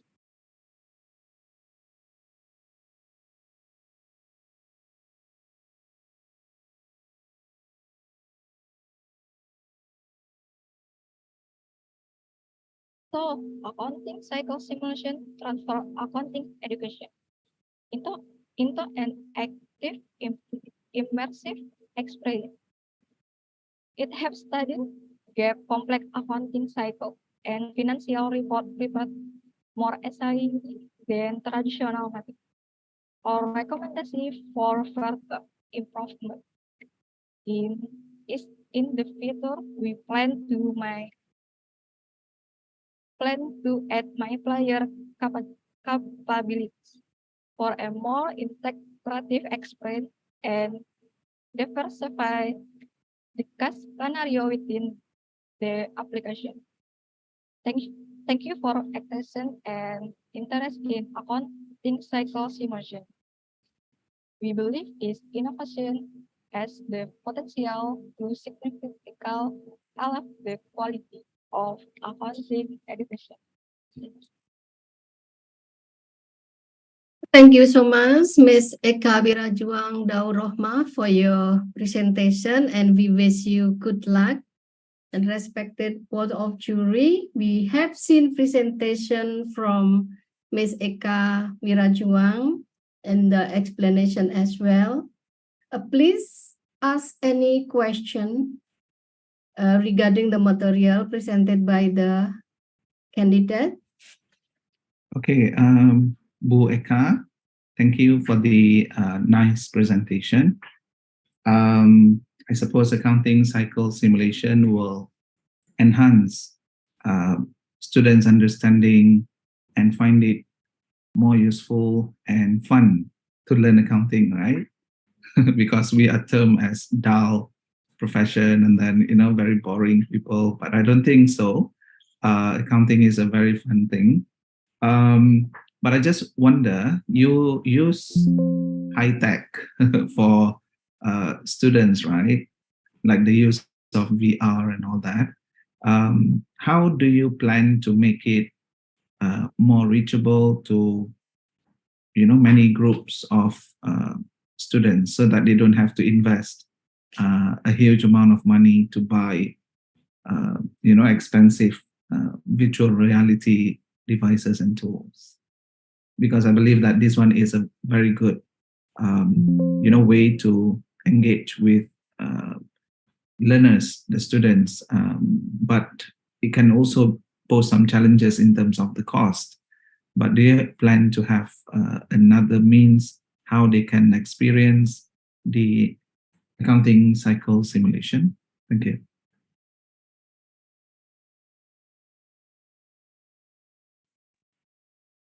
Okay, thank you, Dr. Zubir. I am Tesi from the team to answer this question. We will implement this application for our student on the e-learning tutorial.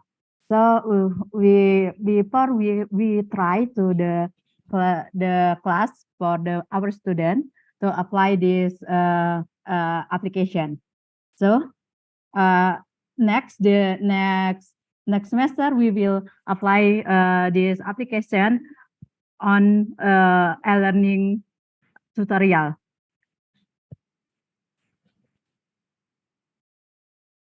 like this. So do they have to use like VR too? Yeah. Do they have to use the VR that you put? Okay. For the VR, before we represented the on the PTJJ Innovation Gallery with some students. We invite some students to PTJJ Gallery, so they use to use virtual VR, virtual reality. So until now, we just apply that for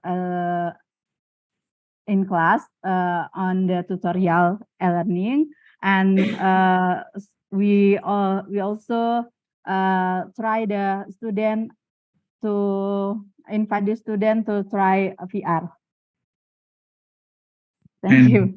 If I can suggest, I think this is not only good for accounting students at the university, maybe for secondary school, I mean junior school, high school, students might be also useful for them to get exposed, and maybe the level of content might be a bit lower for the early starters, and then get more intense and complex as you go to the higher level. I think this is a very good product, and I wish you all the best. Thanks.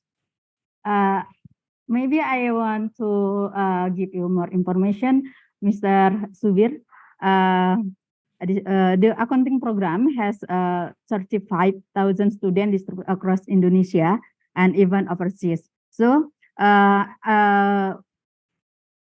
the current generation is close connect to digital technology, including gaming, making this application. So we making this application to necessary breakthrough to help the student better understand the accounting cycle, not only for the present, but also the future. I agree with you. So this application good to the secondary school, but for our student, I think it's so useful. Thank you, Mr. Zubir. Thank you so much, Ms. Eka, for your presentation, and Ms. Betty Suryani for your explanation. And thank you for the jury, Mr. Zubir Azhar. Well, it's time 12 o'clock that we start introducing the excitement of this activity. Let's take a short break for a while, and we will come back for the next hour to continue for the candidate 7 and 8. So let's us have a break for a moment. Thank you.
COPSI tahun ini kita memperoleh 10 finalis berasal dari seluruh Indonesia ya, dari universitas maupun dari UMKM dan juga public sector entities lainnya, di mana topiknya sangat bervariasi dan saya kira ini sangat dinamis ya, berkembang seiring dengan lingkungan di bidang public sector yang juga terus berkembang. Mudah-mudahan nanti bisa kita hasilkan satu jawara-jawara di bidang public sector melalui kegiatan COPSI di tahun 2021. ISBES 4 dan COPSI 3 dihadirkan kembali pada tahun ini dalam suasana COVID-19, namun tidak mengurangi kesemarakannya dan keinovasiannya. ISBES 4 hadir untuk memberikan kesempatan kepada para scholars, para peneliti, para pendidik, dan masyarakat untuk menyampaikan ide-ide dan karya-karya terbaik melalui seminar bertaraf internasional. COPSI 3 hadir kembali sebagai wujud komitmen UT untuk memberikan fasilitas dan juga sokongan terbaik bagi para inventor, bagi para inovator untuk menghasilkan karya terbaik bagi perkembangan tata kelola sektor publik yang lebih baik.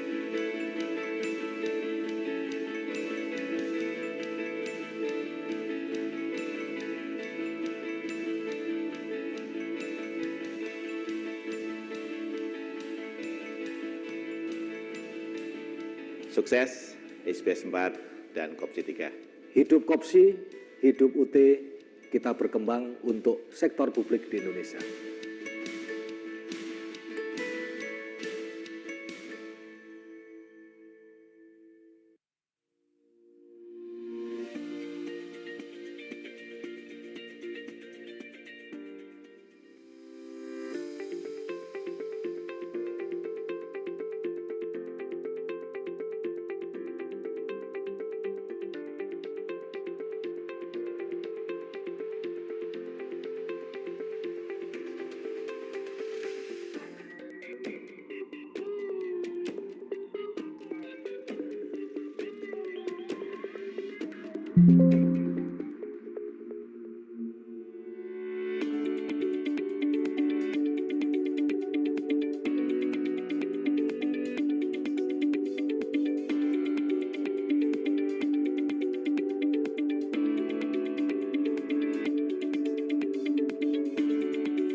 COPSI 4 adalah peneguhan Universitas Terbuka, Fakultas Ekonomi UT, FDAP, dan APSAE dalam memfasilitasi seluruh elemen masyarakat, khususnya para inventor, para inovator, untuk membuktikan dan sekaligus mendarmabaktikan karya-karya inovatif di kemajuan bangsa, khususnya praktek sektor publik yang lebih baik lagi. Sukses COPSI 4. Good morning. It's very special for the CertiPSAS, the competition of public sector innovation. The fourth is very proud for me because COPSI is the best in open university in Indonesia. The competition of public sector innovation, COPSI, is about the acquisition of ideas for innovation to improve and accelerate public sector services around us.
the challenge we have is the pace of change and the degree of adoption of change.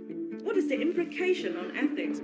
What is the implication on business? We can't just continue to operate as we've done for the past 20 years. If we don't change now, then it's too late.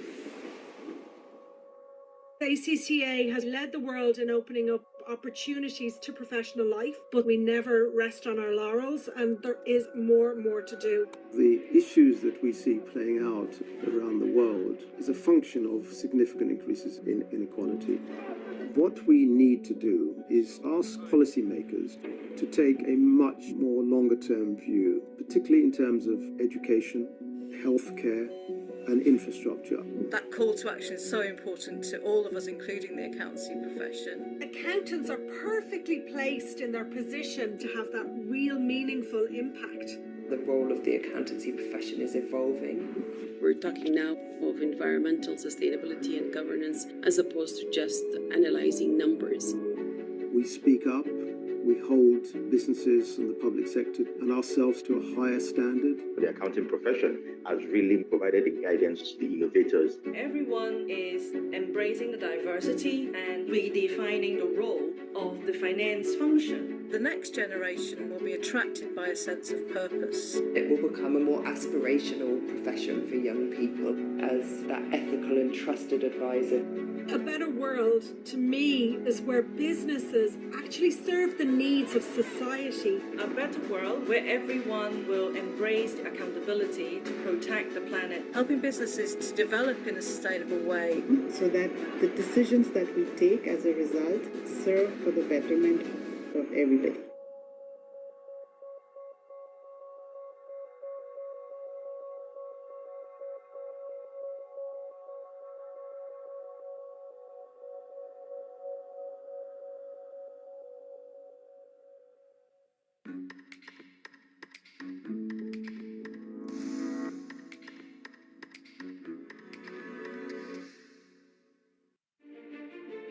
Selalu ada matahari baru di setiap pagi, menorehkan senyum mereka dengan sinar hangatnya. Selalu ada semangat baru di setiap hari, menguatkan tekad untuk mewujudkan cita membangun negeri, membangun generasi. Tak dapat dipungkiri bahwa untuk mewujudkan impian tidak semudah membalik telapak tangan. Menjadi yang terdepan adalah tuntutan. Di tengah era revolusi industri yang semakin ketat, PT Temprina Media Grafika hadir untuk menjawab tantangan dunia. Sebagai perusahaan percetakan di Indonesia, PT Temprina Media Grafika selalu berinovasi untuk menyongsong prospek bisnis ke depan. Upaya ini didukung dengan mengusung visi kuat untuk menjadi perusahaan percetakan yang unggul dan mengedepankan inovasi serta menjadi aset nasional yang dibanggakan. Dengan memberikan layanan produk yang berkualitas, tepat waktu dan jumlah, serta memberikan jaminan keamanan produk kepada pelanggan. Meningkatkan komunikasi dalam menjalin sinergi dengan berbagai pihak yang berkesinambungan. Membentuk sumber daya manusia yang berintegritas, profesional, berkualitas, dan berdedikasi tinggi demi tercapainya pertumbuhan. Melakukan pengembangan proses yang berkesinambungan dengan mengikuti teknologi cetak terkini demi terciptanya daya saing tinggi, serta menciptakan berbagai inovasi demi terciptanya nilai tambah produk dan peluang usaha baru. Kesiapan menghadapi tantangan untuk memenuhi kebutuhan percetakan telah dilakukan Temprina dengan menyusun kekuatan dan strategi baru melalui support bisnis yang kuat dari beberapa perusahaan, yaitu PT JP Press Media Utama. Sebagai salah satu perusahaan penerbit di Indonesia, PT JP Press Media Utama memiliki peran ikut serta mencerdaskan bangsa, khususnya dalam menunjang pendidikan nasional. PT JP Press Media Utama fokus pada penerbitan buku teks pelajaran, buku panduan pendidikan, buku referensi, LKS, buku-buku umum populer, hingga penerbitan majalah. PT Dinamika Indomedia, Temprina Group juga memiliki anak perusahaan yang bergerak dalam bisnis pengadaan dan penyalur buku-buku pendidikan dengan wilayah pemasaran yang tersebar di Indonesia. PT Dinamika Indomedia juga mengelola JP Store sebagai branding retail buku dan alat pendidikan dengan situs belanja online yang dapat diakses di alamat website www.jpstore.online. Temprina Packaging. Temprina Packaging lebih fokus pada printing offset commercial packaging. Dengan komitmen tinggi untuk terus maju ke depan menjadi perusahaan percetakan dan packaging yang terkemuka di Indonesia, Temprina selalu memberikan servis dan kualitas produk yang terbaik dengan menggunakan mesin modern dan bahan baku yang berkualitas. PT Dinamika Cahaya Pustaka sebagai salah satu perusahaan yang bergerak dalam bidang penerbitan dan distributor dengan fokus utama pada penerbitan mushaf Al-Quran, PT Dinamika Cahaya Pustaka berkomitmen menjadi salah satu penerbit yang turut serta mencerdaskan dan memajukan kehidupan umat Islam. Untuk memberikan pelayanan prima kepada pelanggan, PT Dinamika Cahaya Pustaka memiliki 2 cabang perusahaan yang terletak di Kota Gersik dan Kota Bandung. Temapek. Melalui brand Temapek yang berada di bawah naungan PT Aliansi Temprina Nyata Grafika, Temapek hadir dengan memfokuskan pada produk shopping bag dan paper bag berkualitas premium yang didukung dengan mesin berteknologi tinggi. Di antaranya, mesin cetak flexo, mesin satchel bag, dan mesin paper bag square bottom. Mesin-mesin Temapek yang fleksibel mampu memproduksi paper bag dengan berbagai macam ukuran, speed tinggi, dan akurasi cetakan yang presisi. Guna mendukung pencapaian tujuan perusahaan, PT Temprina Media Grafika memiliki nilai-nilai yang terbingkai dalam kata siap lewat spirit sinergi, integritas, inovasi, adil dan profesional sekaligus identitas Temprina yang senantiasa totalitas dalam memberikan yang terbaik bagi negeri, kini dan nanti. Temprina! Temprina!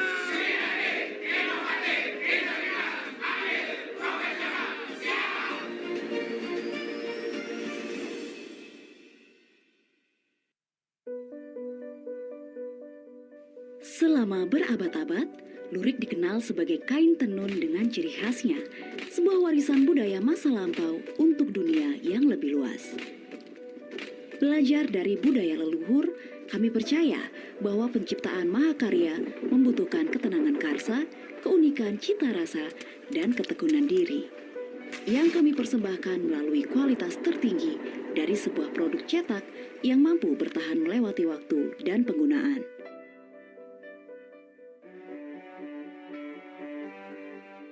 Melayani kebutuhan cetak pada sebuah negara dengan jumlah penduduk kurang lebih 270 juta jiwa merupakan sebuah tantangan sekaligus kesempatan. Sebagai percetakan dan pembuat buku terkemuka, kami tahu benar bahwa buku telah menjadi salah satu kebutuhan dasar dalam masyarakat. Dari waktu ke waktu, kehidupan masyarakat erat kaitannya dengan berbagai jenis produk cetak lainnya. Dari setiap detil ini, secara tidak langsung menunjukkan bahwa peradaban manusia modern tidak dapat dipisahkan dari produk cetak. Kami percaya bahwa menciptakan buku dan produk cetak dengan kualitas terbaik sama dengan berkontribusi menciptakan kehidupan yang lebih baik untuk sesama. Orang-orang datang dengan ide dan imajinasi tentang produk yang ingin mereka ciptakan.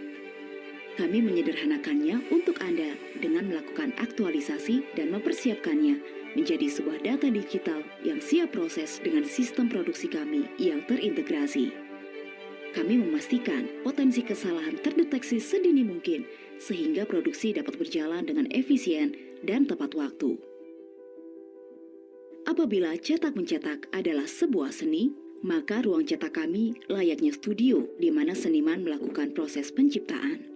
Dengan dukungan teknologi produksi cetak terbaik di kelasnya, kami dengan penuh ketelitian merealisasikan data digital menjadi sebuah karya seni di atas kertas.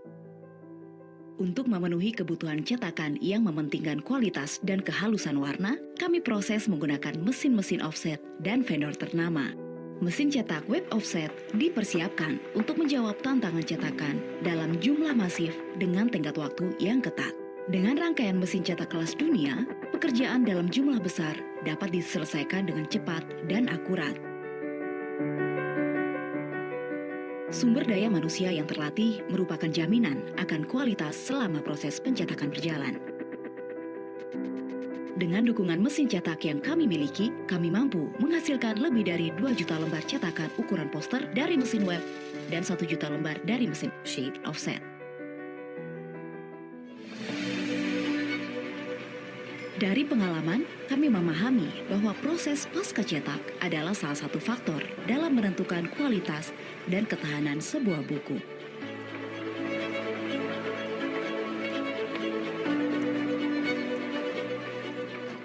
Semua proses finishing kami produksi secara otomatis dan terintegrasi. Hal ini menjamin pengerjaan order dengan cepat, akurat, dan meminimalisir resiko kerusakan barang.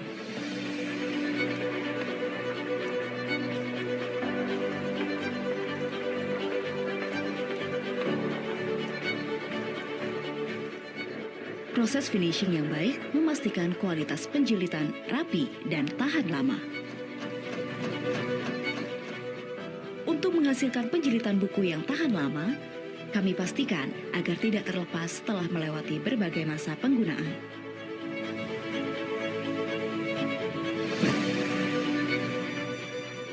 Dengan dukungan teknologi terbaik dan sumber daya manusia unggul, PT Macananjaya Cemerlang memproduksi lebih dari 200 juta buku dalam 1 tahun. Singkatnya, kami percaya diri dapat memenuhi berbagai kebutuhan cetak jumlah kecil maupun dalam skala besar. Produk harus sampai ke tangan pemesan dalam keadaan terbaiknya. Untuk memastikan kualitas pekerjaan, kami menerapkan 3 tahap kontrol kualitas. Dimulai dari kedatangan bahan baku, proses pengerjaan, hingga ke tahap pengiriman. Dukungan pengiriman internal serta pihak ketiga siap mengantarkan produk ke tangan pemesan. Setiap produk dikemas dengan baik untuk menghindari kerusakan selama pengiriman.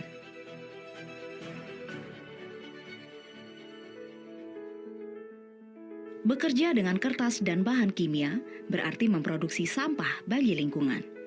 Kami memastikan perhatian kami pada lingkungan dengan menggunakan kertas dari vendor yang bertanggung jawab serta memproses limbah kami dengan layak sebelum dibuang ke alam sehingga tidak memberikan dampak buruk bagi lingkungan sekitar.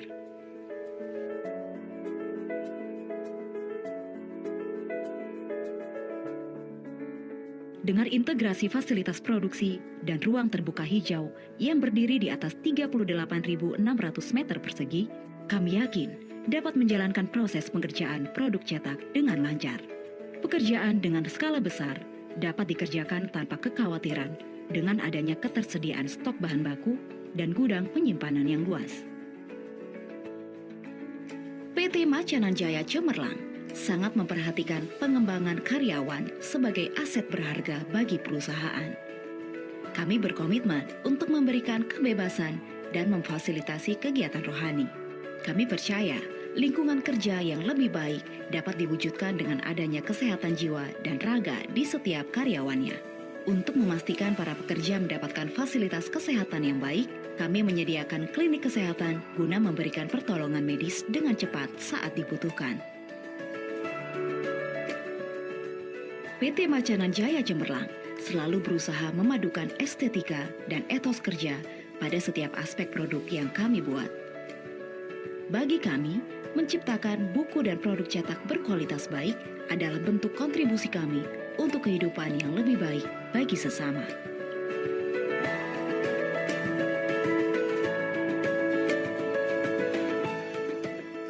PT Macananjaya Cemerlang, passion, respect, innovation, network, and teamwork.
Dalam COPSI tahun ini kita memperoleh 10 finalis berasal dari seluruh Indonesia ya, dari universitas maupun dari UMKM dan juga public sector entities lainnya, di mana topiknya sangat bervariasi dan saya kira ini sangat dinamis ya, berkembang seiring dengan lingkungan di bidang public sector yang juga terus berkembang. Mudah-mudahan nanti bisa kita hasilkan satu jawara-jawara di bidang public sector melalui kegiatan COPSI di tahun 2021. ISBES 4 dan COPSI 3 dihadirkan kembali pada tahun ini dalam suasana COVID-19, namun tidak mengurangi kesemarakannya dan keinovasiannya. ISBES 4 hadir untuk memberikan kesempatan kepada para scholars, para peneliti, para pendidik, dan masyarakat untuk menyampaikan ide-ide dan karya-karya terbaik melalui seminar bertaraf internasional. COPSI 3 hadir kembali sebagai wujud komitmen UT untuk memberikan fasilitas dan juga sokongan terbaik bagi para inventor, bagi para inovator untuk menghasilkan karya terbaik bagi perkembangan tata kelola sektor publik yang lebih baik.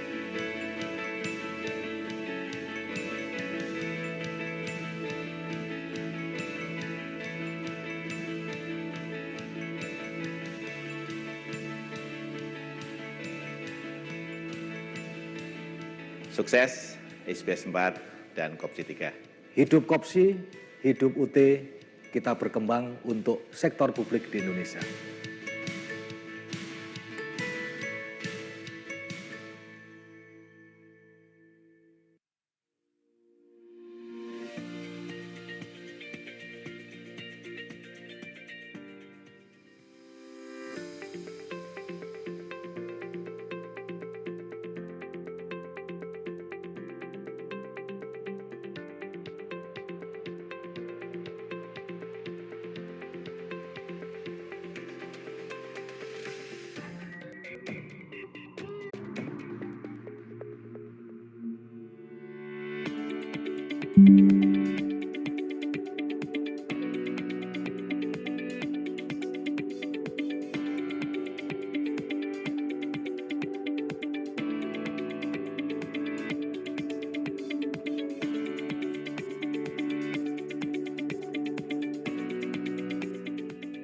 COPSI 4 adalah peneguhan Universitas Terbuka, Fakultas Ekonomi UT, FDAP, dan M.Si dalam memfasilitasi seluruh elemen masyarakat, khususnya para inventor, para inovator, untuk membuktikan dan sekaligus mendarmabaktikan karya-karya inovatif di kemajuan bangsa, khususnya praktek sektor publik yang lebih baik lagi.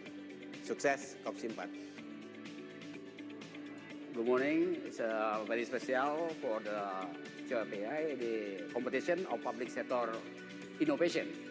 The fourth is very proud for me because CertiPSAS is the best in open university in Indonesia. The competition of public sector innovation, COPSI, is about the acquisition of ideas for innovation to improve and accelerate public sector services around us.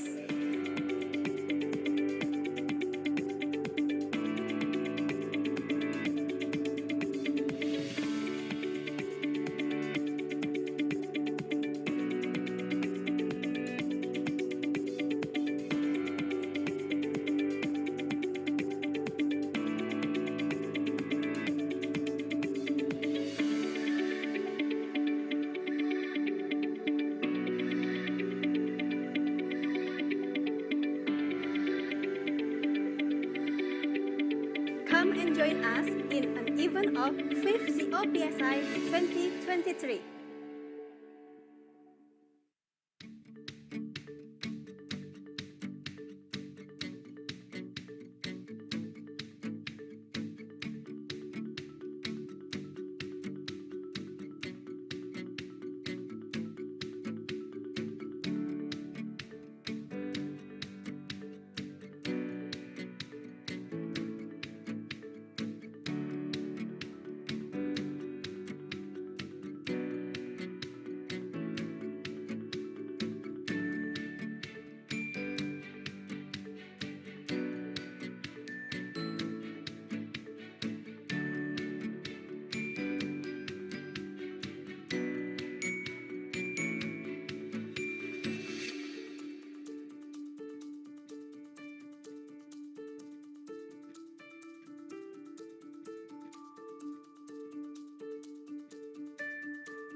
The challenge we have is the pace of change and the degree of adoption of change. What is the implication on ethics? What is the implication on business? We can't just continue to operate as we've done for the past 20 years. If we don't change now, then it's too late. ACCA has led the world in opening up opportunities to professional life, but we never rest on our laurels, and there is more to do. The issues that we see playing out around the world is a function of significant increases in inequality.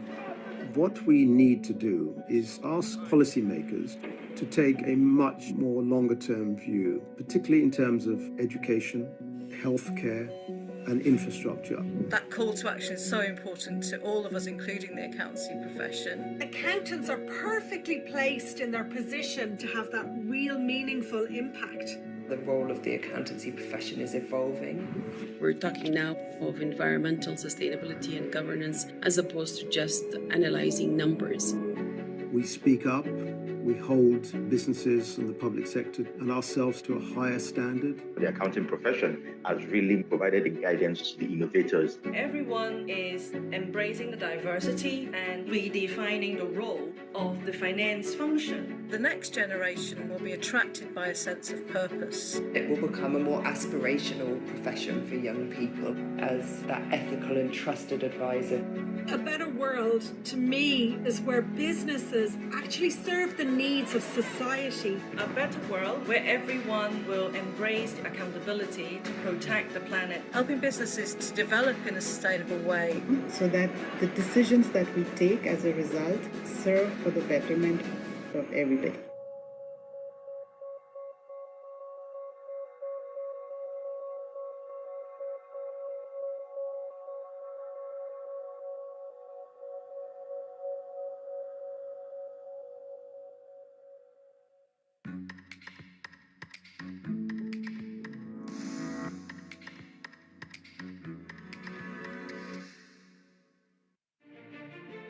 Selalu ada matahari baru di setiap pagi, menorehkan senyum mereka dengan sinar hangatnya. Selalu ada semangat baru di setiap hari, menguatkan tekad untuk mewujudkan cita membangun negeri, membangun generasi. Tak dapat dipungkiri bahwa untuk mewujudkan impian tidak semudah membalik telapak tangan. Menjadi yang terdepan adalah tuntutan. Di tengah era revolusi industri yang semakin ketat, PT Temprina Media Grafika hadir untuk menjawab tantangan dunia. Sebagai perusahaan percetakan di Indonesia, PT Temprina Media Grafika selalu berinovasi untuk menyongsong prospek bisnis ke depan. Upaya ini didukung dengan mengusung visi kuat untuk menjadi perusahaan percetakan yang unggul dan mengedepankan inovasi serta menjadi aset nasional yang dibanggakan. Dengan memberikan layanan produk yang berkualitas, tepat waktu dan jumlah, serta memberikan jaminan keamanan produk kepada pelanggan. Meningkatkan komunikasi dalam menjalin sinergi dengan berbagai pihak yang berkesinambungan. Membentuk sumber daya manusia yang berintegritas, profesional, berkualitas, dan berdedikasi tinggi demi tercapainya pertumbuhan. Melakukan pengembangan proses yang berkesinambungan dengan mengikuti teknologi cetak terkini demi terciptanya daya saing tinggi, serta menciptakan berbagai inovasi demi terciptanya nilai tambah produk dan peluang usaha baru. Kesiapan menghadapi tantangan untuk memenuhi kebutuhan percetakan telah dilakukan Temprina dengan menyusun kekuatan dan strategi baru melalui support bisnis yang kuat dari beberapa perusahaan, yaitu PT JP Press Media Utama. Sebagai salah satu perusahaan penerbit di Indonesia, PT JP Press Media Utama memiliki peran ikut serta mencerdaskan bangsa, khususnya dalam menunjang pendidikan nasional. PT JP Press Media Utama fokus pada penerbitan buku teks pelajaran, buku panduan pendidikan, buku referensi, LKS, buku-buku umum populer, hingga penerbitan majalah. PT Dinamika Indomedia, Temprina Group juga memiliki anak perusahaan yang bergerak dalam bisnis pengadaan dan penyalur buku-buku pendidikan dengan wilayah pemasaran yang tersebar di Indonesia. PT Dinamika Indomedia juga mengelola JP Store sebagai branding retail buku dan alat pendidikan dengan situs belanja online yang dapat diakses di alamat website www.jpstore.online. Temprina Packaging. Temprina Packaging lebih fokus pada printing offset commercial packaging. Dengan komitmen tinggi untuk terus maju ke depan menjadi perusahaan percetakan dan packaging yang terkemuka di Indonesia, Temprina selalu memberikan servis dan kualitas produk yang terbaik dengan menggunakan mesin modern dan bahan baku yang berkualitas. PT Dinamika Cahaya Pustaka sebagai salah satu perusahaan yang bergerak dalam bidang penerbitan dan distributor dengan fokus utama pada penerbitan mushaf Al-Quran, PT Dinamika Cahaya Pustaka berkomitmen menjadi salah satu penerbit yang turut serta mencerdaskan dan memajukan kehidupan umat Islam. Untuk memberikan pelayanan prima kepada pelanggan, PT Dinamika Cahaya Pustaka memiliki 2 cabang perusahaan yang terletak di Kota Gresik dan Kota Bandung. M.Acc. Melalui brand M.Acc yang berada di bawah naungan PT Aliansi Temprina Nyata Grafika, M.Acc hadir dengan memfokuskan pada produk shopping bag dan paper bag berkualitas premium yang didukung dengan mesin berteknologi tinggi. Di antaranya, mesin cetak flexo, mesin satchel bag, dan mesin paper bag square bottom. Mesin-mesin M.Acc yang fleksibel mampu memproduksi paper bag dengan berbagai macam ukuran, speed tinggi, dan akurasi cetakan yang presisi. Guna mendukung pencapaian tujuan perusahaan, PT Temprina Media Grafika memiliki nilai-nilai yang terbingkai dalam kata siap lewat spirit sinergi, integritas, inovasi, adil dan profesional sekaligus identitas Temprina yang senantiasa totalitas dalam memberikan yang terbaik bagi negeri, kini dan nanti. Temprina! Temprina!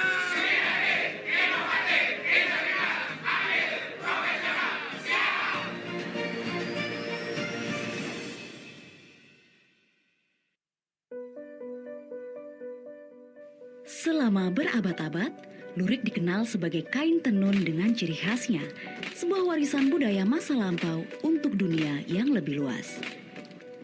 Belajar dari budaya leluhur, kami percaya bahwa penciptaan mahakarya membutuhkan ketenangan karsa, keunikan cita rasa, dan ketekunan diri yang kami persembahkan melalui kualitas tertinggi dari sebuah produk cetak yang mampu bertahan melewati waktu dan penggunaan.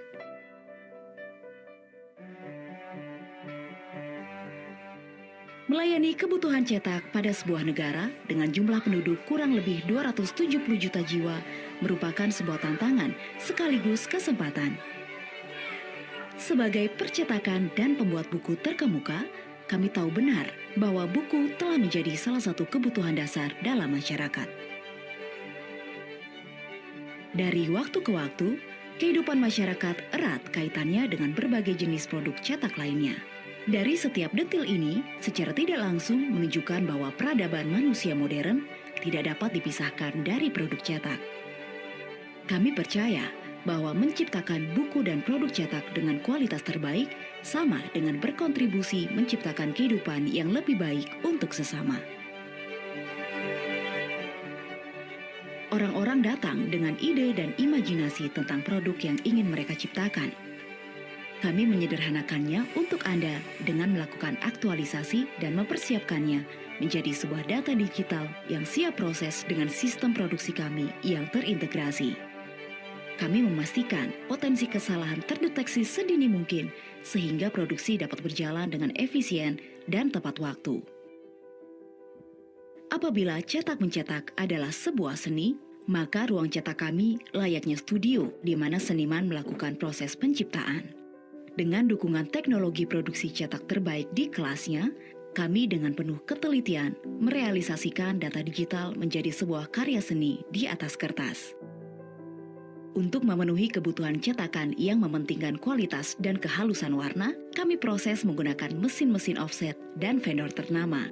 Mesin cetak web offset dipersiapkan untuk menjawab tantangan cetakan dalam jumlah masif dengan tenggat waktu yang ketat. Dengan rangkaian mesin cetak kelas dunia, pekerjaan dalam jumlah besar dapat diselesaikan dengan cepat dan akurat.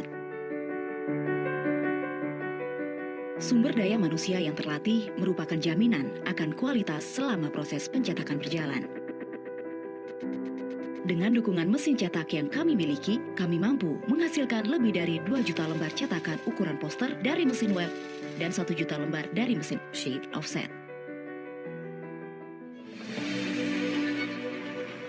Dari pengalaman, kami memahami bahwa proses pasca cetak adalah salah satu faktor dalam menentukan kualitas dan ketahanan sebuah buku.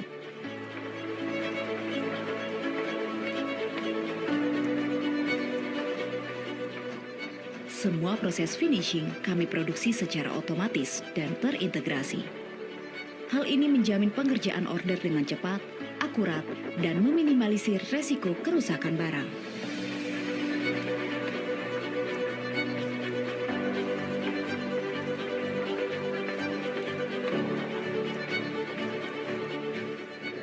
Proses finishing yang baik memastikan kualitas penjilitan rapi dan tahan lama. Untuk menghasilkan penjilitan buku yang tahan lama, kami pastikan agar tidak terlepas setelah melewati berbagai masa penggunaan.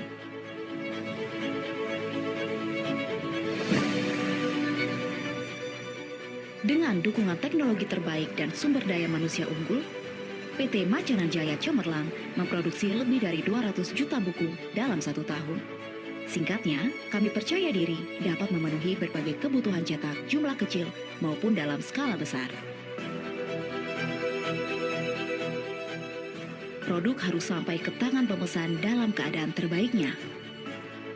Untuk memastikan kualitas pekerjaan, kami menerapkan 3 tahap kontrol kualitas.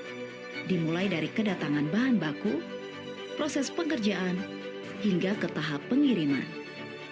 Dukungan pengiriman internal serta pihak ketiga siap mengantarkan produk ke tangan pemesan. Setiap produk dikemas dengan baik untuk menghindari kerusakan selama pengiriman.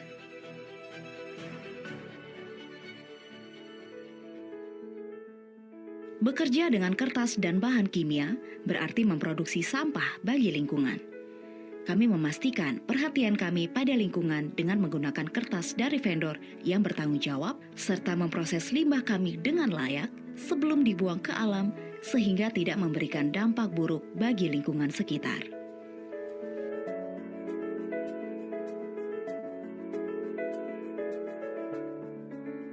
Dengan integrasi fasilitas produksi dan ruang terbuka hijau yang berdiri di atas 38.600 meter persegi, kami yakin dapat menjalankan proses pengerjaan produk cetak dengan lancar.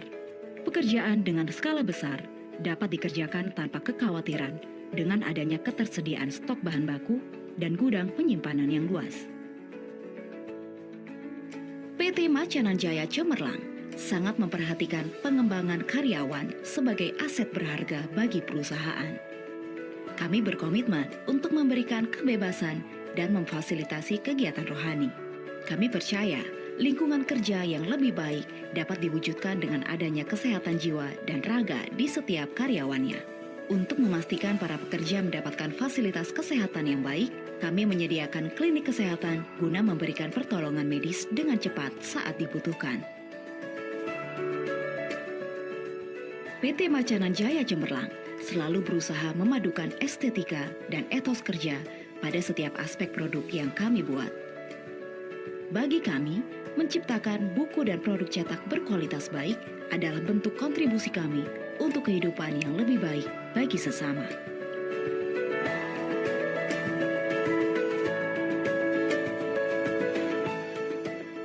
PT Macananjaya Cemerlang, passion, respect, innovation, network, and teamwork.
Dalam COPSI tahun ini kita memperoleh 10 finalis berasal dari seluruh Indonesia ya, dari universitas maupun dari UMKM dan juga public sector entities lainnya, di mana topiknya sangat bervariasi dan saya kira ini sangat dinamis ya, berkembang seiring dengan lingkungan di bidang public sector yang juga terus berkembang.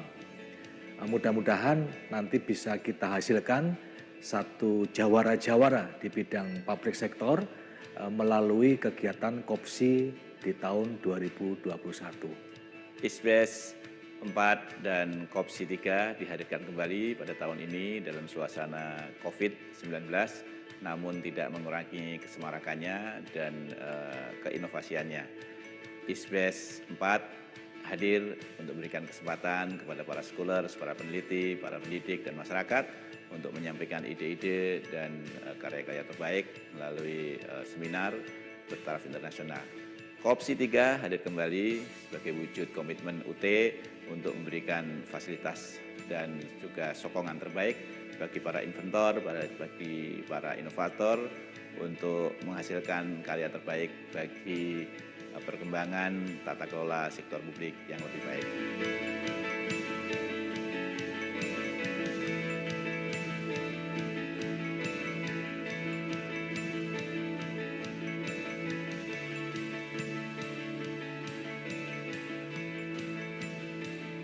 Sukses ISBES 4 dan COPSI 3. Hidup COPSI, hidup UT, kita berkembang untuk sektor publik di Indonesia.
COPSI 4 adalah peneguhan Universitas Terbuka, Fakultas Ekonomi UT, FDAP, dan APSAE dalam memfasilitasi seluruh elemen masyarakat, khususnya para inventor, para inovator, untuk membuktikan dan sekaligus mendarmabaktikan karya-karya inovatif di kemajuan bangsa, khususnya praktek sektor publik yang lebih baik lagi.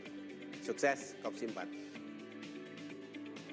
Good morning. It's very special for the CertiPSAS, the competition of public sector innovation. The fourth is very proud for me because COPSI is the best in open university in Indonesia. The competition of public sector innovation, COPSI, is about the acquisition of ideas for innovation to improve and accelerate public sector services around us.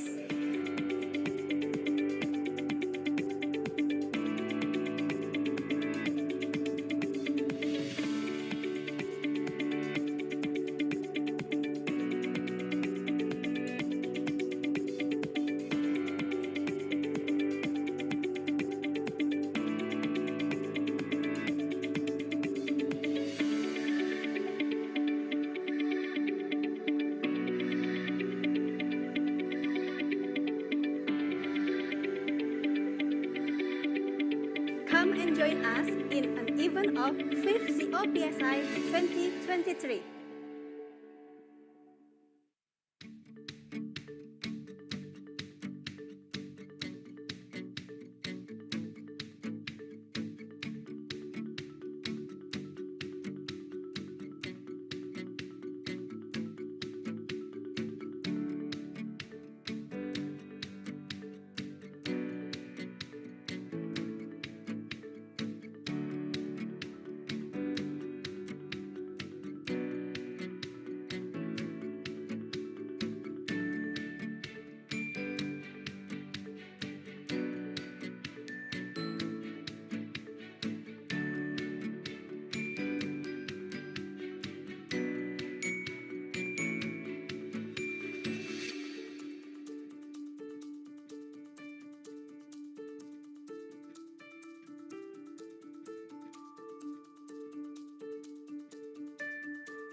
the challenge we have is the pace of change and the degree of adoption of change.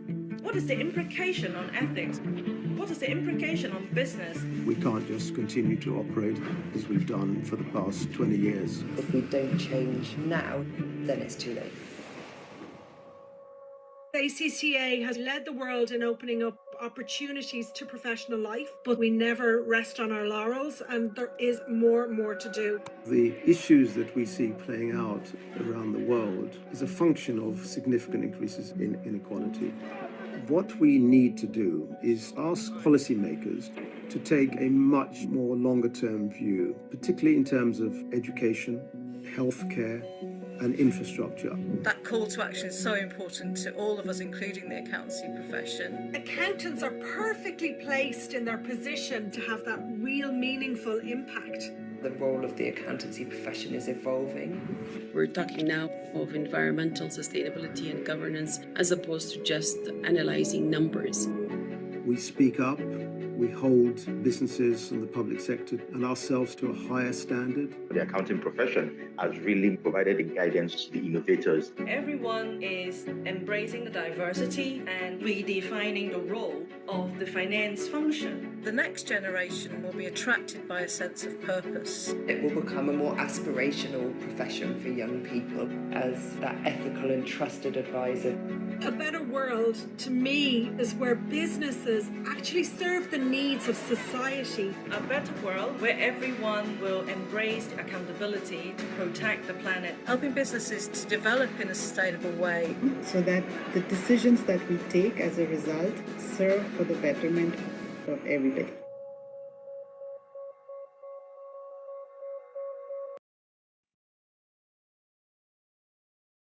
Welcome back, ladies and gentlemen, respected board jury, to the 5th Competition of Public Sector Innovation, COPSI 2023, with theme Transforming Sustainability in the Public Sector, Building a Sustainable Future.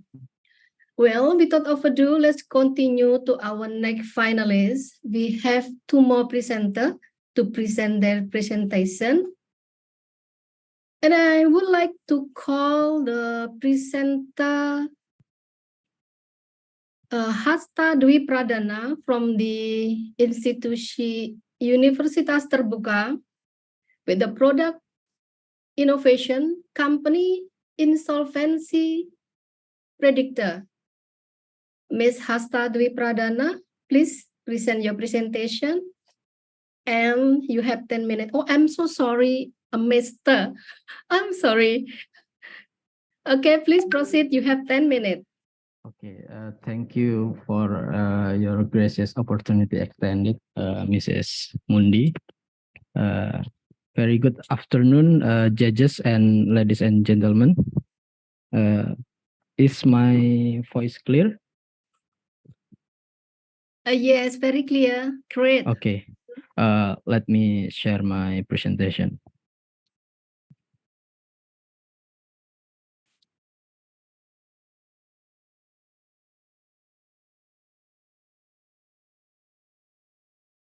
Okay, wait a minute.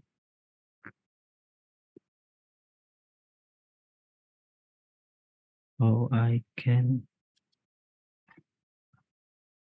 Okay.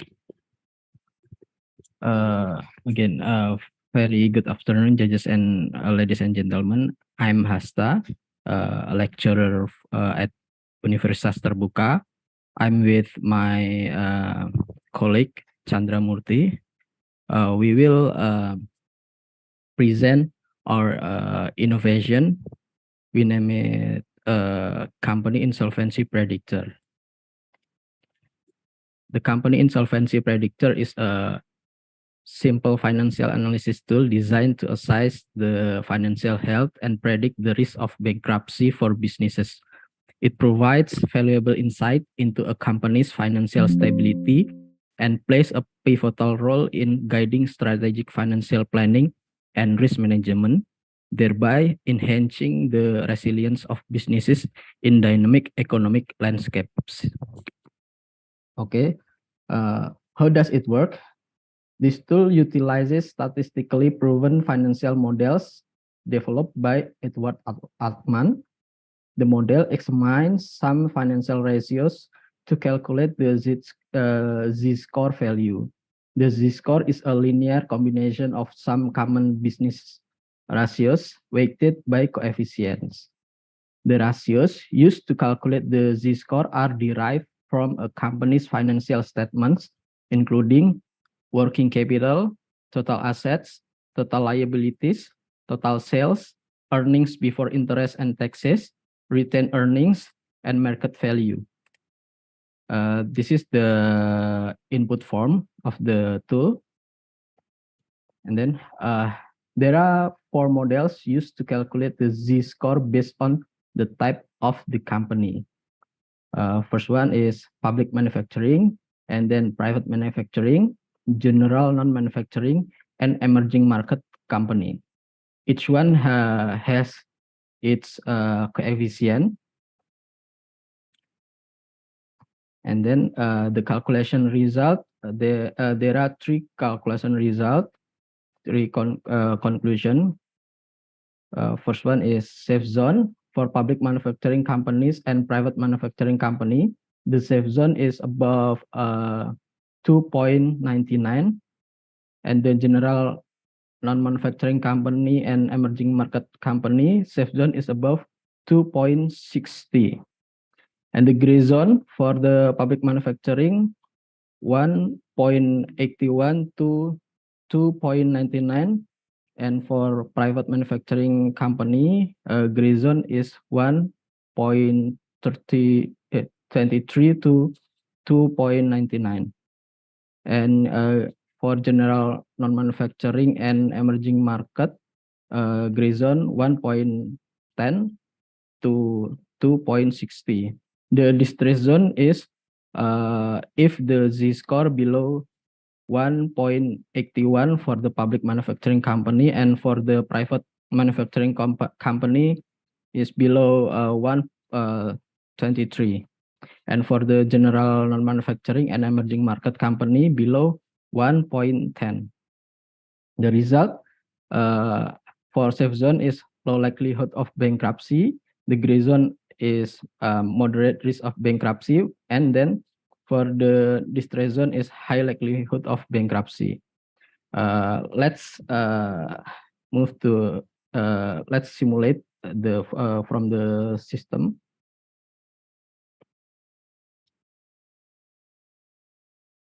Wait a moment.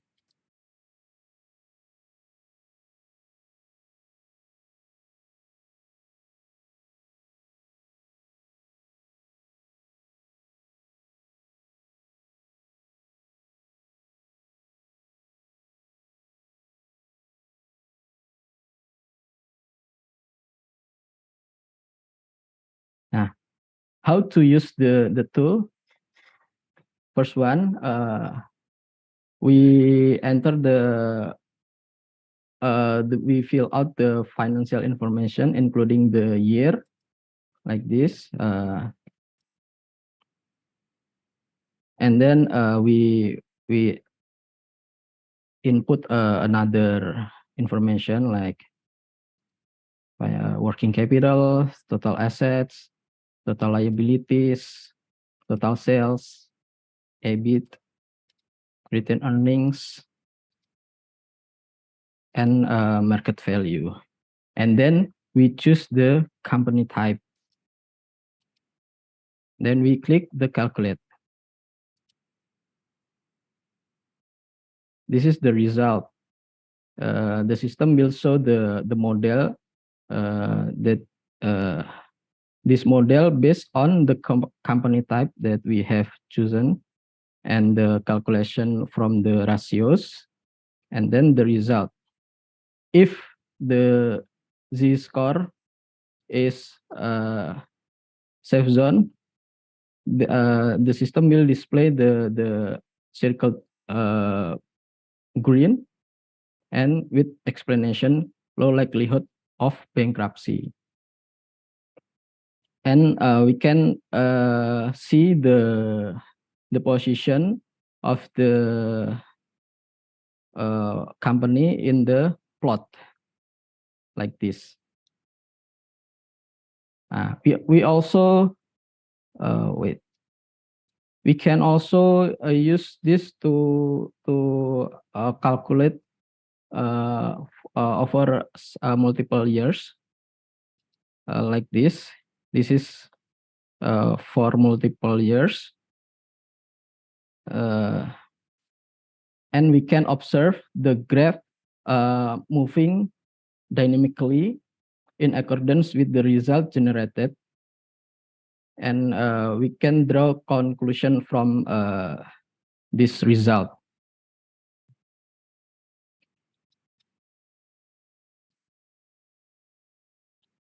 Now,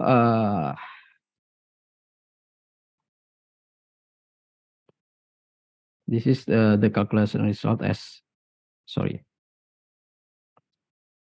And how reliable is it? The model demonstrated prediction accuracies ranging from approximately 80% to 90% for forecasting bankruptcy 1 year in advance, and were 72% accurate in forecasting bankruptcy in 2 years in advance, while exhibiting type 2 error approximately 15 to 20% or beta 20%.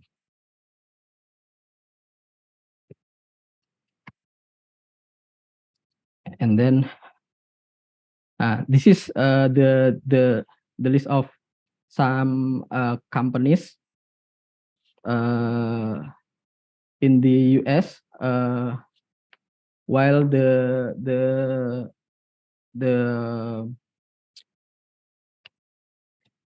crisis, subprime mortgage crisis in 2008 in the US, we can see in the right hand side their credit rating.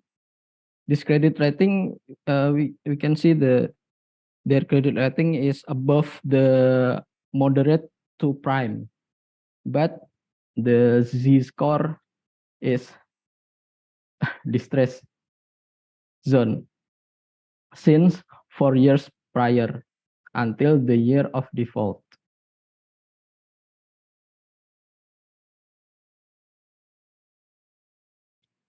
What is this used for? The tools, we can use the tool for risk assessment, financial planning, for early warning system, for research and educational tool. But while it demonstrates high prediction accuracies, it may not offer a definitive prediction of future financial outcomes. The users should carefully review market-based data, exercise caution, and consult with financial professional before making any investment on financial decision based on the results obtained from this calculator. The user also can see another metrics to compare with this result. For further development in the pursuit of refining the predictive efficacy and resilience of bankruptcy prognosis for business entities, the incorporation of additional models like Zumijevsky X-score model and Springate model stands as for the development of this tool. Thank you very much. Good afternoon.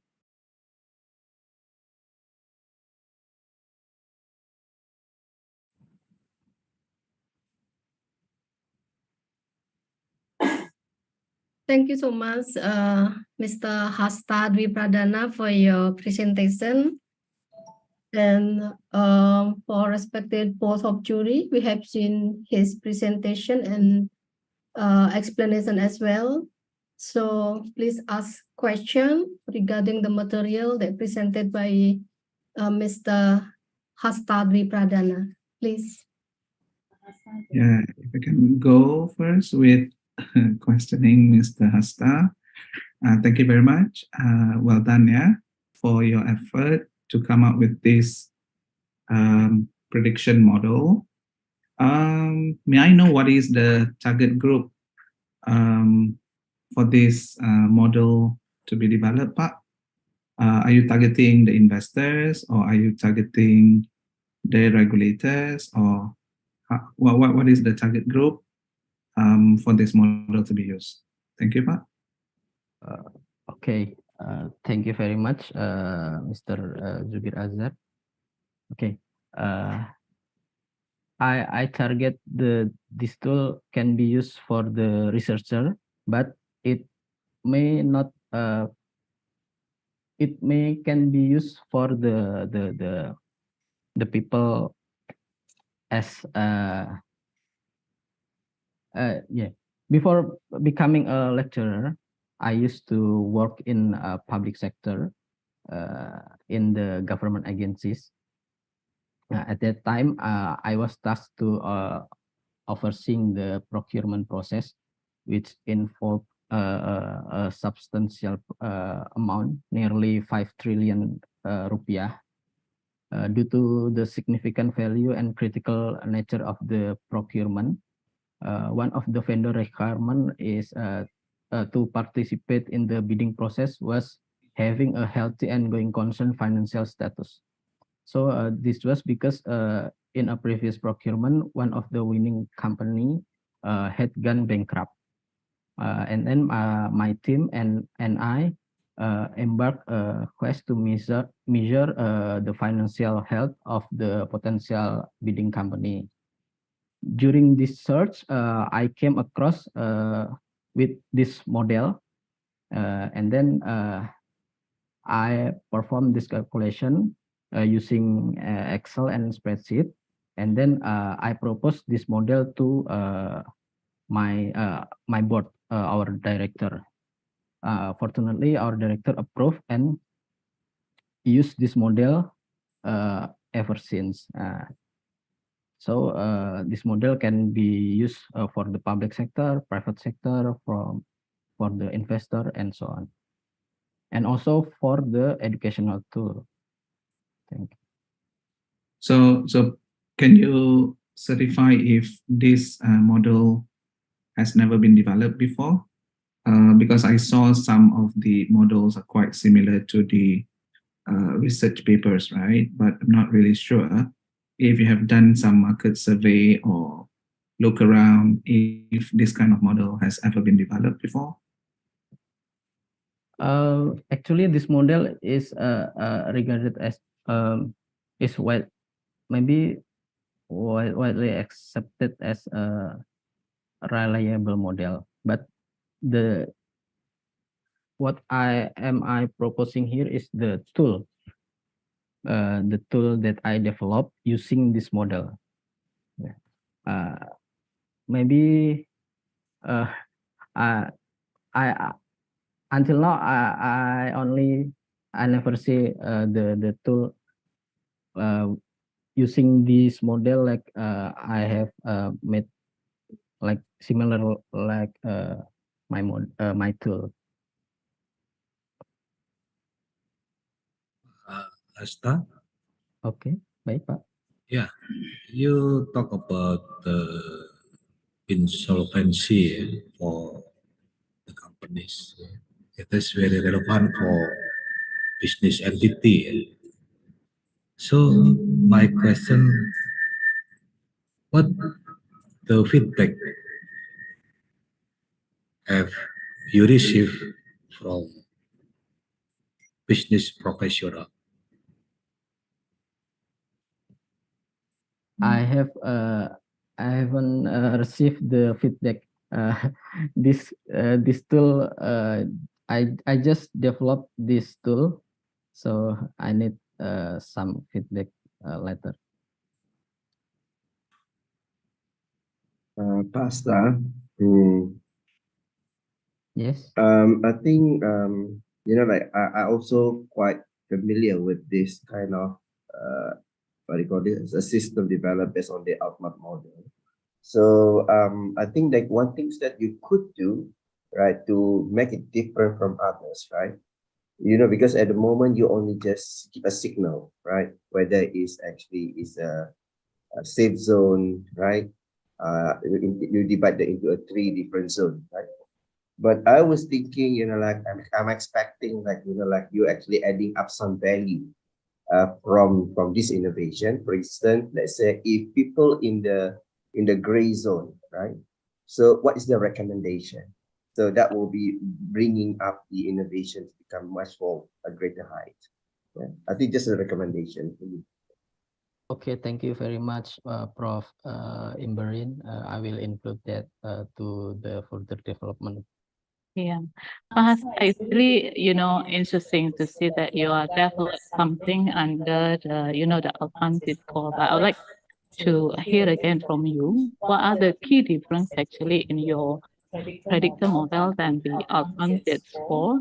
Is it, I think my curiosity more to, is it improving the accuracy in the predictions? Because I can see that you make it, more friendly, becoming an app run by a user. But I think I'd like to hear from you what will be the key difference and is it improving the accuracy itself? This is the first development of the tool. So I only use the existing model, and I haven't improved the accuracy of the model. Maybe in the next development of the system. We need more research for that. We need to collect the data from the bankrupt company and non-bankrupt company, based on previous research. They only collect the sample data. Maybe we need more more data, maybe population data also. So it needs further development. Thank you very much. Thank you, Bahasa. But I agree that this is more friendly and we make it as an app. It's very good for user. Thanks. Thank you very much. Thank you so much, judges. And for Mr. Hasta, we will you good luck. And we will like to call again for the presenter that was cut off earlier because of the internet reason. Miss Endang Mulyani, if are you still there, can you please present your presentation with the innovation layanan jemput bola. Layanan jemput bola kartu identitas anak dari lorong ke lorong, lorong jelita. Miss Endang Mulyani, are you still there? If there is, can you please present your presentation? Yeah. Okay, thank you. You have 10 minutes for your presentation. Please proceed. Thank you for the chance. Assalamualaikum warahmatullahi wabarakatuh. I'm so sorry for the problem before. So I would like to present our innovation is about lorong jelita. It means the way to have the children identity card.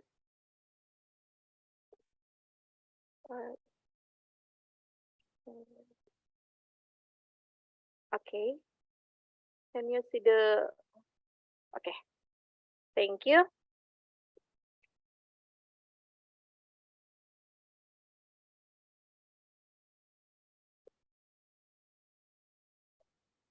Okay. Okay. Let me introduce the innovation. So the innovation called Lorong Jelita means child identity pickup services from Alice. And the name of the innovators is Mrs. Endang Mulyani. And this is our teamwork. Endang Mulyani Esos, and Andi Rasjana, me as the presenter, Mr. Abdul Rahman Ramlan, Mrs. Jusnelli, and Mrs. Nur Sida Pahinai SPD. And next, okay, let's see why this innovation come out. Lorong Jelita is coming because of some problem in children. We mean the vulnerable children problem. As you can see, in 2019, the community satisfaction survey, it's only 74.07%, and the KIA or Children Identity Card achievement, it's only 0.8%, and the national target should be 20%. So it's really low. And before the innovation condition, there are many children that can afford the identity card, such as the vulnerable children, disability children, Kajang traditional children, coastal children, poor children, and orphanage children.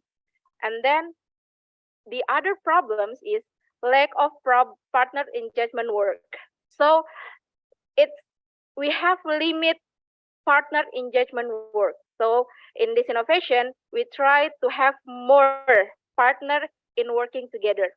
And the last, there is no services method yet that make the children easily accessible for the KIA or the children identity card. And next, innovation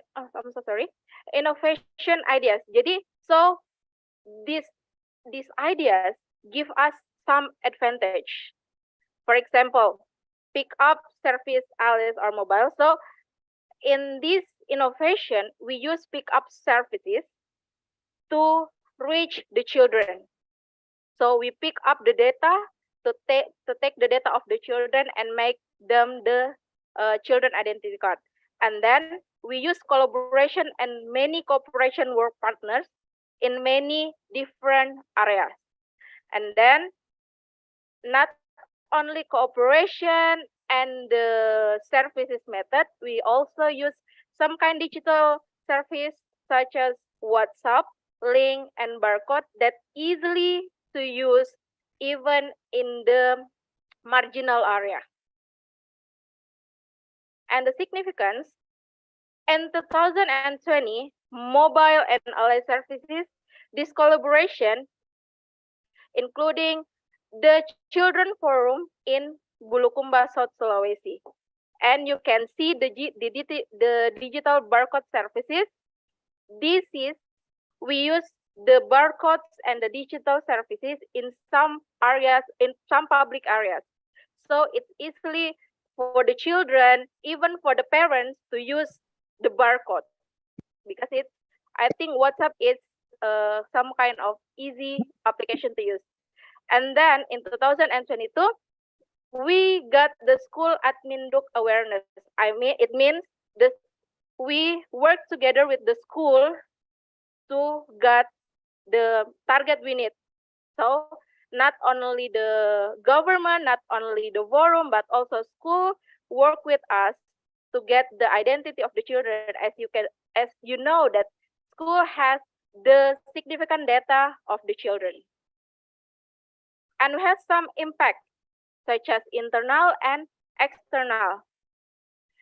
For example, in this slides, you can see KIA or Children Identity Card Ownership achievement is significantly increasing, 20 to 30 and to 40%. So, and the national standard, it's only 20, as you can see in 2002. So it's increased from 0.8% to 20, 30, and 40. And besides the ownership achievements, we also got the community satisfaction survey because of the easy and simplified method to get the identity card. In 2020, 74.07%, you can see it's increasing to 40x until 88.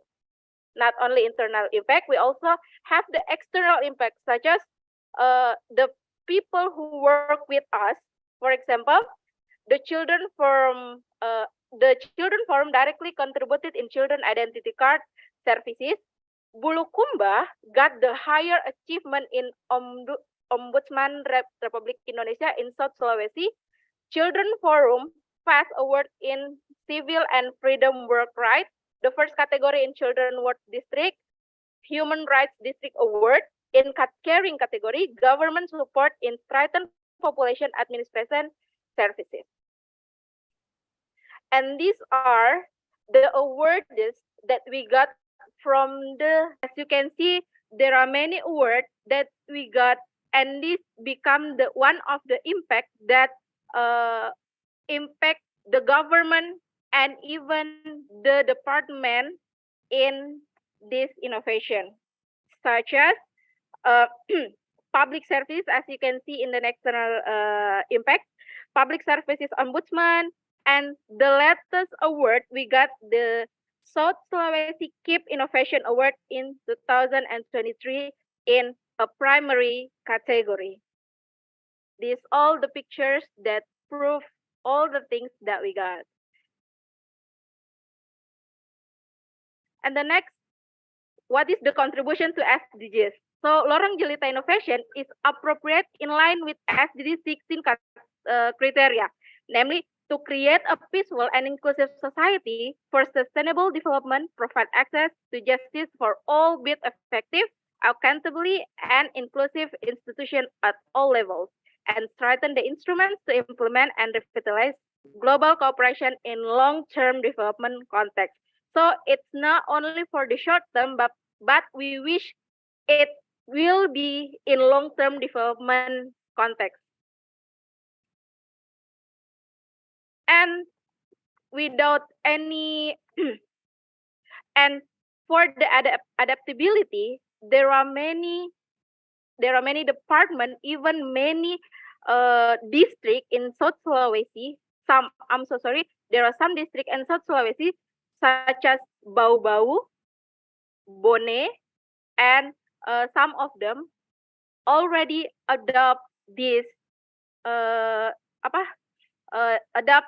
innovation. There are some districts that adopted and visit Bulukumba to see how the innovation works. So there are some districts, even Bau-Bau in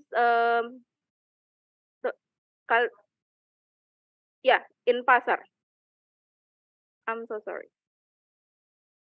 Okay, the sustainability, not we can see human resource. The problem, we got lack of work partner.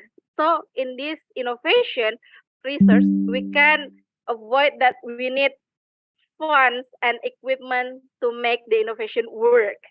So we got some from the government and some from the award of our innovation. And then institutional strategy, social managerial, there are many, there are some department who work with us and share the strategy and share many ways, so we can adopt, we can take some of them to work with us. And some of strengthen factors, I mean, who give us support to do this, our government, district and province, the Ministry of Religion,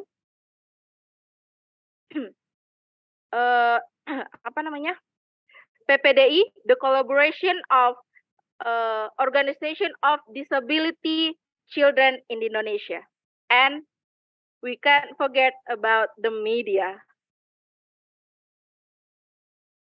In the conclusion, every child has the right to receive the same services to get to get their identity card. Even the orphanage, someone who then get their parent's identity, even the one who been carried without any identity, every child has the right to receive the same services. Thank you. So I will show you the video of this innovation. Miss, I still having the time to show the video, please? Miss Mundi, yes, please. You have 2 minutes for your video. Oh, okay. Thank you. So I will show you a little bit about this.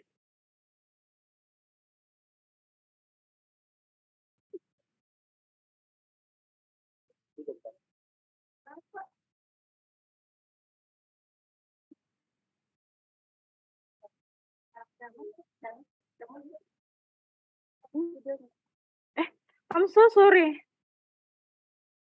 Kenapa nggak bisa? That is your slideshow. It's not your video. Oh, I'm so sorry. Where's the video? I'm so sorry. It's the okay. Okay, well, great.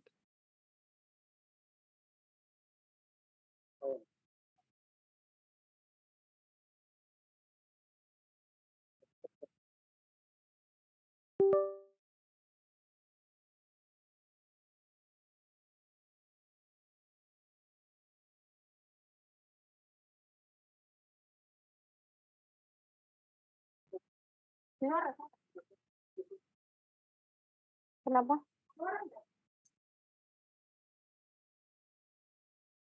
Oh, sorry. Kalau sekarang?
Dari kesuksesan inovasi lorong jelita, Dinas Dukcapil dari daerah lain telah melakukan kunjungan kerja dan mereplikasi lorong jelita, serta beberapa mahasiswa melakukan penelitian terkait inovasi dalam pelayanan admin. Kerjasama opini lainnya dengan Dinas Dukcapil untuk mendukung beberapa target nasional, termasuk Bulukumba sebagai Kabupaten Peduli HAM, Kabupaten Layak Anak, serta percepatan penurunan dan pencegahan stunting. Kemitraan dengan media online juga dilakukan sebagai bentuk keterbukaan informasi publik dan sosialisasi kepada masyarakat. Ini penting, Dokter.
terima kasih dengan layanan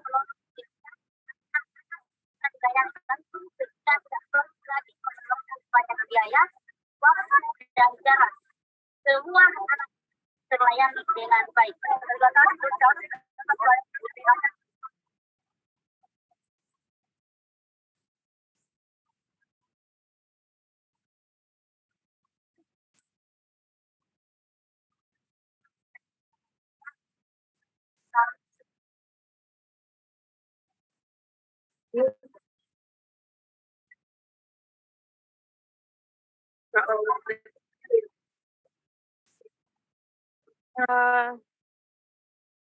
Thank you very much. Well, thank you so much, Ms. Endang Mulyani, for your presentation. It was great, even though just a little bit hiccup from the due for the internet connection, I guess, because I mean the voices of the video we hardly can hear, but we understand from the what you call the layout slideshow. Well, for respected board jury, please ask a question regarding material presented by Ms. Endang Mulyani. Thank you.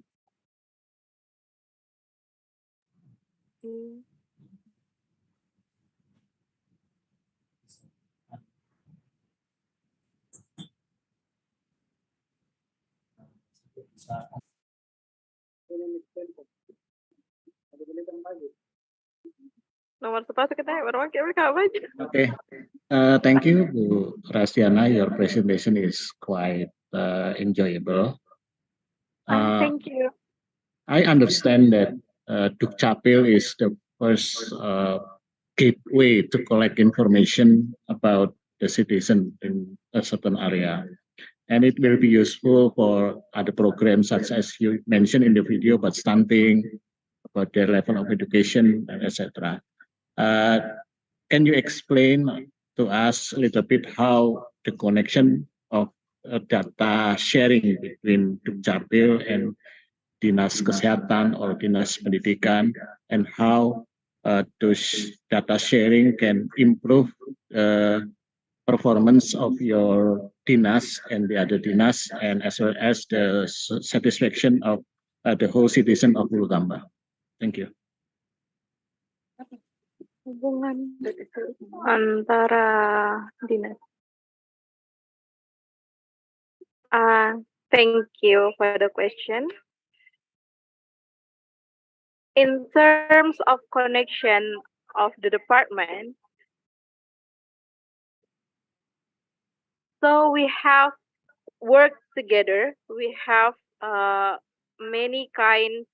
some kinds of correlation with health medical department and the area that you asked me to show. For example, Dukcapil, when it's a simple example. Children need identity, especially for the children. Children need identity to get their medical treatment in the hospital. And before the KIA exists, it's really complicated because we need the kartu keluarga, we need their parents' identity card, and it's quite I'm so sorry. I'm a little bit nervous, and it's quite difficult for them because somehow their parents not aware of their identity. I mean, in daerah yang terpencil, daerah yang jauh, marginal area, the marginal area, it's hard to get the places, and they seems like they don't aware about that. So it's really hard for them, and it's complicated even for us who manage this So based on the problem, I think we need to show them that it's easy to get the identity, it's easy to get the data, so they can use everything as easy as they can. Is that answered your question? Thank you. I just want to know a little bit about how you share the data. You collect the data and you issue a card to children, right? Yes. KIA, that's the card. And when the children go to a hospital because they are sick, and they just show the card.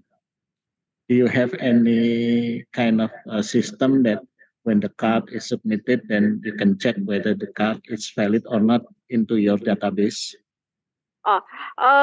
For the details, I think my friend Ms. Endang Mulyani as the innovators will show you the details of how the KIA is work for the children to use the facility.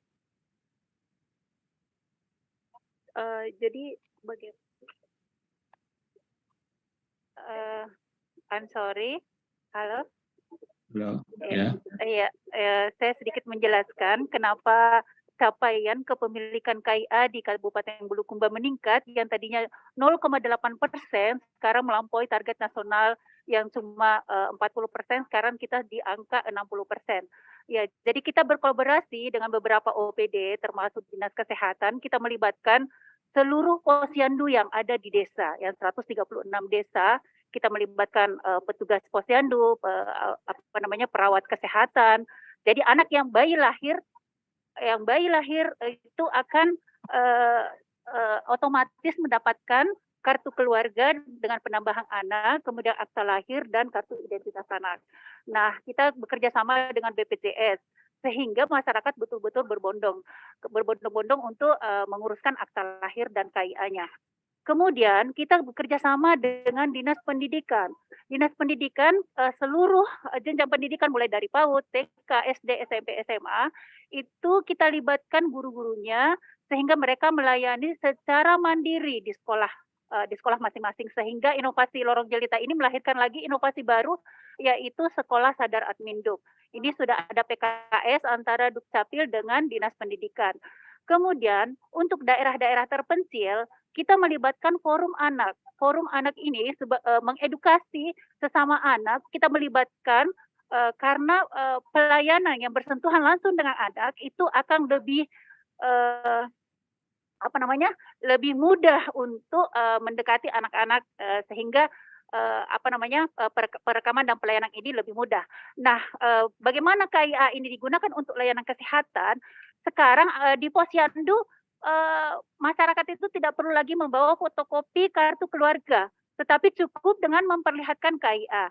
Begitupun anak-anak yang putus sekolah, ya mereka mendapatkan bantuan dari Basnas. Di sini di room ini ada Basnas yang memberikan bantuan sehingga betul-betul masyarakat tertarik bahwa wah kalau saya menguruskan kartu identitas anak maka dia akan mendapatkan pelayanan gratis kesehatan untuk BPJS, kemudian bantuan-bantuan sosial lainnya. Di sini kami hadirkan ibu dari desa Kahaya, dia daerah terpencil. Silahkan ibu mungkin bisa menambahkan bagaimana anak-anak desa Kahaya yang jauh jaraknya, yang tidak bisa ditempuh, kami dari Capil itu susah untuk memberikan pelayanan karena masyarakatnya di sana petani dan mereka baru berada di rumah di malam hari. Nah, mungkin bisa digambarkan ibu kepala sekolah seatap yang berada di jauh-jauh ibu dari desa Kahaya. Silahkan Bu, kami berikan waktu untuk memberikan informasinya. Di sini, Mak. Sini.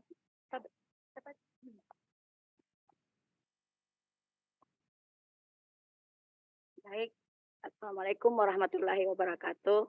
Perkenalkan nama saya Ibu Syahyuni Syahir dari Kepala SMP Satap 13 Bulukumba di daerah pegunungan Kabupaten Bulukumba. Saya sangat mengapresiasi sekali dengan adanya inovasi lorong jelita, di mana alhamdulillah ini sangat bermanfaat bagi siswa-siswa saya yang ada di daerah terpencil, di mana akses untuk ke sekolah kami, akses untuk ke daerah kami itu sangat minim sekali karena tidak adanya angkutan desa yang untuk bisa ke kota, dan karena orang tua dari peserta didik kami juga adalah petani yang biasanya malam baru tiba di rumah. Alhamdulillah dengan adanya lorong jelita ini, guru-guru kami diberi ruang untuk memberi layanan kemudahan di dalam pembuatan dalam membuat kartu identitas untuk peserta didik. Alhamdulillah KIA ini memang sangat bermanfaat, di mana kemarin ada beberapa bantuan dari Basnas, dan alhamdulillah di tanggal 17 Juli kemarin saya sendiri dengan kolaborasi dengan Basnas mengadakan banyak kegiatan yang ada di sekolah terpencil kami, yaitu ada sunatan massal, IKM, pelatihan IKM, sunatan massal, dan launching, alhamdulillah launching sekolah sadar adminduk, apalagi itu pemeriksaan kesehatan. Pada saat kegiatan disinilah kami launching sekolah kami, satu-satunya sekolah kami yang ada di daerah terpencil yang ada di Bulukumba mengadakan launching sekolah sadar adminduk, dan pada saat launching kami sudah mendapatkan beberapa kartu identitas peserta, kartu identitas anak bagi peserta didik kami yang ada di daerah terpencil. Dan jadi saya sangat mengapresiasi sekali dan merasa inovasi ini sangat luar biasa bagi saya dan khusus masyarakat yang ada di Desa Kahaya. Tak lain adalah karena adanya adanya kemudahan yang diberikan dan adanya manfaat yang sangat luar biasa, dan adanya dengan pemerintah desa, adanya kolaborasi dengan pemerintah desa dengan pihak Basnas yang memberikan kami kemudahan, dan sehingga kegiatan yang ada di sekolah kami berjalan dengan lancar. Sekali lagi saya sangat sebagai kepala sekolah SMP 13 Bulukumba sangat mengapresiasi adanya inovasi lorong jelita. Terima kasih. Assalamualaikum warahmatullahi wabarakatuh.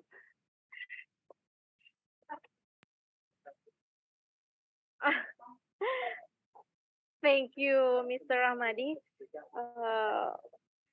Thank you very much. Is that answering your question detailedly?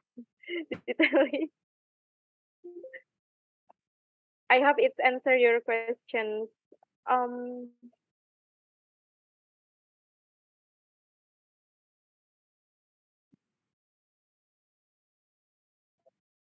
Okay. Thank you for your presentation, Ms. Rasdiana. I would like to ask to you, have you ever faced some problems when implementing this innovation, and how did you solve them? Since the innovation uses a barcode, which may be sensitive when scanned, if I'm not mistaken. Thank you.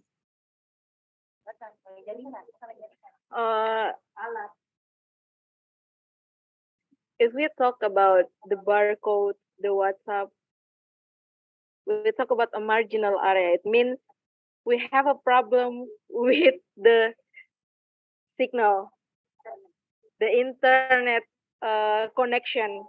Some people can do that, so that's why we use. There's some area that can be reached by the internet connection. That's why we have solution that we work with the schools stakeholders. We work with the district stakeholders, such as village stakeholders, to help us. For example, we have a night services. for the children, for the parents who want to get their identity card. So that when we face the problem, fortunately, we can find another way to reach the marginal area. Thank you. Okay, yeah, thank you. You prepare some, what do you call it, post, yeah, to help, yeah, helper post, yeah. Yeah. Okay. What you meant? So you prepare with some post, helper post like that, yeah. Yes. To help for any difficulties, yeah. Yes, we have for once more we have Alhamdulillah we have many partners to help, so we can help each other. We can get solution in many sectors because the barcode or WhatsApp, the link, it's come from the children itself. That's come from the children forum in Bulukumba. They give us the idea that why don't we use the barcode? But in other hand, we have the problem in marginal area. We can reach that. So the government give us the solution. So it's really helpful for us to have their partner, to have them as our partner. Okay, thank you, Miss Rasdiana. Thank you, Miss Ratna. It's really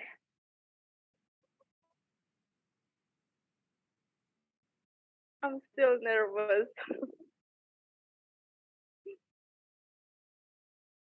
Thank you so much for the judges. Maybe any feedback or question from the judges? If not, then we will continue for the next agenda.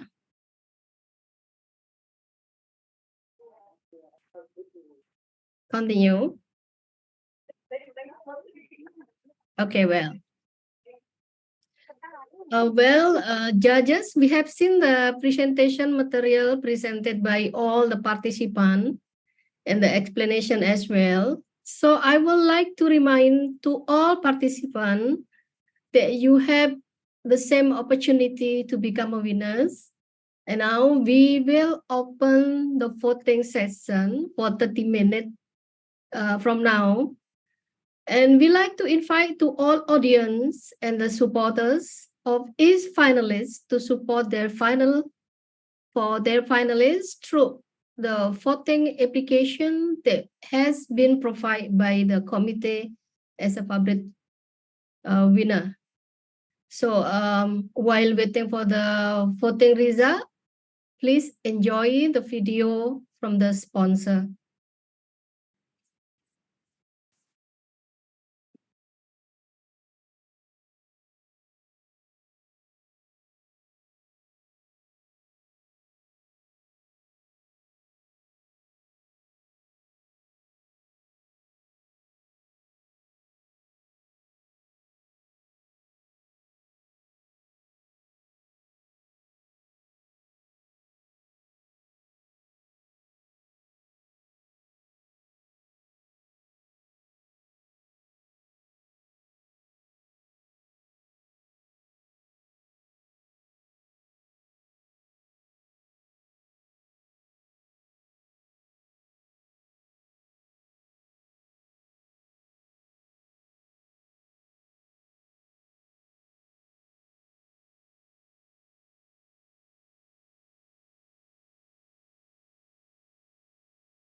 Dalam COPSI tahun ini kita memperoleh 10 finalis berasal dari seluruh Indonesia ya, dari universitas maupun dari UMKM dan juga public sector entities lainnya, di mana topiknya sangat bervariasi dan saya kira ini sangat dinamis ya, berkembang seiring dengan lingkungan di bidang public sector yang juga terus berkembang.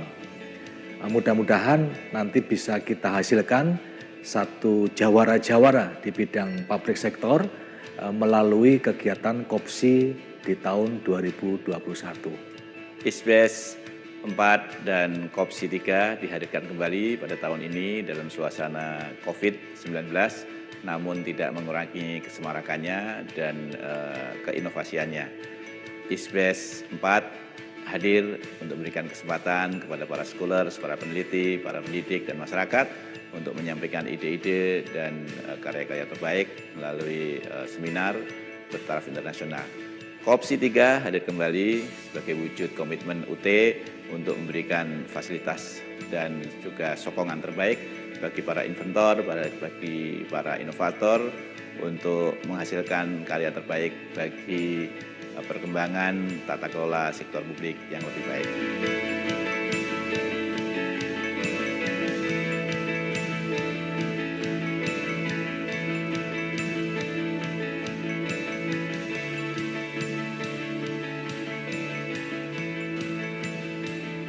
Sukses ISBES 4 dan COPSI 3. Hidup COPSI, hidup UT, kita berkembang untuk sektor publik di Indonesia.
COPSI 4 adalah peneguhan Universitas Terbuka, Fakultas Ekonomi UT, FDAP, dan APSAE dalam memfasilitasi seluruh elemen masyarakat, khususnya para inventor, para inovator, untuk membuktikan dan sekaligus mendarmabaktikan karya-karya inovatif di kemajuan bangsa, khususnya praktek sektor publik yang lebih baik lagi.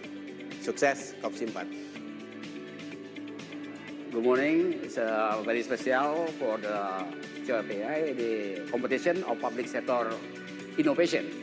The fourth is very proud for me because COPSI is the best in open university in Indonesia.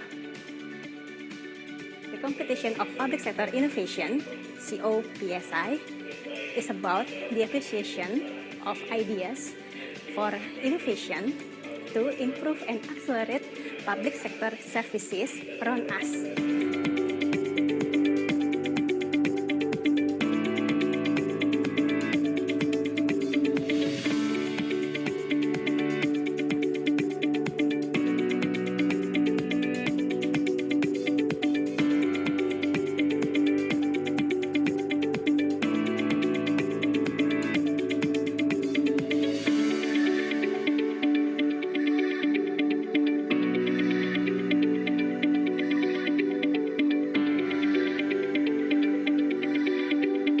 Come and join us in an event of 5th COPSI 2023.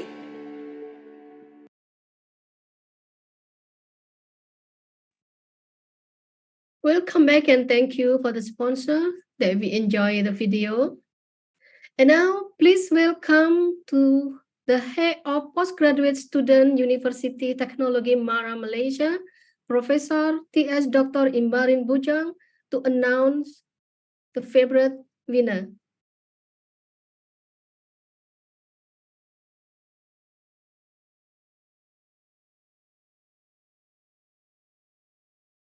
Your Excellency, please proceed.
Please welcome Professor T.S. Dr. Imbarine Bujang to announce the favorite winner. I hope Ratna can announce the favorite winner. Yeah.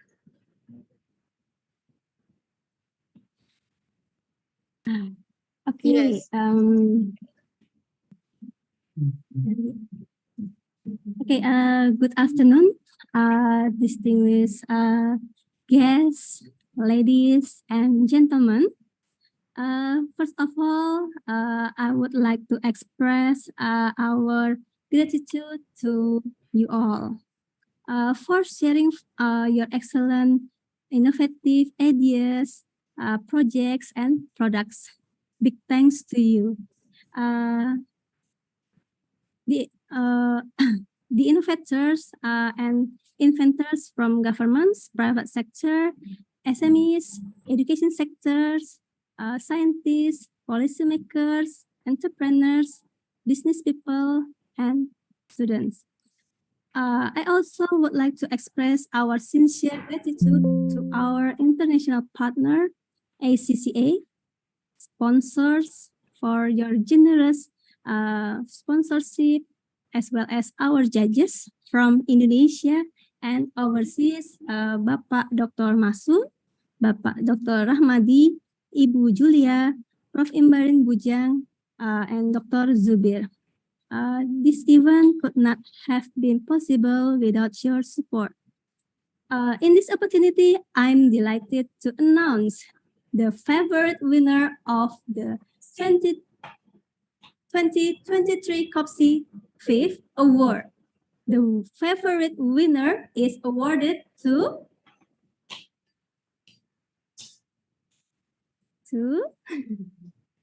Endang Mulyani from Bulukumba for her innovative produk layanan jemput bola kartu identitas anak lorong ke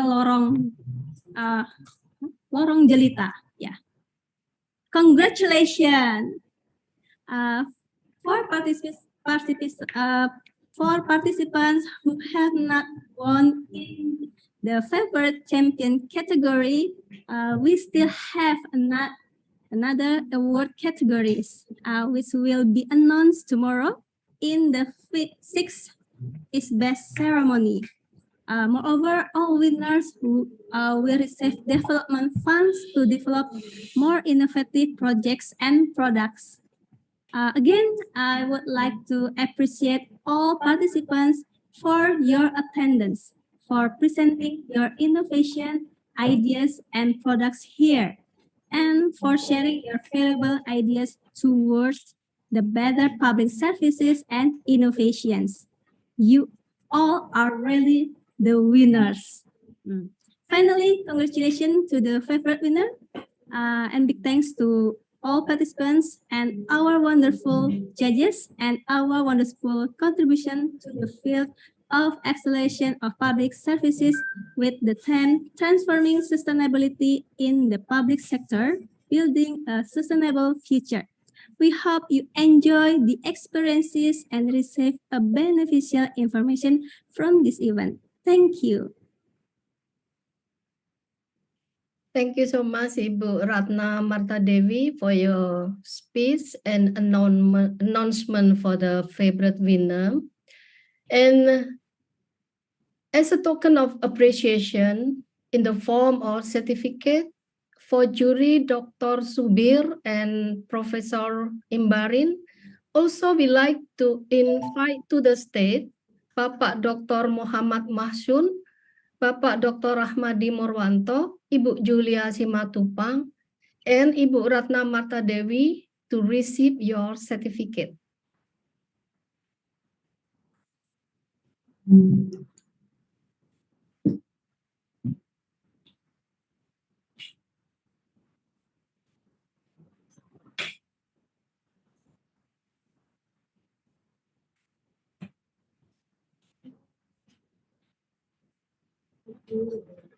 Gimana?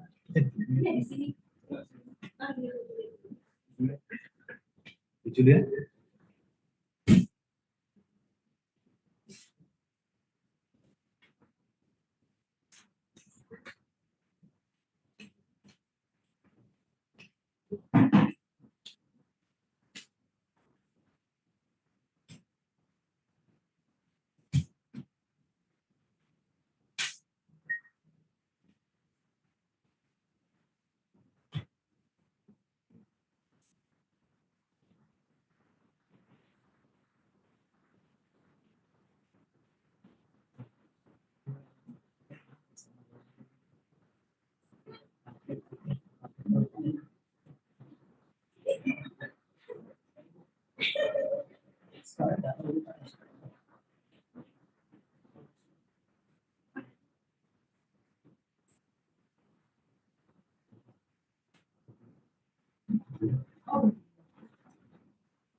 Ayo foto bersama ya.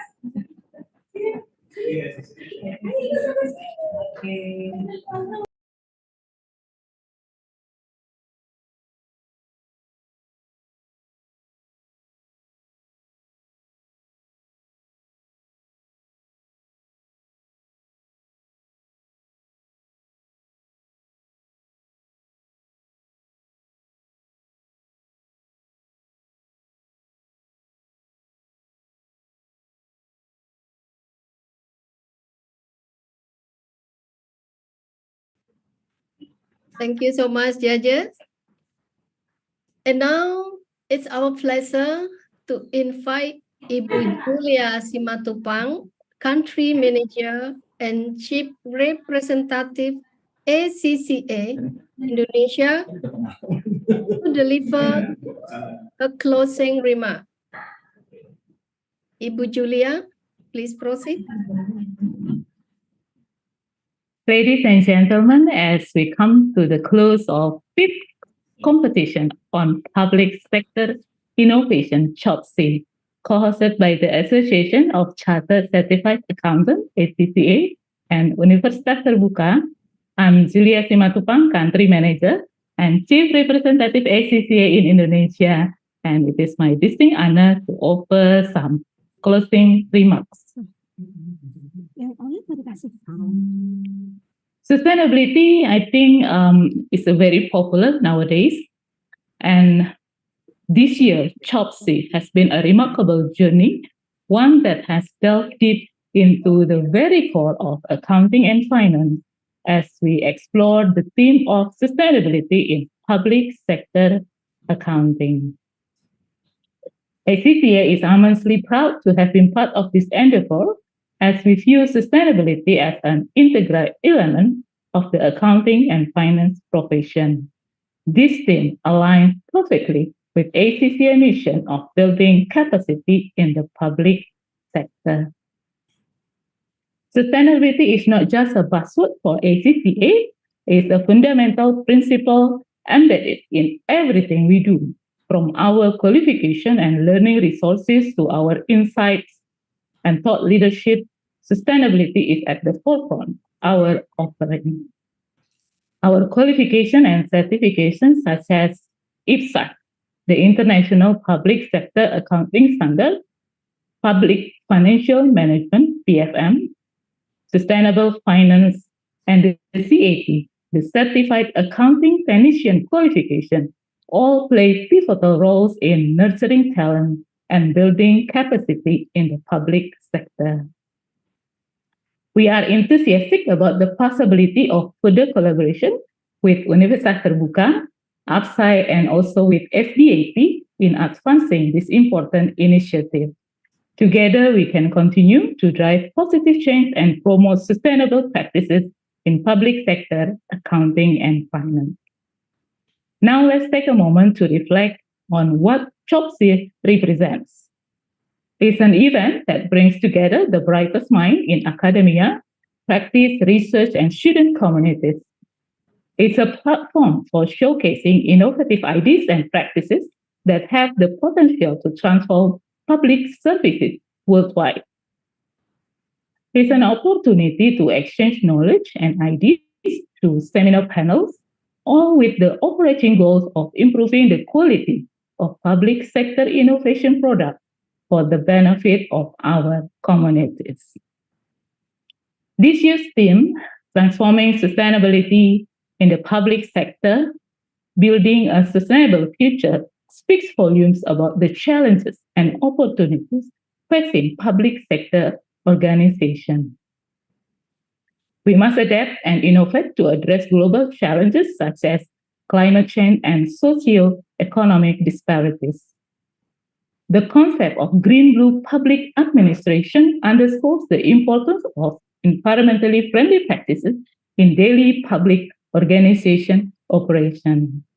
I would also like to acknowledge the insightful panel discussion held during this event, featuring Sajid Aslam, the ACCA Public Sector Regional Head Asia Pacific, and also for his contribution for invaluable in shaping our discussion. I think in conclusion, COPSI 2023 has been a resounding success, and we leave with a deeper understanding of the importance of innovation, sustainability, and collaborations in the public sector. As always, ACCA is committed to continuing this journey hand in hand with our partners to create a more sustainable and innovative future for all. So congratulations to our favorite winner this year. Your ideas is indeed live up the spirit of innovation and progressions in the public sector, amid that the stigma of a less rapid adaptation among public sector, but you're showcasing a contradiction to that. For the rest of participants, thank your participation. Let's maintain the spirit of COPSI even after today. I will also show my highest gratitude to the organizers for your unwavering support and dedication. Until we meet again at COPSI 2024, let's carry the spirit of innovation and sustainability forward in our endeavors. Thank you. Thank you so much, Your Excellency, Ibu Julia Simatupang, for your speech. And distinguished guests, ladies and gentlemen, attention for a moment before we end this event. As a token of appreciation in the form of certificate online for jury, Dr. Zubir, and for Professor Imbarine.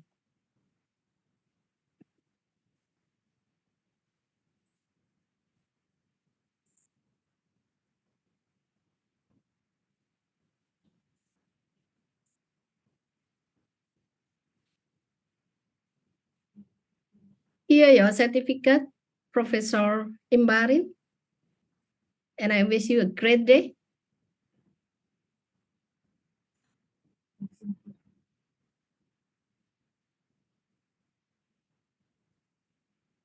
And this is certificate for Dr. Zubir.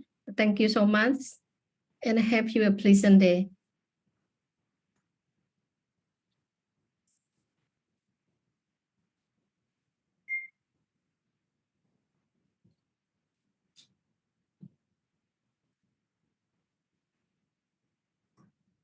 Well, before we end this event, please open your camera to photo session to remember this event today. The committee will help us to take a picture. Ladies and gentlemen, please open all your camera. We will take a picture.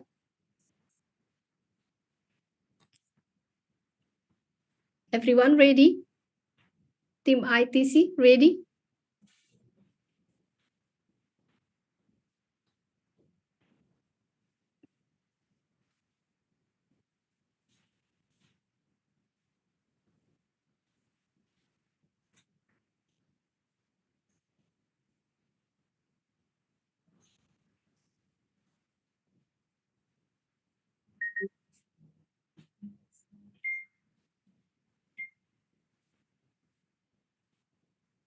Okay, enough. Okay, thank you. Once again, we want to thank all to our excellencies and honorable board of jury speakers for their time and expertise, team committee and all parties for their hard work and dedication in preparing for this event, as well as sponsors for their support and who helped make this event success. Thank you to respected guests, ladies and gentlemen, for joining us today, and we will see you tomorrow in the celebration of ISBES for the announcement of the 3 product innovation, the first winner and runner-up. We ask for your understanding for any mistake we made. We wish you enjoy this event and greater success in your future. Bye for now and have a great day. Thank you. I'm Dia from Singapore. Thank you so much.